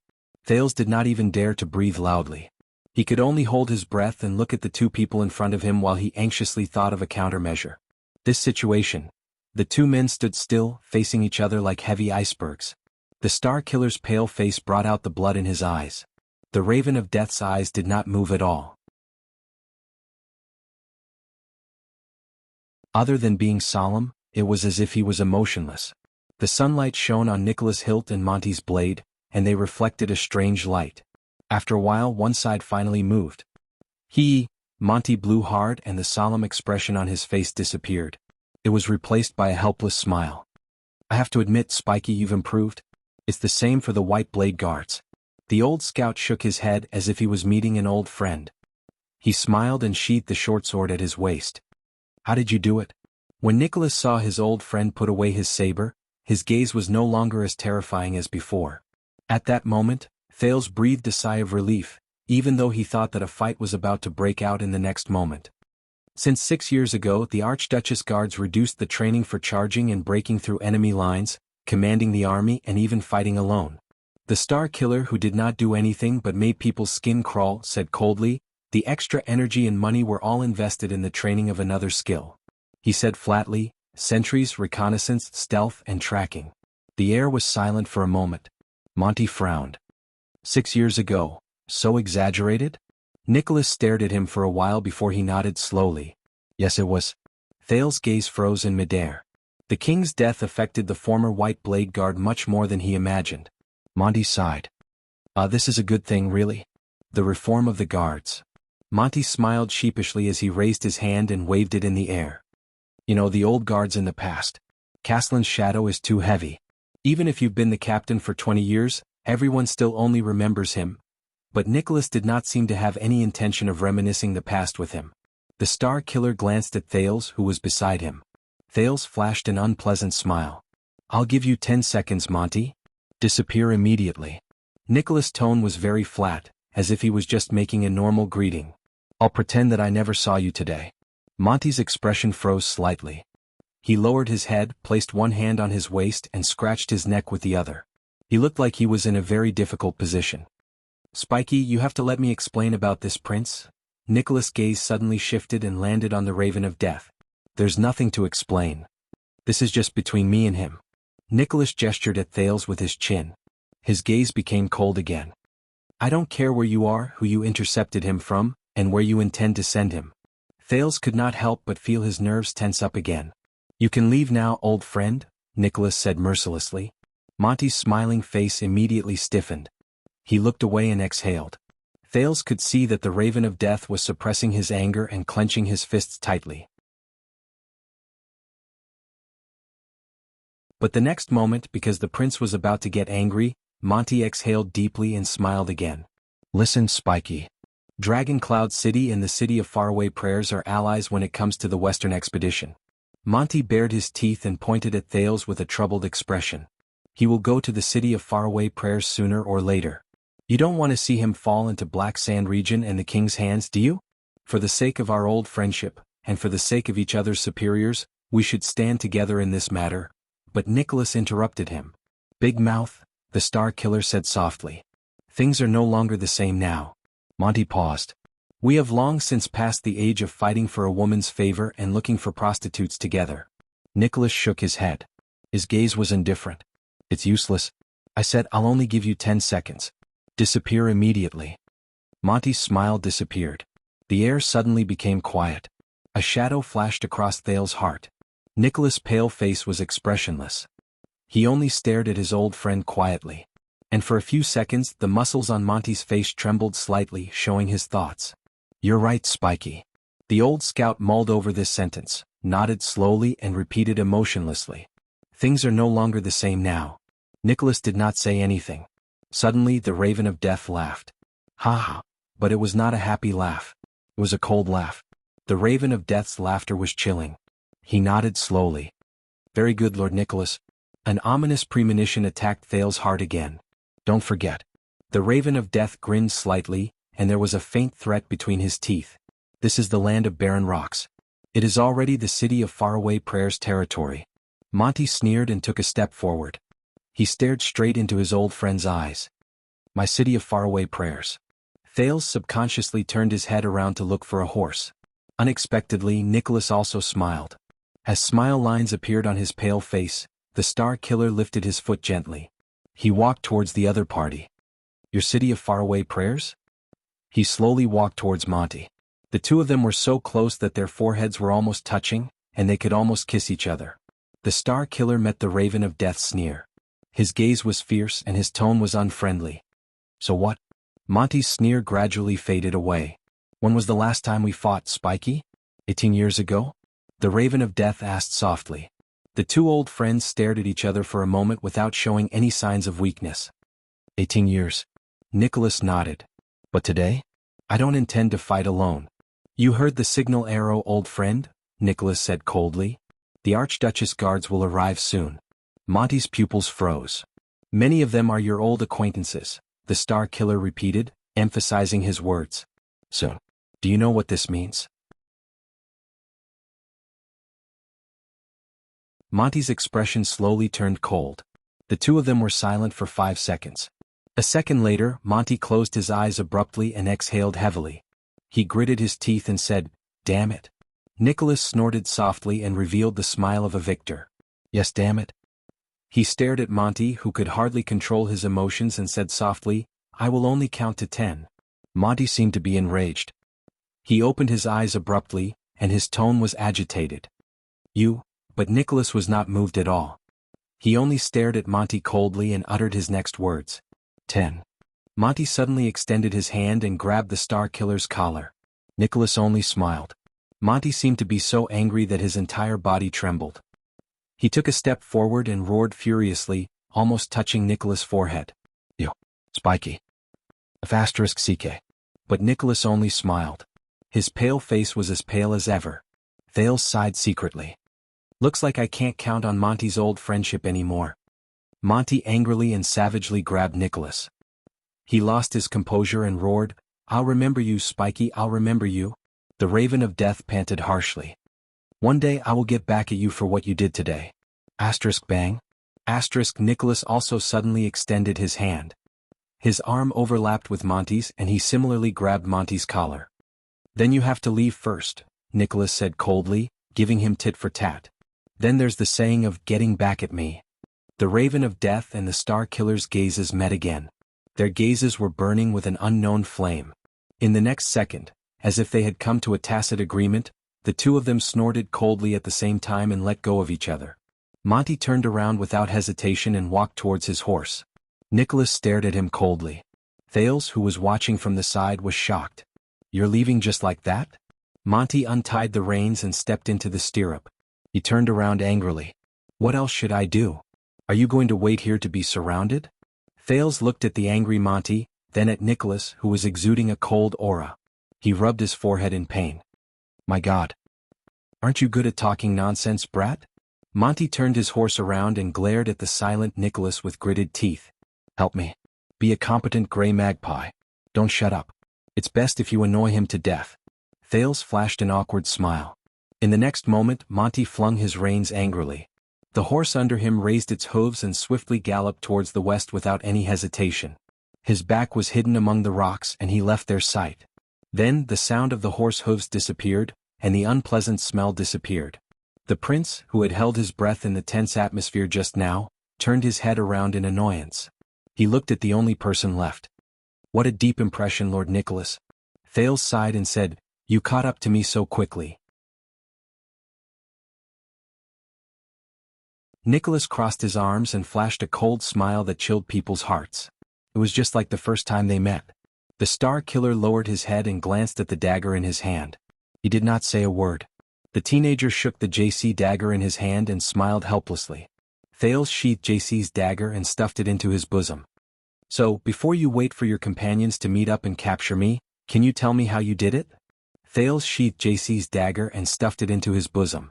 "I thought you sealed off the city and were busy dealing with the important people to screen the people who might kidnap me. Why did you suddenly appear here?" Nicholas smiled. With a certain look on his face, he nodded slightly. "Yes, your plan is not bad, young prince. Arrange for people to attack the team and create the illusion that you were kidnapped out of thin air. When the situation is at its most complicated, make everyone in Dragon Cloud City suspect each other." When he said this, the Star Killer's gaze turned cold. "Greatly slow down the efficiency of the search and mislead us. In reality, he secretly escaped by himself. If we really fell into your trap, even if we searched for half a year, we wouldn't be able to find you." Thales felt dejected. He still found out the truth. "Then how did you find out?" Thales raised his eyebrows and crossed his arms. He looked like he had completely given up on resisting. "When did you become so smart, Deadface?" When he heard this nickname, Nicholas' smile became colder.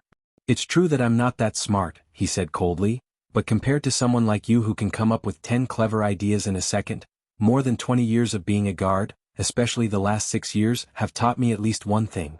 Thales furrowed his brows. "And that is?"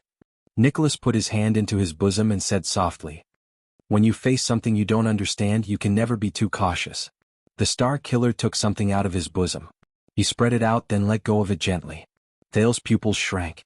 That thing floated in the air for a few seconds, until it landed at his feet. "This is..." The teenager stared blankly at the thing the Star Killer took out. He almost could not believe his eyes. Lying at his feet was a piece of paper. It was a sky-blue, expensive piece of paper with ugly wrinkles. Thales stared at the thin piece of paper, and the feeling in his heart was indescribable. It was that piece of paper. That invitation card that Asda wrote for him.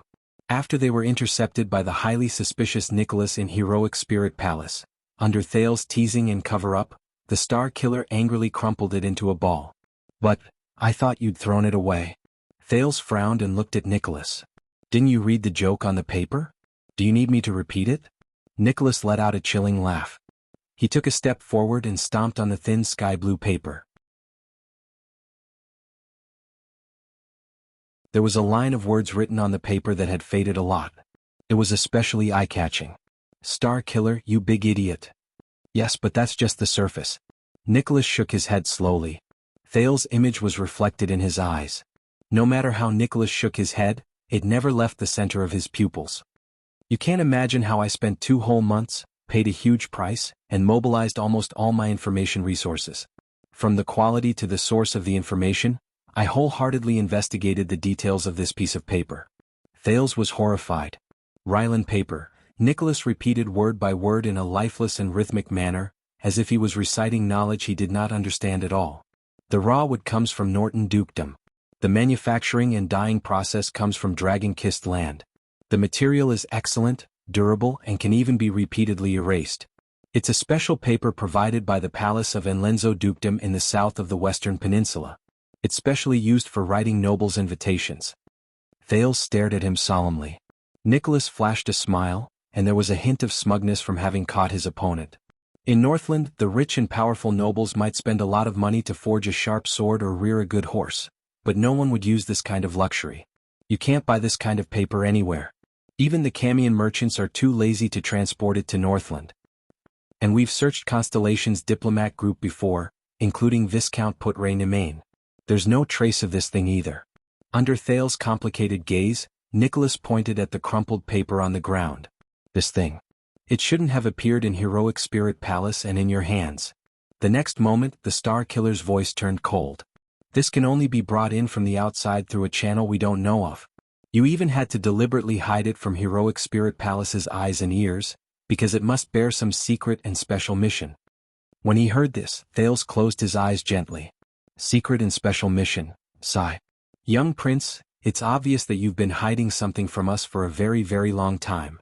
Nicholas curled his lips and revealed a hint of a cruel smile. Although I don't know, you've indeed been secretly planning to complete it by leaving the palace every month to play chess. Obviously, there's something wrong with that chess room. The Star Killer's gaze became unprecedentedly sharp. So after you disappeared, when Count Lisban was still thinking about who kidnapped you, and when the major forces of power were still testing each other in bewilderment, I knew it and I believed it without a doubt. I knew it and I believed it. You were neither kidnapped nor carried away. Instead, you escaped on your own. Nicholas shut his mouth and looked at Thales in disdain. At that time, I knew that all of this must have been a show you made up and acted out yourself. That's all.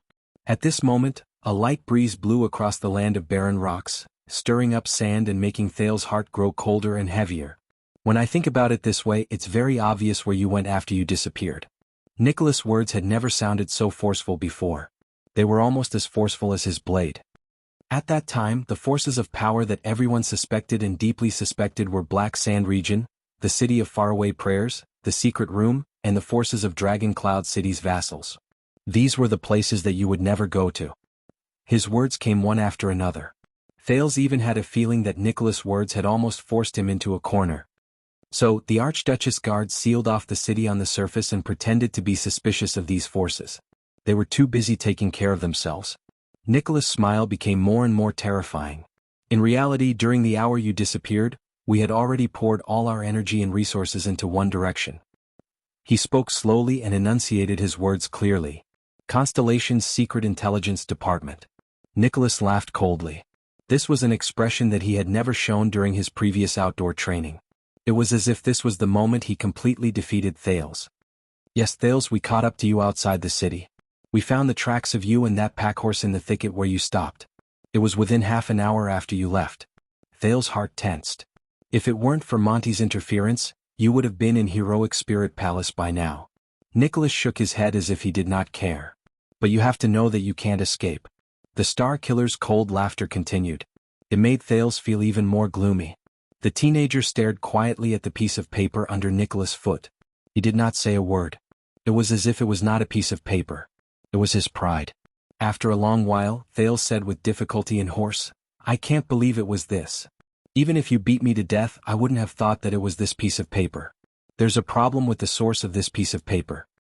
He sighed dejectedly. Damn it, the Asda puppy, Thales added in his heart in a daze. Nicholas responded with a chuckle. Look, once the key point is exposed. The Star Killer's boots moved slowly, and he slowly ground over the thin piece of paper. The famous kingdom's secret intelligence department is nothing more than this. Your escape plan is full of mistakes. It's childish and laughable. Thales sucked in a deep breath. The sun finally rose above his head and began to set in the west. The wilderness was still quiet. Only the whispers of the breeze blowing through the cracks in the stones and a few sporadic bird cries could be heard in the distance. Very impressive, Star Killer. You said that you were cautious. Thales let out a long sigh. You did not underestimate me and you made me pay the price. He slowly raised his head and enunciated each word clearly. But you underestimated the kingdom's secret intelligence department. Nicholas' gaze froze. Thales did not continue speaking. He turned around with a smile and his eyes lit up. Wow, he left me a horse before he left. Thales looked happy as he stared at Monty's remaining horse. And a long sword and shield. I guess he did it on purpose. He probably doesn't like you. Under Nicholas' increasingly hostile gaze, Thales walked towards the horse without hesitation. The Star Killer's smile this time was rather unique. He smiled and shook his head. Really? You and me? Thales smiled as well. He drew his long sword from the saddle, picked up his shield and turned to Nicholas, who had a strange expression on his face. Speaking of which. Thales looked at the other party in high spirits. He swung his long sword, tested the weight of the shield, and nodded happily. "We've been sparring for a long time in class, but we haven't really fought with our lives on the line, have we?" In the next second, Thales put away his smile and put on the starting stance of the Northland military sword style. He raised his shield and moved his sword forward, waiting for orders. The teenager's expression was solemn. He faced the strongest opponent he had ever challenged aside from the Mystic. The Supreme Class Star Killer. "Sorry, Nicholas. This was probably not the battle with the greatest disparity in strength he had ever experienced. But it was definitely the most difficult battle. You only have one chance." Thales focused his attention on the person in front of him and said to himself quietly, "Thales? Only once." Nicholas' smile slowly faded away as he watched Thales, who had his weapon in hand and was fully prepared. "This is a bad idea." He was expressionless and his words were concise. "What right do you have to win against me?" Thales snorted coldly and shrugged. "What? At this stage do you still expect me to surrender obediently?" The Star Killer furrowed his eyebrows tightly. The wind howled and the cold blade reflected the scorching sunlight. Nicholas' eyebrows relaxed and he suddenly spoke. "You use your right hand to eat, right?" Thales narrowed his eyes. "What?" Nicholas' pupils shrank slowly. "Don't worry." He cracked his knuckles, twisted his neck, and exercised all the joints in his body. His bones let out terrifying cracking sounds. The Star Killer clenched his fists and slowly walked towards Thales, who was ready for battle. "No matter how badly I beat you later," the former commander of the White Blade Guard said coldly.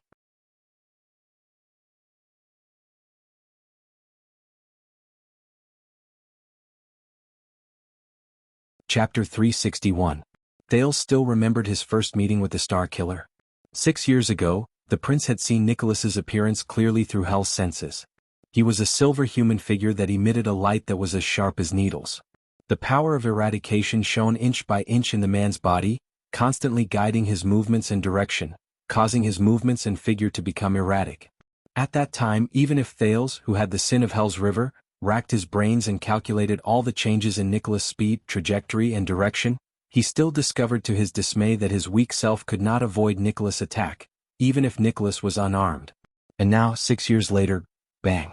Nicholas' heavy punch arrived in an instant and landed heavily on Thales' shield. With a loud bang, Thales swayed. But he gritted his teeth, stepped on his hind legs and withstood the attack.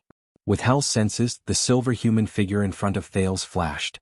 The prince immediately tensed up. Just as expected, the Star Killer's left fist, which was the second wave of attack, arrived before Thales' eyes without any hesitation.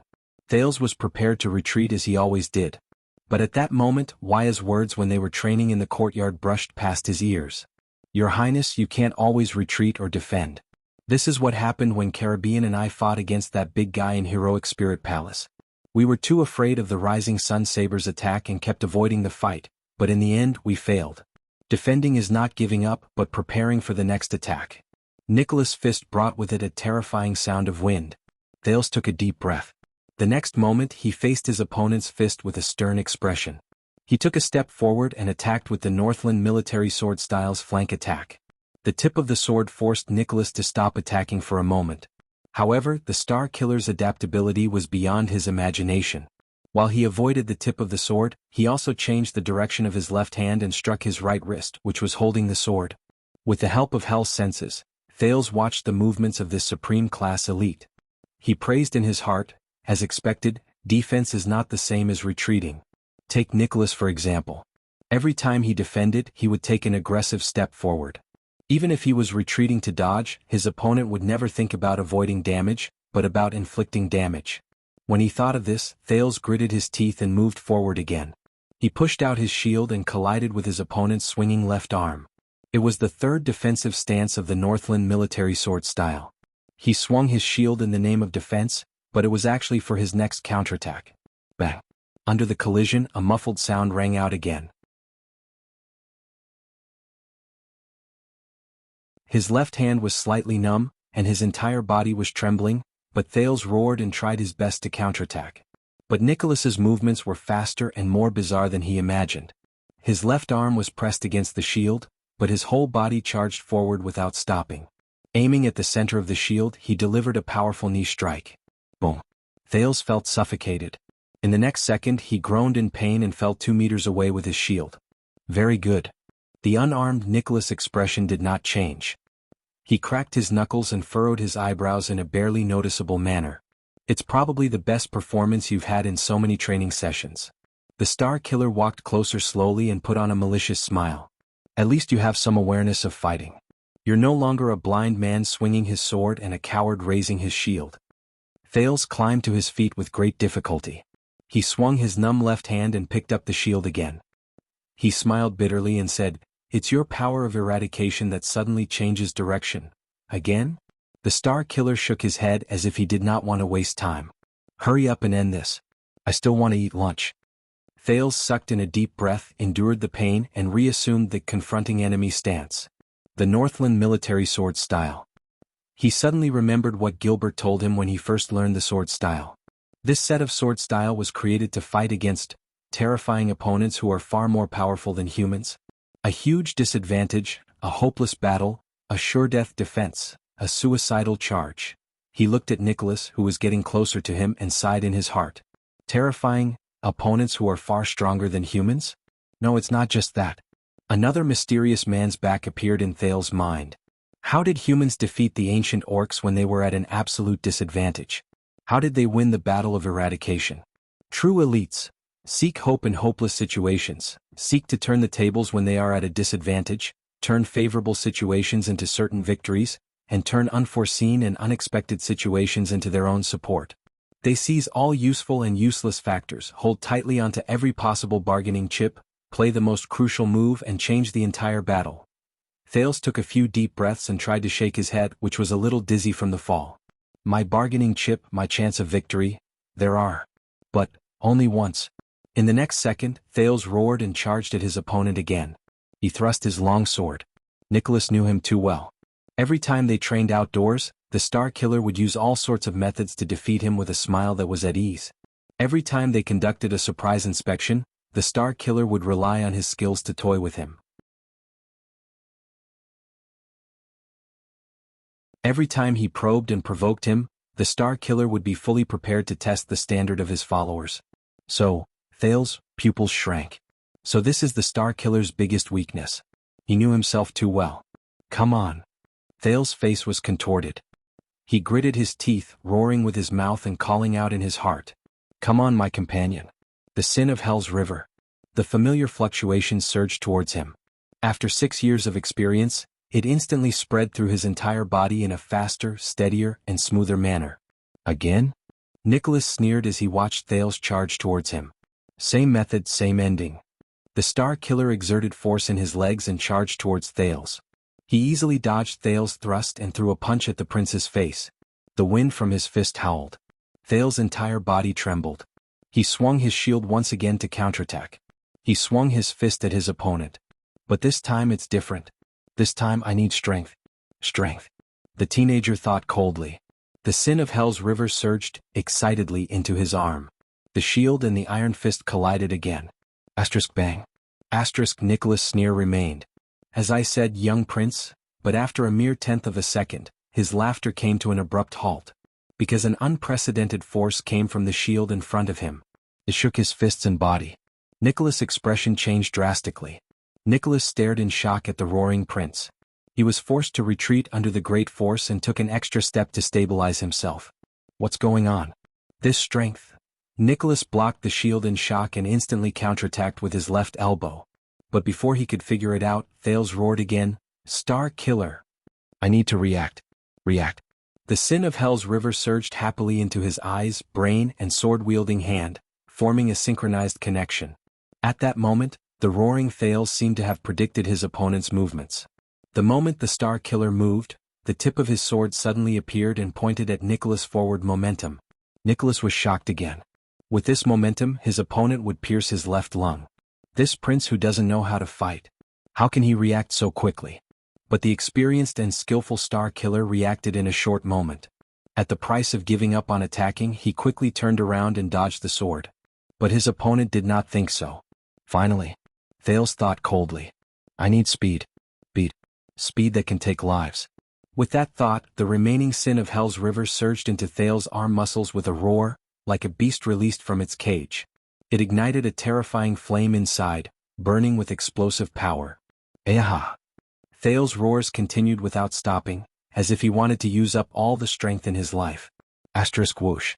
Asterisk in an instant, the tip of his sword brought with it a piercing sound of wind. It suddenly flashed in the Star Killer's field of vision.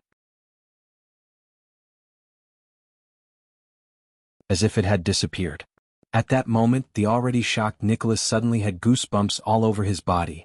A chill that he had not felt for a long time rose in his heart. It was a sense of danger that could only be felt in front of a powerful enemy and on the battlefield. He suddenly felt a chill on the left side of his chest. *T. *T. In the next moment, Nicholas gritted his teeth laboriously and activated his power of eradication in a frenzy.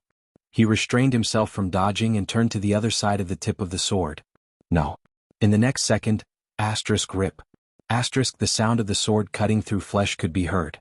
*thud. It was the muffled sound of a human body rolling on the ground. After 2 sounds, Thales stabbed his sword into the ground and tried his best to maintain his balance. He withdrew from the sin of Hell's River state, which included Hell's senses. Ha! The teenager held onto the shield and placed most of his weight on it.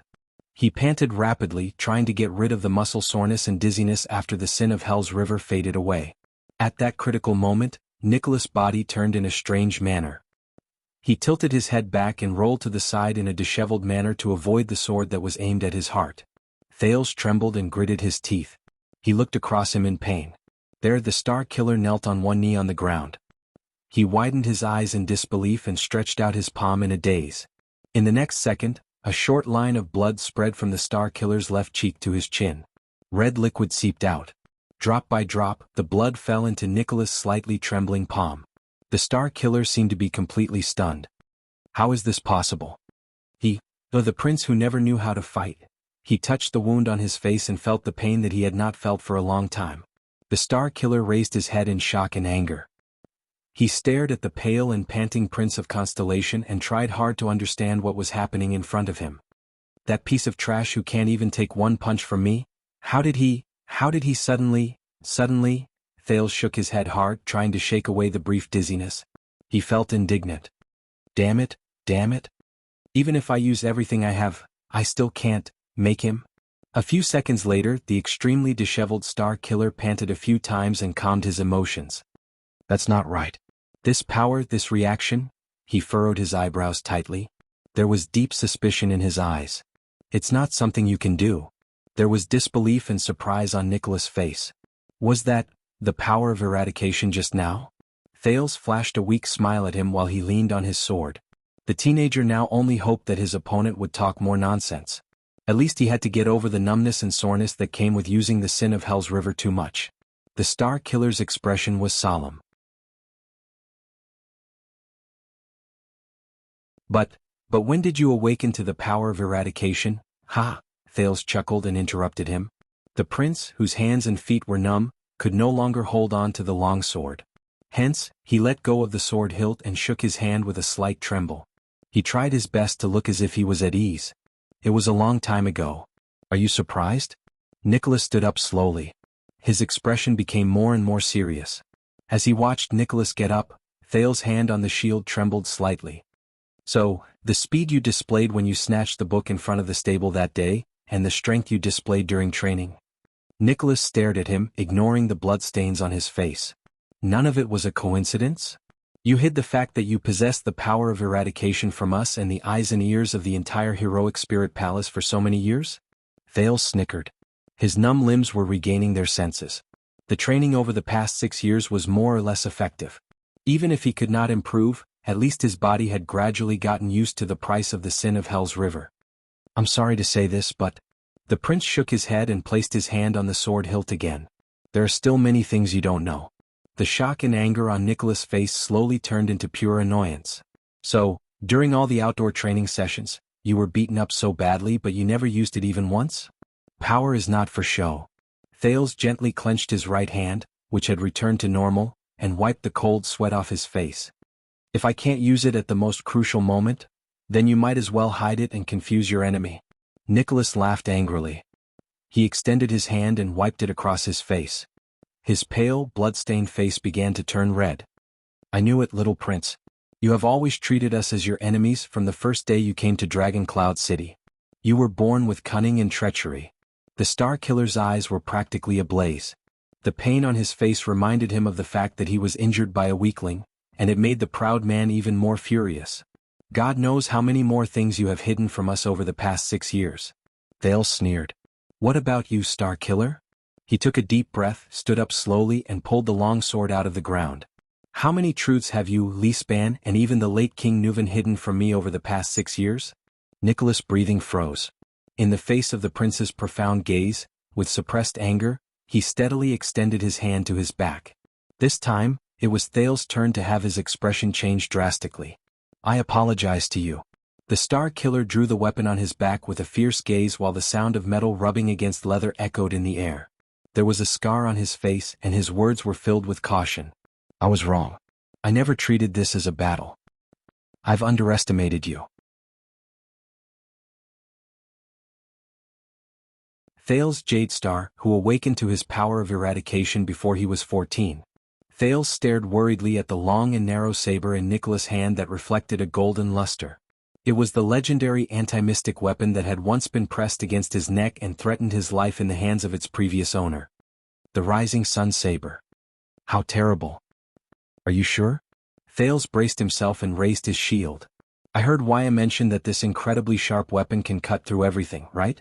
Nicholas started to sneer, but there was a hint of savagery in his voice. Don't worry, I won't activate its ability in case I can't hold back and accidentally cut your head open. He raised the Rising Sun Saber horizontally and pointed the blade at Thales. There was a rare seriousness and solemnity in his eyes. And didn't I say it before? No matter how badly I beat you, I will leave you with that hand. In the next moment, Nicholas' expression changed. He instantly left the spot. The nervous Thales sucked in a sharp breath and instantly entered Hell's senses. In his field of vision, the silver figure flashed with a rapid light as it charged towards him. The battle began again. But this time, the speed and angle of the Star Killer's attack were far beyond Thales' imagination. The blade instantly arrived before his eyes. Sensing the threat, the sin of Hell's river automatically boiled. The nervous Thales immediately raised his sword and blocked the Star Killer's merciless slash. Asterisk clang. Asterisk as he stared at the golden saber in front of him, Thales felt a chill run down his spine. He could not help but think, if this thing is really like what Waya said and can melt everything, then wouldn't I already be? Without any time to think, Nicholas let out a low growl. He held the saber with both hands and pressed his entire body against Thales along with the blade. Thales only felt a weight on his hand. He was about to lose his balance. His heart tensed up, and he instinctively used a side attack to dodge his opponent's slash. But Nicholas did not stop his attacks. He used the momentum of the slide to charge forward, and with his right shoulder he rammed into Thales. Asterisk thud. Asterisk Thales grunted laboriously. At least he managed to hide behind the shield before his opponent crashed into his bosom and forcefully withstood his opponent's charge. Asterisk thud. Thud. Thud. Asterisk a huge force charged at him. The prince scrunched up his face, pushed against the shield with his elbow, and took 3 consecutive steps back. Thanks to the increase in strength from the sin of Hell's river, he was not knocked down by his opponent's experienced charge. A true warrior is formed through experience and blood on the edge of a blade. Nicholas used half of his body to push against Thales' shield. This uncomfortable angle made it difficult for Thales to draw his sword. He could only grit his teeth and withstand his opponent's attack. The Star Killer's angry voice rose into the air. Condition, mentality, experience, adaptability, body. Not a single one can be omitted. You only know how to train against targets. You're still far from that. As Nicholas roared, Thales, who was using all his strength to wrestle with his opponent, suddenly felt the shield on his elbow become lighter. He could not help but slide forward a step. With Hell's senses, the Star Killer instantly appeared on his defenseless left side and struck his head with his right elbow. Thales shuddered. He instinctively threw away the shield. The sin of Hell's river surged to his elbow, and he thrust it at Nicholas, wanting to parry his opponent's fatal blow. However, the silver light spike in the Star Killer's body flashed again. Within half a second, the Star Killer, who was ambushing him from his left, suddenly stopped and immediately turned back. Thales turned pale with fright. He had just swung his left elbow, and his right hand, which was holding the long sword, could not pull back in time. He could not defend himself in time. In that second, as time slowed down through Hell's senses, Thales stared in shock at his opponent, who had seized the initiative and was only one strike away. It had only been 7 or 8 seconds since Nicholas took the initiative to attack. Even if he included the injury on Nicholas' face, it was only the second round. So fast. Thales sighed in his heart. Nicholas' lips curled up. His scarred face curled up, and he revealed a smug, savage smile. This is the difference, brat. There's a fine line between superclass and supreme class. Victory and defeat will be decided in an instant. In the next moment, Nicholas roared and turned the hilt of his sword around. He struck his opponent's forehead, and at Thales, who was powerless to defend himself. Bang. A terrifying muffled sound rose. The scene fell silent. But Thales did not fall. Nicholas, on the other hand, stared at the young opponent before him in shock again. Before the hilt of the saber, which he was prepared to subdue Thales in one blow, it first collided with a palm. It was Thales' left hand. It was his left hand, which he had swung with force just now and could not pull back in time. This left hand miraculously moved in front of the prince and blocked his opponent's attack. Thales was drenched in cold sweat. He trembled slightly as he blocked Nicholas with all his might. At that moment the Star Killer could not believe his own eyes. Impossible. I used the twist of fate. It was the best attack when he lost his momentum and was powerless to defend himself. He actually blocked it? But the Star Killer did not hesitate, nor did he think much about it. Caslin told him before, if you can't kill your enemy with your first slash then, Nicholas roared. He activated his power of eradication again and drove his movements. As if he did not care about inertia, he swung his sword and slashed. Thales sucked in a sharp breath and watched helplessly as his opponent's blade moved back and forward, instantly attacking his unguarded leg. Clang. The sound of metal clashing rang. Nicholas' blade was blocked perfectly by Thales' long sword, which suddenly appeared in front of his thigh. Nicholas' pupils shrank. Impossible. The Star Killer's power of eradication surged from his joints. His movements flickered again. The blade went for Thales' neck again. Clang. The second sound of metal clashing echoed in their ears. Thales panted harshly. This time both his hands appeared in front of his neck. He pushed the long sword up and down to block Nicholas' throat slash. Nicholas stared at him in a daze. His eyes were filled with shock. He even forgot his desire to attack again. This, swoosh. Thales used the last of his strength to force Nicholas back with one slash. Then with a thud he fell to his knees. The prince could not stop panting and his groans were mixed with pain. But the Star Killer was already stunned. Just now. Nicholas blinked and stared blankly at Thales, who had an unpleasant expression on his face and was drenched in sweat, as if he was enduring torture. He opened his mouth gently. He wanted to say something but stopped himself. His expression was incredibly complicated. Thales only panted continuously, as if the few attacks just now had almost taken his life. In the end, the surprised Nicholas still opened his mouth. You used it to block me just now. He furrowed his eyebrows tightly. No, your power of eradication is... Thales' breathing gradually slowed down. When he heard this, he weakly squeezed out a smile. Haha. Nicholas continued to stare fixedly at him and did not move. Thales was still kneeling on the ground. He supported himself with one hand and raised his long sword with the other. Oh, you're talking about this? The prince sucked in a sharp breath. In an instant, his face turned even paler. But he swung his sword sideways. His movements were very imposing.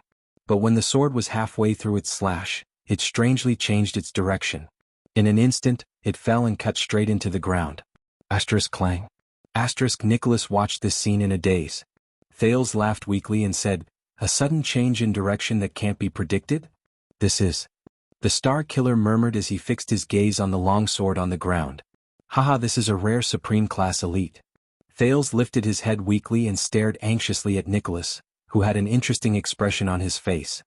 He forced himself to say, he used 6 whole years to personally demonstrate this ultimate skill to me every week.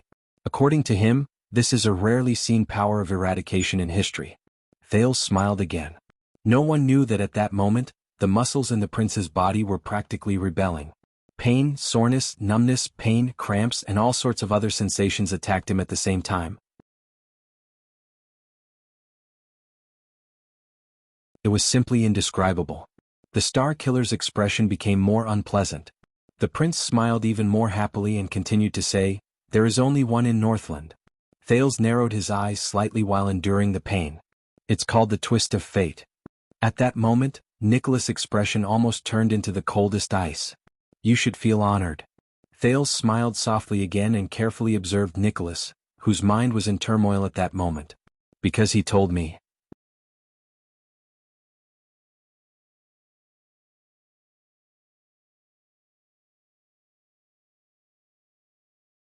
Chapter 362.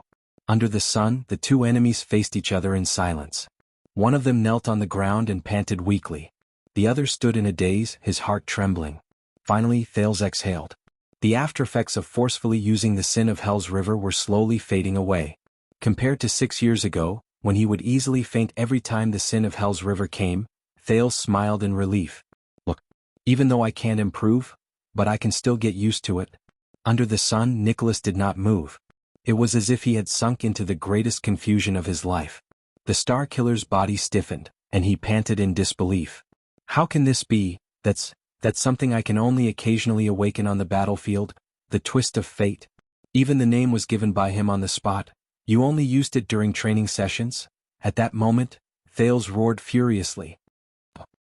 He threw away his long sword and charged at Nicholas with a ferocious expression. Nicholas trembled slightly. Even though he was still in shock, his battle instincts, which he had trained countless times, allowed him to react without any delay. Bang. Nicholas swung his arm coldly and parried Thales' fist. The next moment the Star Killer struck with both hands. Thud. Thales, who was at the end of his tether, felt a pain in his chest.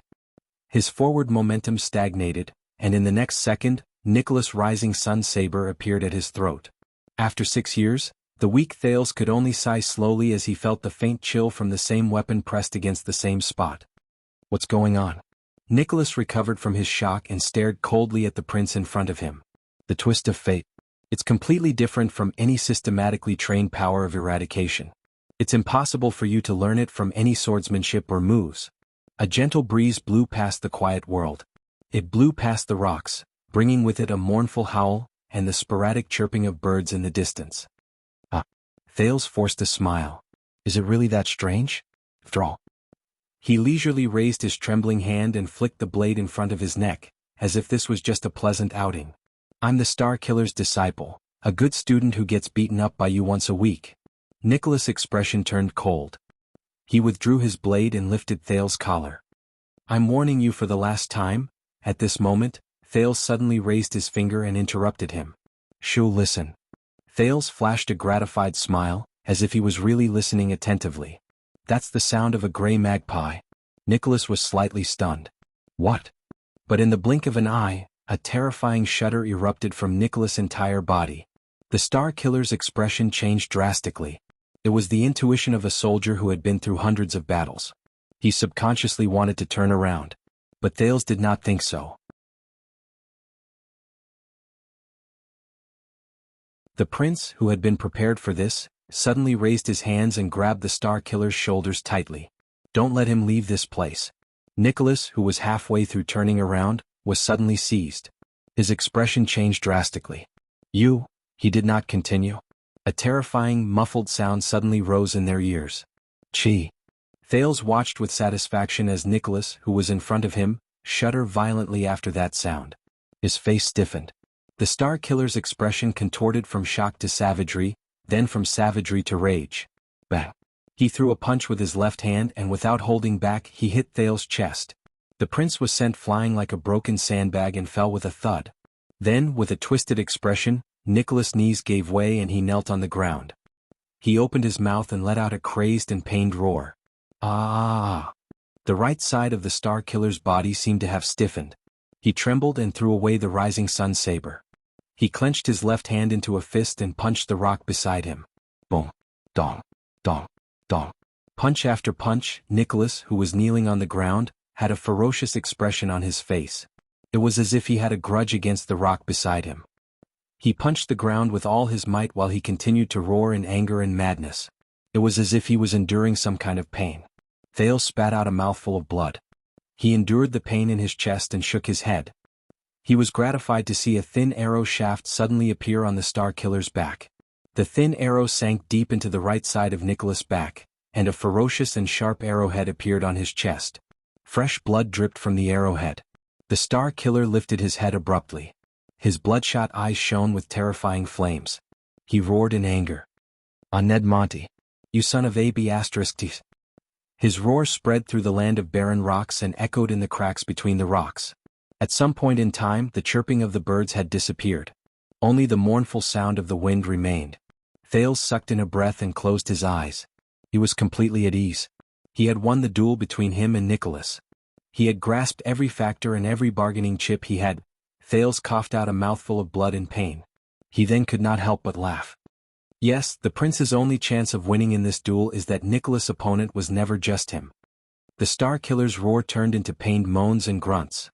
He tried to reach out to retrieve the arrow, but the location of the wound was too tricky. Nicholas could not touch it at all. Tisk. A hoarse and sinister voice that both of them were very familiar with came from behind a rock. "Be careful, Lord Nicholas. Don't move, especially your right hand. That's a barbed arrow. The more you move, the more you'll get hurt." The hidden man let out a low chuckle. Nicholas' right arm was still trembling as he knelt on the ground. He used his left hand to support himself on the ground. He glared at Monty with bloodshot eyes and gritted his teeth. "You can't run away. We'll tear you to pieces." Monty's cold laughter came from behind an unknown rock again. "Oh, you're talking about Lum and Jella, the hidden sentries half a mile to the north who are providing support? Or are you talking about the two new guards I don't know in the northeast?" Nicholas' gaze froze. Monty, who was hidden in the dark, laughed out loud. "Don't worry, I've already taken care of the four of them. I even left a mark for the people further behind. They won't come here." The Star Killer shuddered violently. His heart turned cold. "Taken care." Thales panted in pain and felt slightly better. He struggled to sit up and reached for his sword and shield. A whistle rose around him. Monty's voice sounded near and far as if he was moving non-stop. "Spiky, you said that you strengthened the Royal Guard's scouting and scouting training, and reduced the amount of fighting against the enemy head-on, right?" Nicholas tried to reach his wound again, but in the end he failed. He could only moan in pain. "Thank you so much. Those soldiers aren't very skilled." There was a rhythm in Monty's voice that made people's hearts palpitate. "You saved me a lot of trouble when I intercepted them." Nicholas roared furiously and punched the ground again. Monty's laughter was intermittent, but anyone could hear the ghastly, unfathomable, and malicious intent in it. Fortunately, the Royal Guard still used the scouting formation passed down by Coward Lakin. Take a guess. Who is the person who knows, understands, and is most familiar with Lakin's 12 scouting formations within a circular area of 100 miles? Who is the person who can intercept them in the shortest amount of time and at the fastest speed on the path they must pass through? When he said this, the Raven of Death's smug laughter came from somewhere. "Ah!" Thales frowned slightly. "Monty." Nicholas' gaze became more and more terrifying. The pain in his heart and body tormented him greatly. "You son of a b*****!" A long sigh came. It seemed to be the Raven of Death's sigh. "Yes, Spiky. You seem to find it a pity. Now there's only you and me left." The Star Killer clenched his fists while he knelt on the ground. "Ahem. About that." At this moment, Thales coughed softly. "Did you forget about me?" The Raven of Death and the Star Killer's voices rose at the same time. "Shut up." Thales raised his eyebrows. He closed his mouth and continued to crawl to look for his weapon. Noon had passed and the sun began to set in the west. "Listen up, Spiky. This is the land of barren rocks and the city of faraway prayers, the border of Extet. Further south is the terrifying Great Desert." Monty's voice rose coldly. "It's very dangerous to faint in the wild."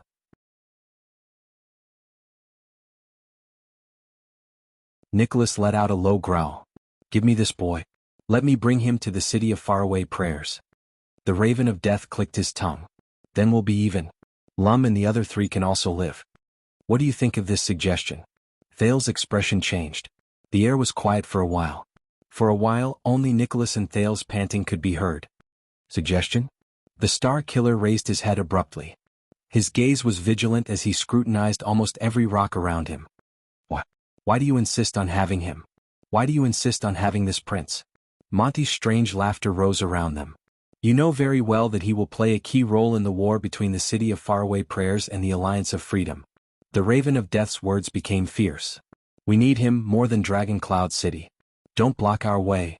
Thales scratched his head as if he had a headache. Old Monty, that's enough. There was another period of silence. Big Mouth, Nicholas was heard saying in a low voice. Do you remember what happened 18 years ago? The voice behind the rock was silent for a while. I don't want to talk about the past with you. Monty's cold voice traveled into his ears. You know I hate this the most. But at this moment, Nicholas, who had lost his composure and roared just now, raised his head and laughed. Strangely, this time the Raven of Death did not interrupt him. That year. The Star Killer seemed to have had enough of laughing. He said airily, Prince Soria and his wife were assassinated. The late king was furious and all the White Blade Guards were punished. Thales felt his skin tighten.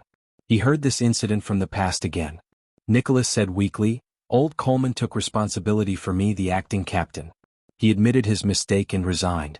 Isaiah was disheartened and left the Royal Guards. Many of our brothers were implicated. And you, Monty, you rushed back to Dragon Cloud City overnight to fight for justice for them, even though you were out on another mission. Negotiations were fruitless. You didn't even show the king any respect. The next day you threw away the White Blade Guards and left Dragon Cloud City. Monty did not speak. There was still only the sound of the wind blowing through the cracks in the rocks. It was shrill and sad. Nicholas laughed brokenly. No, Big Mouth. I knew your personality from the moment you secretly brought me to visit prostitutes when we were on duty when we were young.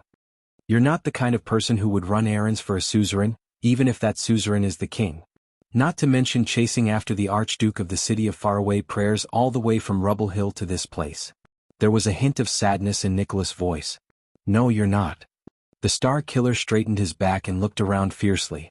Ned Monty. The Raven of Death was still silent. But Thales frowned. But now I understand. Nicholas' anger turned into a sneer. Ha ha ha, you. His voice contained indescribable hatred, and it echoed among the rocks. It spread. A few seconds later, Monty, who had been hiding in the dark, finally spoke airily. Spiky, the Raven of Death said faintly. What do you understand? Nicholas snorted coldly. He sucked in a breath and let out a long sigh. The pain in his chest and back made him frown from time to time. But Nicholas still gritted his teeth and said softly, Lord Ned Monty, a few days ago as the so-called Vanguard, you came to Dragon Cloud City earlier than the official diplomat group of the City of Faraway Prayers and anyone else. On the day of the council hearing, when the situation was already set, you brought news of Constellation's unusual movements at the border and pushed the prince to the front of the stage.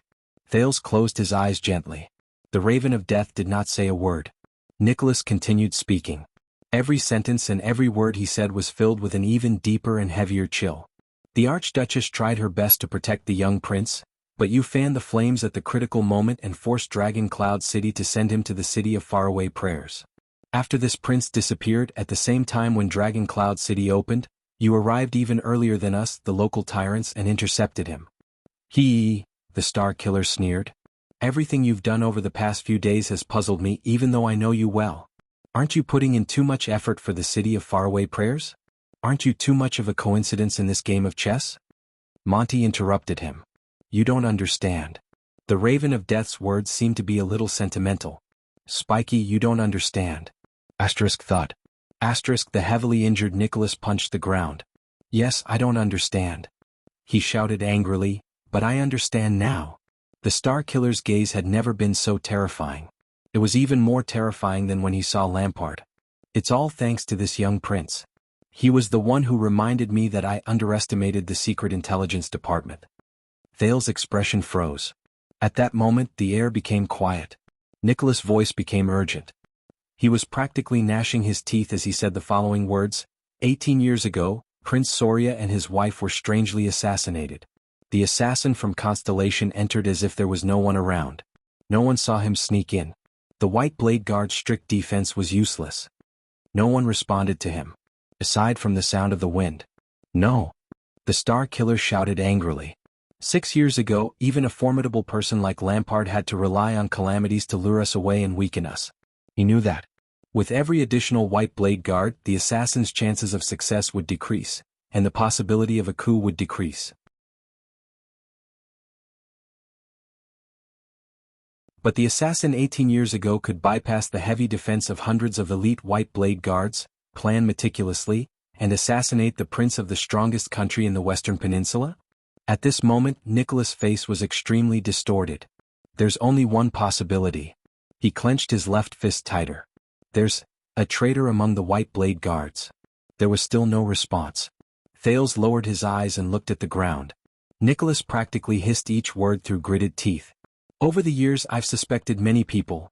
Byrne Merk, who was the prince's personal bodyguard, Old Coleman, who was the first to arrive that day, Justin, who was patrolling the perimeter. I even suspected Isaiah, who was in charge of protecting Black Sand Region's diplomat group. When the Star Killer said this, he took a deep breath. The rocks were still silent. It was as if even the stream was about to stop flowing. But you just reminded me, old friend. When Nicholas said this, his eyes seemed to burn with the flames of pain and hatred. Among the white blade guards, especially on the day Prince Soria was assassinated, the person who knew the internal situation the best, understood the formation of the scouts the best, was the best at avoiding detection, the most familiar with the loopholes in the defense, and the most convenient for the assassin. Actually, it was a person who wasn't even there. An expert in concealment and assassination. A person who hid in Extet in Dragon Cloud City by the king's side, and among the white blade guards for decades. Constellation's spy. The air was so quiet that it could not be any quieter. No one answered him. It was as if everything around him had sunk into eternal silence. The Star Killer was still kneeling on the ground. But he no longer cared about the arrow on his back. Instead, his entire body trembled, his eyes struggled, and his facial muscles twitched slightly. He looked like he was about to wail, but also like he was about to roar. His gaze was incredibly complicated. Disgust, pain, regret, resentment, sorrow, sadness, despair. It was endless and mixed together. In the end, Nicholas shuddered and sucked in a deep breath. A mouthful of the coldest air in midsummer. When he thought of this, Thales could not help but shiver a little. What do you think? He asked the person behind the rock softly. Big Mouth, Ned, Monty, the sworn brothers who joined the White Blade Guards with me. The former commander of the White Blade Guards, Lord Sori. Nicholas' voice became more and more indifferent. Finally, he restored his expression to the coldest, most apathetic, most merciless, and most competent version. Or should I call you the Raven of Death from Constellation's Secret Intelligence Department? Thales gently grabbed his long sword. He sighed a little at an angle that no one could see. Silence. Still silence.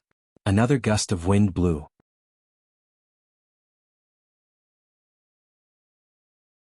The whistling in the crack became more and more sorrowful. Then, a voice that was not so harmonious broke the silence. The sound of a bough being knocked rose clearly. You know, I've changed my mind about the suggestion just now. The Raven of Death's voice traveled into Thales' ears. He still sounded calm, relaxed, and at ease. Spiky. But this time, his words were filled with a dark, murderous intent that made people shudder.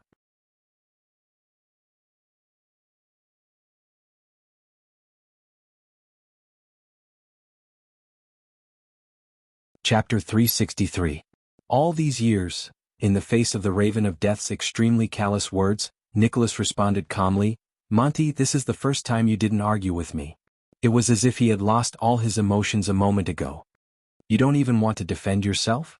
However, the only thing that responded to Nicholas in the crack was the soft sound of the wind. An asterisk whoosh. Asterisk when he heard the sudden sound of a crossbow, Thales' breathing froze. Nicholas' body swayed violently. He turned his body in a disheveled manner to avoid the fatal arrow that sliced through the air. Asterisk thud. Asterisk after a muffled sound, a short arrow was nailed to the ground not far from the Star Killer's shoulder. The shaft of the arrow was still trembling. What a beautiful dodge. Monty's voice came from behind the rock again. Lying on his side on the ground, Nicholas panted rapidly. Even though he tried his best to dodge, the light armor on his left shoulder was still grazed by the arrow, leaving behind an ugly wound. But how many more times can you roll with that arrow? The Star Killer frowned slightly. He turned his head and glanced at the arrow shaft on his right back. He then endured the pain and looked at the wound on his chest. The tip of the arrow was slightly exposed and it was dripping with blood. Obviously, the dodge just now had worsened his injuries. What? Nicholas said hoarsely, what benefits did the Constellations give you, Monty? But before he could finish asking, Nicholas' expression changed drastically. He supported himself with his left hand and dodged again. Asterisk bang. Asterisk the bowstring sounded again, and the sharp arrow sliced through the air. Asterisk clang. Asterisk another arrow stabbed into the spot next to Nicholas' thigh, leaving behind a terrifying, muffled sound. The Star Killer's leg armor was cut by it, and spots of red could be seen under his clothes. Next to the stream was a small empty space surrounded by rocks. The heavily injured man's face was pale as he lay on the ground, panting. He was facing a terrifying and powerful enemy who was hidden from his sight. "Do you hear the sound of your flesh being torn apart by the barbs?" The Raven of Death's voice rose faintly. It was filled with viciousness and malice, and it continuously attacked the other's mind. But this time the tormented Nicholas did not speak. On the contrary, his sweaty face was extremely focused. The Star Killer endured the pain in his chest and firmly extended his left hand to grab the golden saber with the black handle. Thales frowned. "It's a pity that the rising sun saber can't block arrows." Monty's cold laughter floated in the cracks between the rocks. Along with the sound of the wind moving about, he seemed to be near and far at the same time. "Are you thinking that it would be great if the Severing Soul's blade was still around?" But the Raven of Death's words came to an abrupt halt. Nicholas calmly got up from his kneeling position. He moved his left hand to the back of his head and extended the rising sun saber to his back. Thales' gaze froze. He was shocked. The Star Killer's blade swept past the arrow shaft, which was exposed outside the armor, and sparks flew. Sizzle! Amidst a strange sizzling sound, the arrow that was instantly cut off fell to the ground powerlessly. One side of it was still faintly red and emitting faint white smoke. Nicholas coughed. "You know, this flaming knife really can't be used to block arrows." His blade returned to his chest, near the wound. There was another terrifying sizzling sound. As Nicholas grunted laboriously, his blade and right hand left the wound on his chest. Thales widened his eyes. A small but ferocious-looking barbed arrowhead and the broken arrow shaft were pulled out from his chest without hesitation. Aside from the sweat on his forehead, the Star Killer did not even frown, as if he had just cut open someone else's wound. But debridement, removal of the arrow, and stopping the bleeding at the same time are still very useful. The moment Nicholas' voice faded away, the crossbow bolts came flying again. Asterisk swoosh. Asterisk as the sound of the air being sliced rose, Nicholas turned swiftly. The twist of fate surged in his body, causing his figure to change. Asterisk ding. Asterisk the new arrow passed through the afterimage of its target and landed a few inches away from Nicholas' boots. It buzzed with the remaining force. Thales watched the scene in front of him worriedly. The Star Killer panted softly as he stared at the arrow on the ground, but he was not injured. Compared to before, Nicholas seemed to be at ease after he removed the arrow from his body. For the first time, the Raven of Death's fatal arrow did not succeed. Thales could not help but tighten his grip on his sword. 6 seconds, old friend. From the moment you knocked the arrow, aimed, measured the distance and fired, you took a total of 6 seconds. It's about the same as 18 years ago. The Star Killer took a deep breath. He extended his right hand and clenched his fist lightly. Even though he was not as agile as before, he was no longer impeded by the arrow stuck in his body. Coupled with the movement after the arrow was fired, the interval between each arrow was at least 7 to 9 seconds. 7 to 9 seconds is safe. Nicholas' expression became calm again. He loosened his grip gently, and a small arrowhead fell from his hand.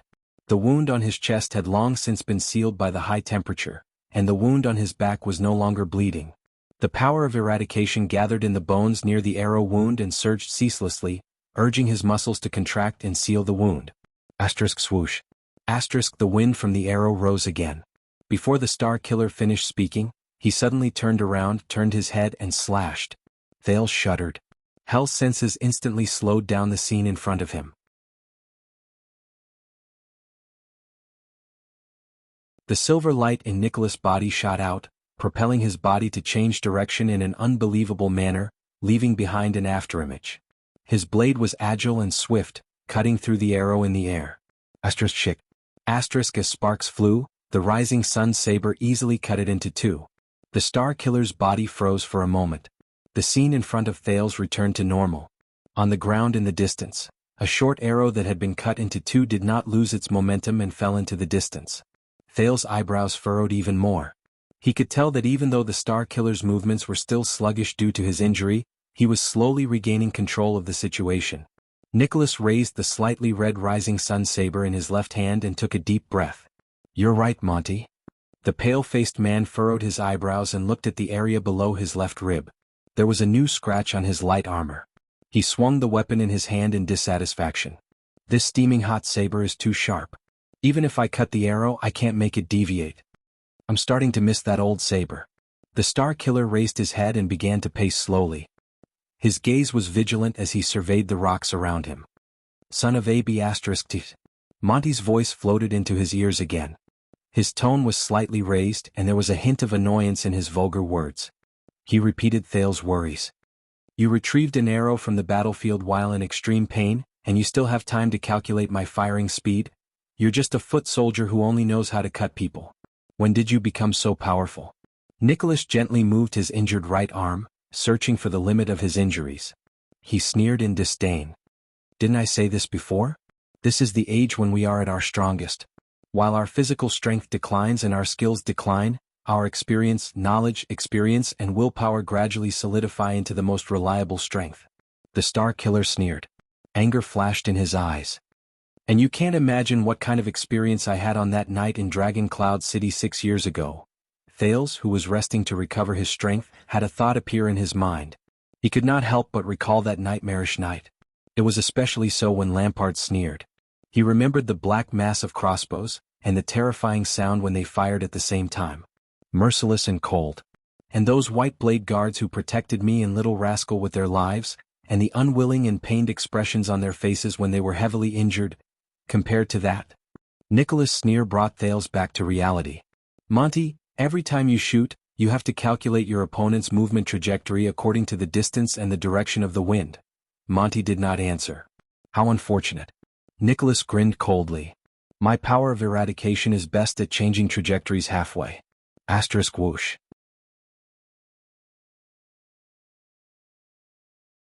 Asterisk another muffled sound was followed by the next arrow.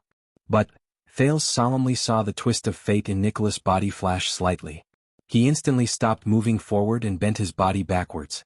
As if he had predicted the move, he dodged the arrow that should have pierced through his chest. F***. Monty's exasperated and furious shout came from afar. Nicholas responded to him by shaking his head indifferently. Come on, Monty. I almost know where you are. He stared at the area in front of him to the left, and the saber in his left hand spun continuously. Silence returned to the land of barren rocks. Only Nicholas, who was staring at the rock, and Thales, who was sitting on the ground and resting against his shield, were left. Thales sighed heavily. Obviously the situation has changed. Ha ha ha ha. The Raven of Death's laughter rose faintly. There was a faint desolation in it. You know, Spiky, you remind me of Caslin. Nicholas' gaze stopped in midair. Caslin? A heroic old man who persuaded him to drink appeared in Thales' mind, but the prince never saw him again. It was said that the old man died in heroic Spirit Palace in the end. Every time Caslin and Terend fought, the inextinguishable flame who had fierce attacks had the upper hand and was about to defeat the iceberg. Monty continued, counterattack, trap, lure the enemy. Caslin always had a way to deal a fatal blow at the last moment, turn defeat into victory and defeat Terend. Even the motionless bow could not help him. Nicholas was first puzzled and stunned, then he reacted. The inextinguishable flame, Terend. His gaze darkened. The former vanguard of the White Blade Guards, the great warrior of Caslin's generation. There's always a way, there's always a way. You're really becoming more and more like that iceberg, Monty said with a sigh. No, Nicholas breathed softly. Whether it's Caslin or Terend, they Dominic, Blake, Lycan, Sol, Bauer. These old faces of the White Blade Guards. Nicholas gripped the blade in his hand tightly with an expressionless face. At this moment, the Raven of Death said flatly, "What are you waiting for, Your Highness?" As he spoke, the bowstring sounded again. The slightly absent-minded Star Killer was shocked. He immediately activated the twist of fate. He immediately turned and dodged the arrow. But it was not over yet. Asterisk whoosh. Asterisk the wind from the sword rose. Behind him, Thales had already arrived before him at some point in time. With a fierce expression, the prince swung his sword at the disheveled Nicholas, who had just dodged the sniper attack, and was enveloped by the tip of the sword. Asterisk clang. Asterisk Nicholas calmly raised his sword. In the most disadvantageous position, he struggled to dodge Thales' attack. Thales gritted his teeth and used the momentum to ram his shield forward. Asterisk bang. Clang. Asterisk Nicholas' right shoulder pushed against the shield, and the blade in his left hand blocked the prince's subsequent thrust.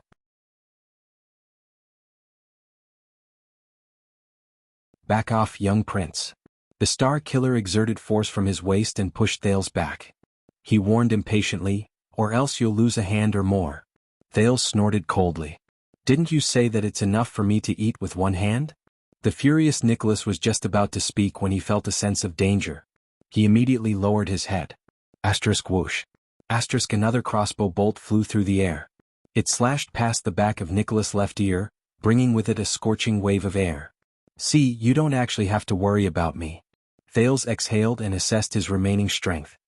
He said solemnly, your real opponent is on the other side. Nicholas let out a low growl. His gaze was hostile. The wound Thales made on his face was still bright red. The second prince thrust his long sword at him again. The Star Killer had just raised his saber to block the attack when he noticed that something was wrong.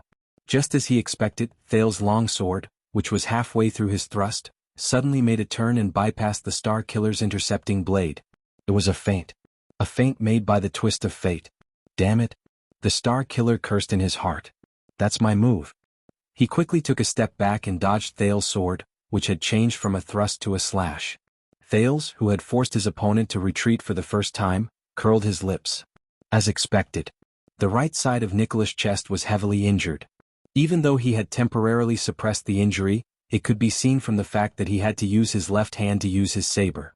The Star Killer's dominant hand, footwork, and balance were greatly affected. He was far from being in his best condition. Thales exhaled. Fighting against this terrifying man is no longer as stressful as before. Thales placed his sword on his shield. His gaze was fierce. He knew that he had two great advantages. First of all, unless absolutely necessary, Nicholas was unwilling to kill him. Otherwise, it would be meaningless for the Star Killer to chase him all the way here for Dragon Cloud City. Secondly, this was not a battle between Thales and Nicholas, but a battle between the Raven of Death and the Star Killer. They placed all their attention on each other. The Prince of Constellation was at most an arena. So, as long as I try my best to create trouble for him and make the Star Killer reveal enough flaws, then the Raven of Death hiding in the dark can. Do you want to continue playing? Nicholas looked at him angrily. Then open your eyes wide and watch. The next moment, the saber in his left hand immediately appeared before his eyes. Thales raised his shield, but his heart immediately skipped a beat. With his hell senses, the power of eradication in Nicholas' body surged. He swung his saber and instantly changed direction. Twist of fate. It's this again. The twist of fate that allowed him to instantly change direction and reverse inertia.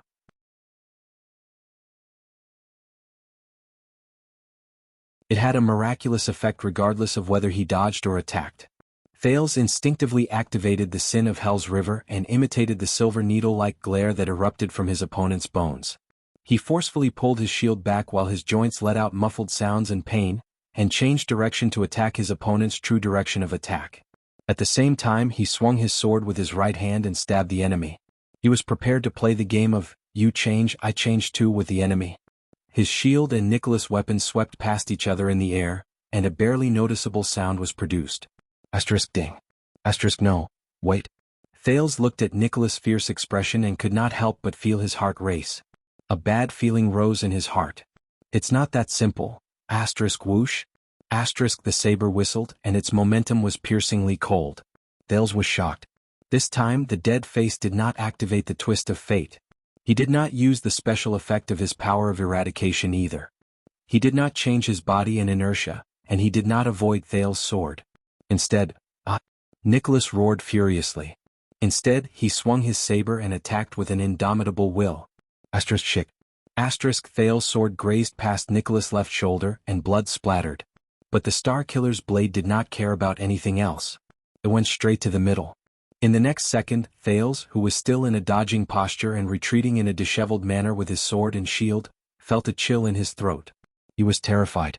When he came to his senses, the rising sun saber was already pressed against his neck. The twist of fate is the same as war. It's an art of deceiving the enemy. Nicholas did not care about the injury on his shoulder at all. His gaze was cold. But if you indulge too much in the deceiving effect of it and rely too much on feints and changes in direction to gain an advantage. The man did not continue. Thales sighed. He lowered his shield and held the hilt of his sword upside down to show that he admitted defeat. Nicholas tightened his grip a little and threatened with a cold snort, "This will be your end? Shik. Another sound of a crossbow rang in the distance. The Star Killer's expression changed. At the same time, Thales swung his upside-down sword in a backhand motion. Nicholas' expression changed when he was attacked from both sides. He cursed, but he only had time to say one word, F***ck. The twist of fate in the Star Killer's body circulated again and forcefully twisted his body. Nicholas perfectly dodged Thales' backhand sword that was right in front of him, but his left arm was cut by the flying crossbow bolt, and blood gushed out. The unstable Star Killer gritted his teeth and took a few steps back. He moved out of the dangerous area and used the rising sun saber to stop the bleeding.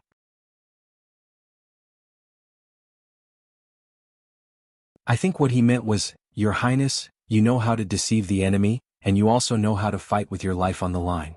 Monty's lackadaisical voice, which was replaced by a solemn and fierce one, came from the cracks in the rocks around them. "But you have too little experience in battles.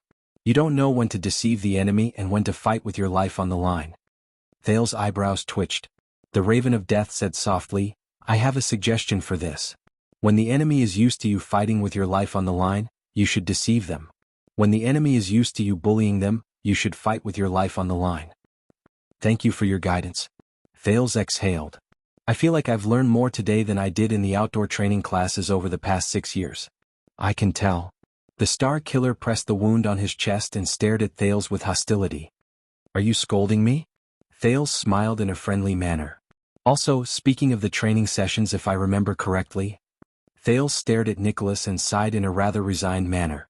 6 years ago his left leg and left arm were shot by arrows, but he still fought for a day.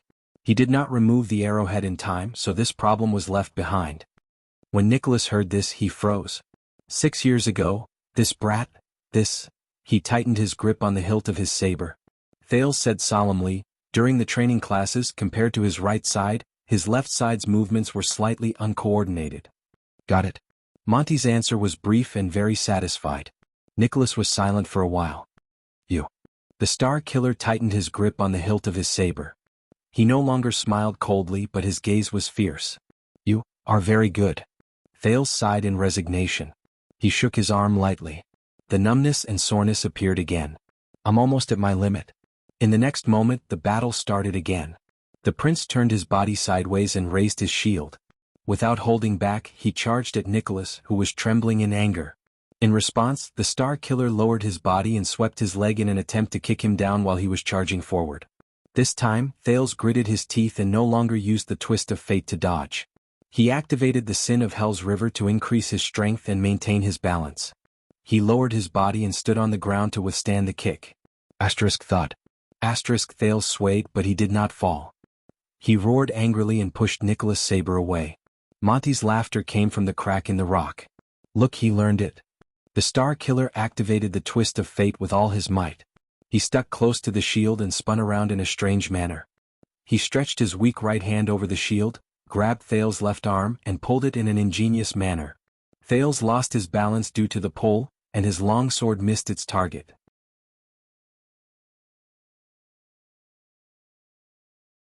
He moved past Nicholas, lost his balance after charging a few steps and landed on one knee. But there were gains and losses. Whoosh. Nicholas, who was tripped by Thales, heard a sound next to his ear. He only had time to dodge with his upper body when he suddenly felt pain in his leg. Shik. His left calf was pierced by Monty's arrow. The Star Killer cried out in pain and cursed fiercely, "Monty!" CKU. The prince coughed in pain a few times.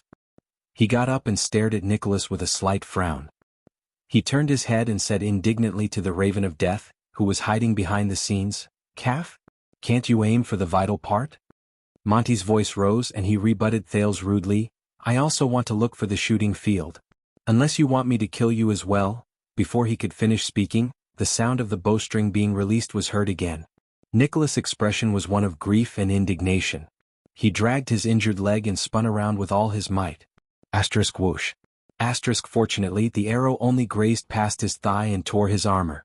Once the arrow was shot, Monty said slowly with a mocking tone, "I will shoot you as well, your honorable highness." Thales was speechless for a moment. He shook his head in resignation. Forget it, next time we will bet. But before Thales could finish speaking, he suddenly felt a chill behind him. In his shock, Thales turned his head around. The rising sun saber's blade was right in front of his eyes. Asterisk clang. Asterisk the prince raised his shield with all his might in a panic and blocked Nicholas' slash with both hands. Both of you. Nicholas did not care about his pierced calf at all. His face was red with extreme anger, and the blood from Thales' slash could be seen. I've had enough of both of you echoing each other. The Star Killer shouted angrily with bloodshot eyes. One of you is shameless and sinister, and the other is despicable and lowly. What do you take this for? Thales tried his best to draw his sword and tried to force his opponent to retreat. But the moment he handed over his weapon, he heard a strange sound. Asterisk sizzle. Asterisk a blade suddenly appeared on the back of the shield. It was slightly red and emitted light smoke. Thales felt a chill in his heart. This is bad. As expected, at that moment, the red rising sun saber pierced through the other side of the shield and arrived in front of his eyes. The legendary anti-mystic equipment effortlessly cut Thales' shield in half, and then turned to cut his longsword. Asterisk sizzle. Asterisk all of Thales' weapons turned into scrap metal in an instant, as if they were made of paper. Even Thales' entire arm was roasted red from the rising sun saber's slash. Faint smoke rose from it. The prince grunted in pain. Asterisk thud. Asterisk the next moment, Nicholas roared madly. He tripped Thales and sent him tumbling to the ground. In that second, Thales' face contorted in pain as he fell to the ground. Asterisk whoosh.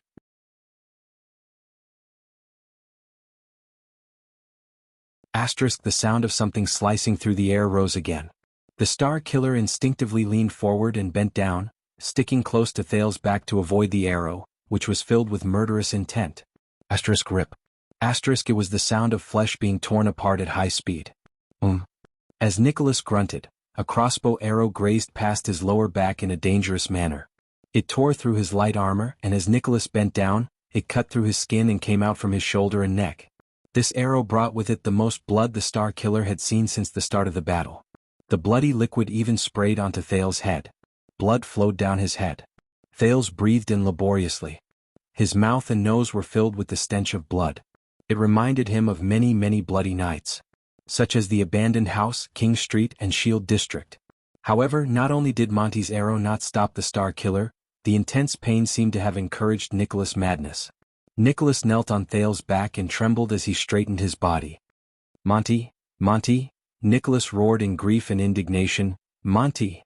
Motherf asterisk cur. The Star Killer was in so much pain that his teeth chattered. His eyes were bloodshot, and his voice was intermittent and hoarse. But he could not find Monty even after a long time.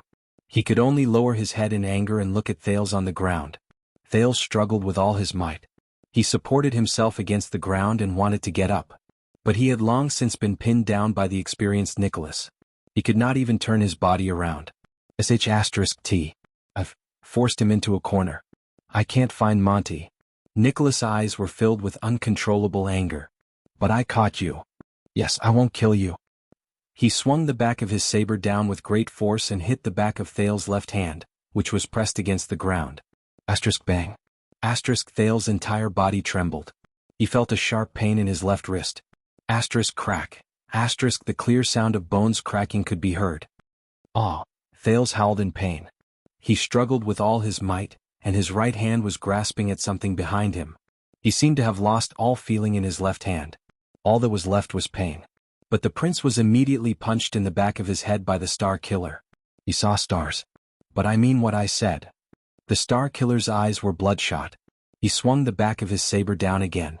Asterisk crash. Asterisk this time, Thales' right knee let out a terrifying cracking sound, and he felt a sharp pain in his heart. Ah! The prince's cries of pain grew more intense. His back arched upwards as if it was spasming, and he struggled more and more crazily. But Nicholas still pinned him to the ground. The Star Killer gritted his teeth. As he listened to Thales' screams, there was an incomprehensible delight in his eyes. I will give you. He roared furiously and pressed the teenager under his knee down. He raised his saber again.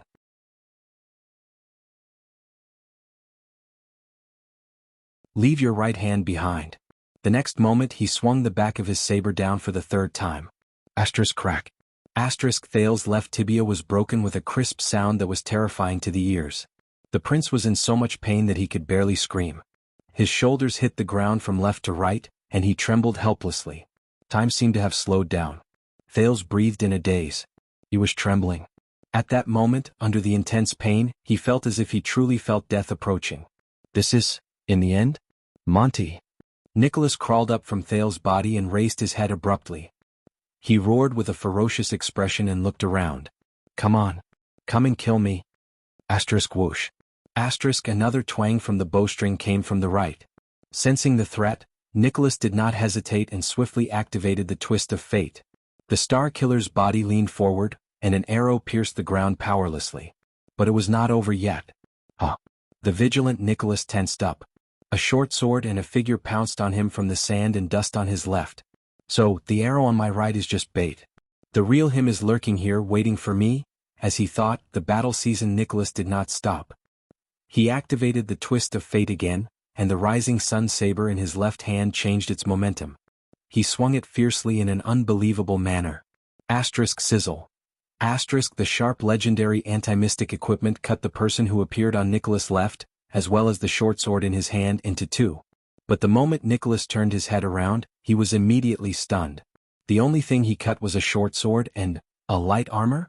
*T. It's not the left. Before Nicholas, who felt a chill run down his spine, could think further, a pair of thick and powerful arms with a deep chill and murderous intent stretched out abruptly from his right, in an unstoppable manner, from the direction of the arrow just now. The enemy's left arm went through Nicholas' left shoulder, wrapped around his neck, and latched onto his throat with the crook of his arm. At the same time, the enemy's right arm went through Nicholas' right shoulder, latched onto the joints of his upper arm with his left hand, and pressed down on the back of Nicholas' head with his right palm. Is it the left? Or the right? War is the art of deceiving the enemy, isn't it?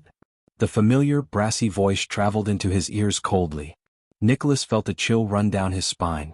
He had just realized that he had made a fatal mistake. In the next second, the enemy behind him suddenly exerted force. The enemy was still tightly pressed against him, but he arched his body, and with his face and right palm, he pushed the Star Killer's head forward. He locked his arms behind him and seized the latter's neck. Do you miss Turen's favorite strangulation technique? 3 seconds to end the battle? 1 second. Nicholas' face turned pale. His vision swayed.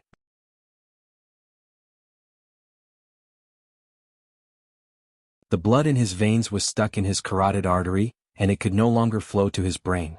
The voice behind him said coldly, "You're giving me a headache. Your instinctive sense of danger is really hard to kill. I really have to thank that child. Whether it was his reminder or his sacrifice as expected, you're much slower when you turn your head from the left." 2 seconds. The Star Killer's vision darkened, and his consciousness became increasingly blurry. He had just pulled the rising sun saber, which he had swung backwards, back to his chest. He wanted to stab backwards, but his hand went limp due to the lack of oxygen in his brain. He could no longer find his target. Only the Raven of Death's eerie words remained in Nicholas' ears. They were short, clear, and terrifying. It's over, Spiky.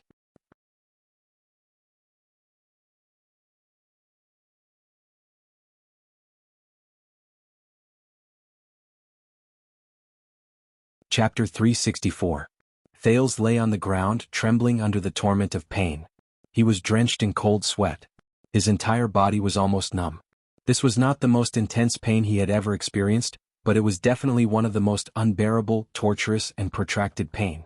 His left wrist, left calf, and right knee alternated with needles, blunt cuts, and even oppressive pain.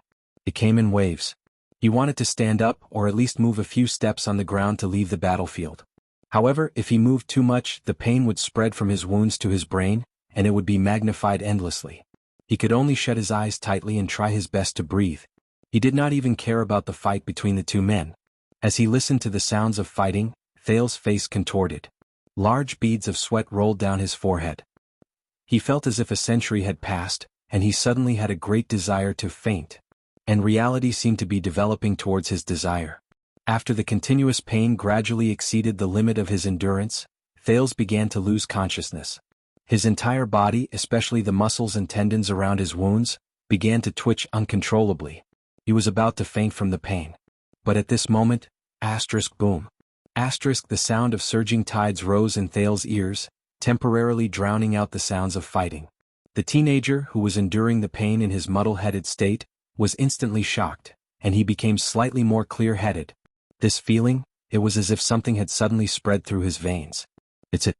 Thales, who was suffering from his injuries, tried his best to turn his face away. His mouth and nose brushed against the ground, and he sucked in a mouthful of dusty air. He coughed laboriously, and then he understood. That was the sin of Hell's River. It was the most dangerous power that Black Sword had warned him about. It was one of the companions who had accompanied him the longest through disasters and pain. It was also one of the most unforgettable experiences in his life. Boom. At some point in time, the sin of Hell's River, which had been passively summoned, surged uncontrollably. It was like a fierce beast that had been released from its cage. It was extremely excited, and it let out a roar before it hunted its prey. Its voice grew louder. Thales seemed to have an illusion. Pain, dizziness, and weakness. The sin of Hell's River was like a fish in water in this heavily injured state. The power of eradication was like a river flowing over a dry and cracked riverbank, invading every cell in its master's body without restraint, including the brain. At that moment, Thales took a comfortable breath. It was as if his entire body had been placed in warm water. The pain turned into a gentle numbness that temporarily disappeared from his senses. Time seemed to have stopped again.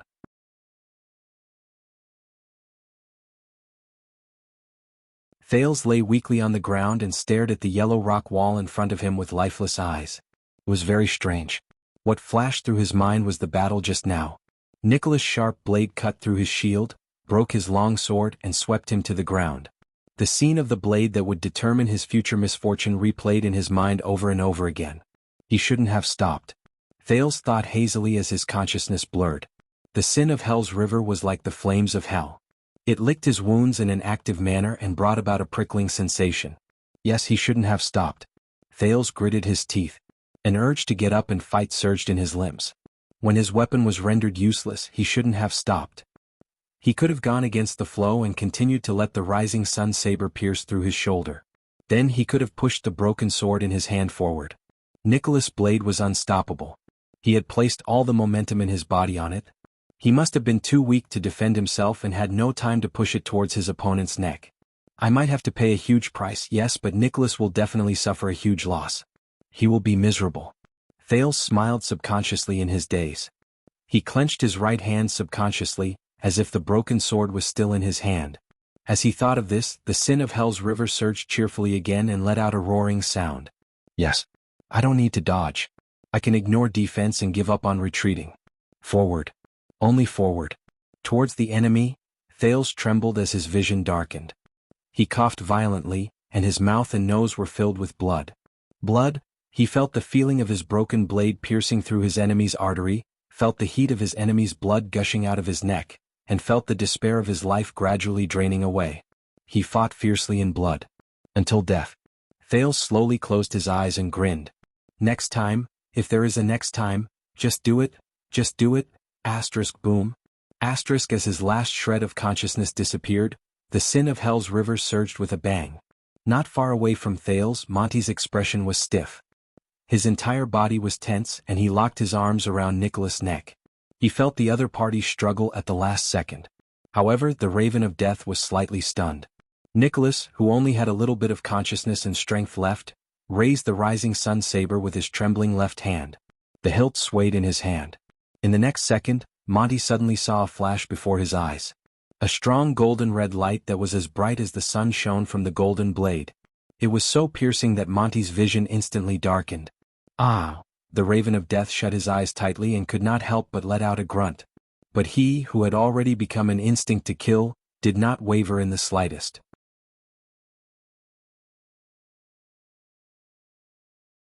Instead, he arched his back and leaned forward again, increasing the strength in his hands. He locked down the Star Killer's neck. Just a little more, that's enough. Monty's face flushed red as he thought in pain with his eyes tightly shut. But he soon realized that the rising sun saber did not just bring a strong light. Monty's arms trembled violently. His skin, which was pressed against Nicholas' skin, suddenly became extremely hot. It was not scalding, nor was it burning. It was a burning pain that went deep into his bones. Monty could not help but scream in pain.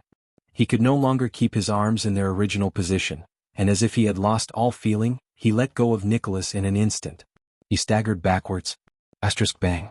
The raven of death fell on the ground in pain, but he could no longer care about anything else. He could only desperately slap his hands and the flames that had ignited for no reason on his chest.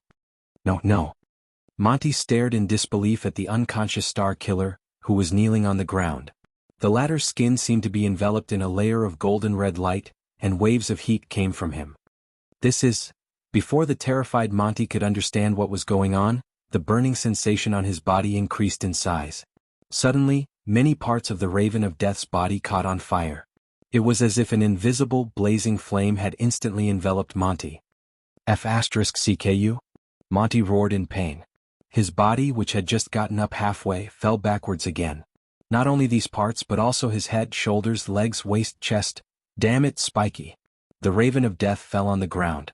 His expression was one of pain, and he rolled around madly without stopping. He tried to extinguish the flames that had ignited in a strange manner. In front of him, Nicholas, who had been freed from his restraints, knelt on the ground weakly. He pressed his palm against the bright red rising sun saber. The red light around Nicholas' body gradually dissipated. The Star Killer lay on all fours on the ground. His body trembled as if he had not breathed air for a few lifetimes. He breathed in big mouthfuls of air, feeling the energy that he had been lacking surge into his brain again. Even his fingers were trembling. Nicholas' face had never been so red above his neck. It was as red as blood. For a time, only the Raven of Death's pain cries and his rolling on the ground, as well as the Star Killer's panting without caring about the price he had to pay, could be heard in the field. A minute passed. Monty finally extinguished the last bit of the flames on his body, but he looked incredibly wretched. White smoke rose from all over his body, and his clothes were covered in burn marks, especially on his arms. The Raven of Death moaned in pain, and an unpleasant burnt smell spread into the air. Nicholas was still lying weakly on the ground.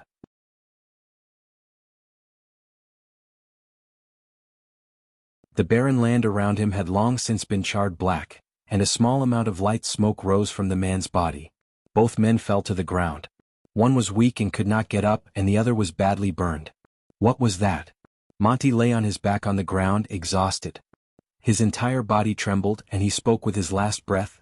I've never heard that the rising sun saber can be used like this. Nicholas raised his head in Monty's direction with great difficulty and shook his head vigorously.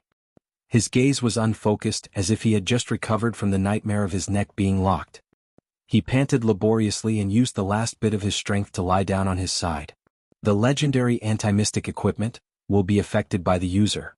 In different people's hands, it will more or less adapt and change, just like the power of eradication.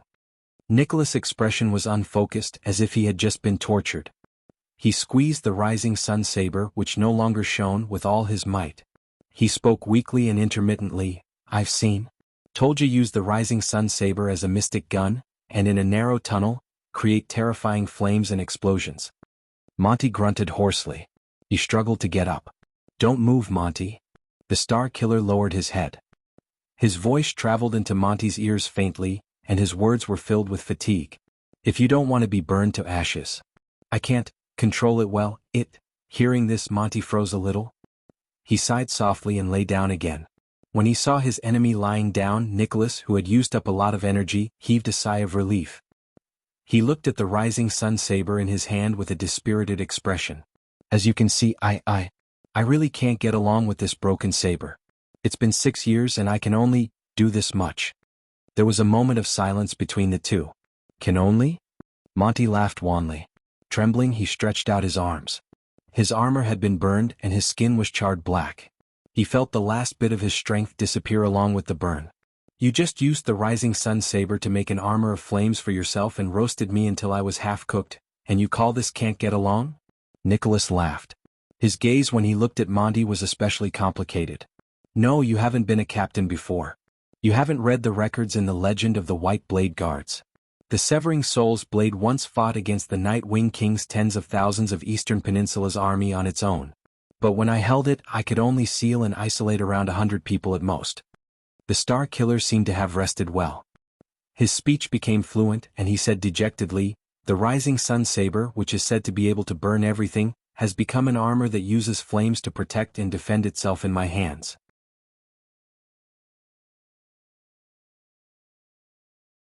I'm guessing that even the Soul Slayer pike, which once created a no-man's land that spanned hundreds of miles in my hands, can only become the tip of the pike, which can keep the living away from it, and those who get close to it will die. Nicholas raised his head and flashed a bitter smile. Otherwise, I wouldn't have wanted to fight in such an ugly manner. Panting in pain, Monty's gaze froze. What? The Raven of Death stared at his opponent in disbelief. Are you saying that the current situation was something you planned from the very beginning? You lured me to show up and used the Rising Sun Saber to end the battle? Impossible. Monty stared at his old comrade, his old superior, and his old captain in a daze. For a moment he felt as if he no longer knew him. Nicholas lowered his gaze and pursed his lips. From the start of the battle, I was at my greatest disadvantage. You gained the upper hand and hid in the dark while I was badly injured and my combat abilities declined. Plus this terrain. When the Star Killer said this, he looked at the seemingly unconscious Thales in the distance and pursed his lips. This is the battle you're best at and the most advantageous battlefield.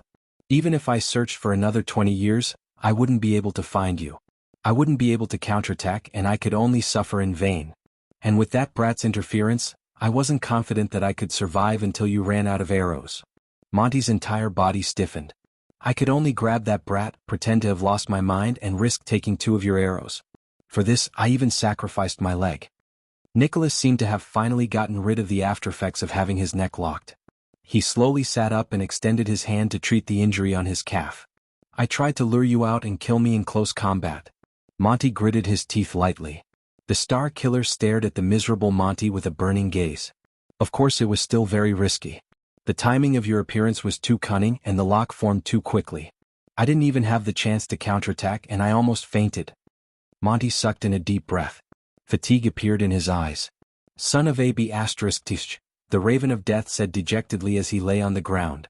If I wasn't in such a hurry, I would have made a few poisonous arrowheads a few days earlier. Nicholas curled up the corners of his lips and began to silently bandage his wounds. Do you know why you lost? Monty did not speak.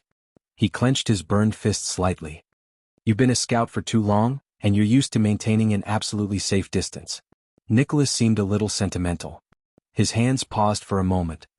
You're used to attacking from behind and killing with one strike. I guess you've almost forgotten what it feels like to fight and bleed while you're face to face. Is that so?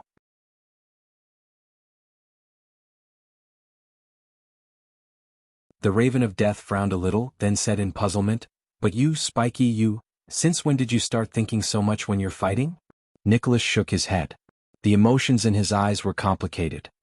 A commander always has to think one step ahead of others. You're different. Monty tried his best to sit up. Enduring the pain, he exhaled and said indignantly, You're like Caslin, a person who fights with his brain. Are you still the annoying, hateful, and bloodthirsty Spiky I know? Nicholas forced himself to smile. Enduring the pain, he pulled out the arrow from his calf. Can you tell me now? The Star Killer tore open his clothes and bound the wound on his calf tightly. The Rising Sun Saber was within his reach. What? Why did you betray us? Monty closed his eyes in despair and placed the back of his head on the ground. Is it still important? We're already like this. The Raven of Death's voice was unusually tired. Hurry up and do it. Nicholas was silent for a while. He turned his head. Thales was unconscious on the ground, motionless. In the next second, the Star Killer exerted force on his hands, which were wrapped around his wound, and bound his calf tightly. This is very important. Because I'm your captain. The Star Killer's gaze was as sharp as a knife. He slowly shifted his gaze from the wound to Monty, as if his gaze had a physical form. I'm your leader. Monty roared with laughter and shook his head slowly on the ground. Ridiculous, you sure like to reminisce about the past.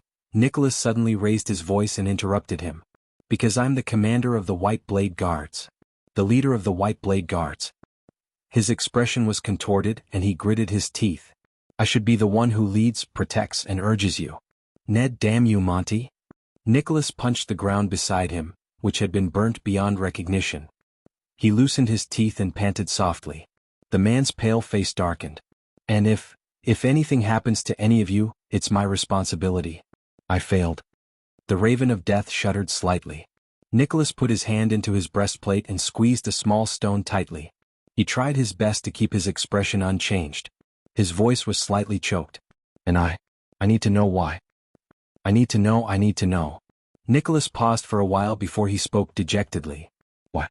The land returned to silence. Only the sorrowful whimpers of the breeze blowing through the cracks in the rocks could be heard. Ah. Monty opened his eyes again and stared at the clear blue sky.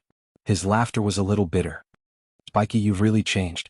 I finally know why you could kill Caslin even when he was old. Nicholas did not answer. He just tightened his grip on the stone. I can tell that you've surpassed Caslin in all aspects, be it in terms of fighting or fighting. The Raven of Death's gaze was unfocused.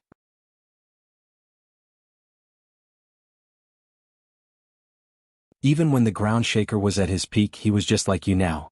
You don't stand out in any way, you're usually inconspicuous and you look normal, but when it comes to actual combat, no matter if it's good or dangerous, whether you attack first or later, no matter what kind of enemy you face, as long as they stand on the ground, they can't win against you. Monty laughed in spite of himself. It's worse, but it's also better. Nicholas punched the ground again. There was slight anger in his voice. Don't mention him anymore. After today, you'll have plenty of time to repent in front of him. What answered him was Monty's forlorn laughter. Ah. Here comes the problem, Spiky. Do you worship him in the iceberg that much? The Raven of Death laughed so hard that he could not catch his breath. But have you ever truly understood him? Nicholas frowned a little. Monty tried his best to lift his upper body. He shifted his weight and leaned against a low rock. His chin was burned, which made his smile look even more ominous. Do you know what kind of existence Caslin Lampard really is? Nicholas' heart sank. He remembered the day 6 years ago when Caslin stopped breathing forever in Heroic Spirit Palace. Monty sighed softly. His eyes were filled with endless sorrow and sentimentality. I really miss that day, Spiky, the day we officially swore the Oath of Blades and officially became new guards from the Royal Guards. Nicholas seemed to have understood something. He raised his head as if he was deep in thought. Monty said airily, at least we still had a choice that day. And after that day, my future and my life no longer had light. He was lost in thought. You're tuning in to the Han Lee's Wuxia Adventures YouTube channel. We're so grateful for your support, and don't forget to subscribe to join us on this incredible journey through captivating stories. Your generosity through donations truly makes a world of difference, as it's the primary source of revenue that allows me to expand and enhance this channel for you. Thank you from the bottom of my heart for being a part of this adventure.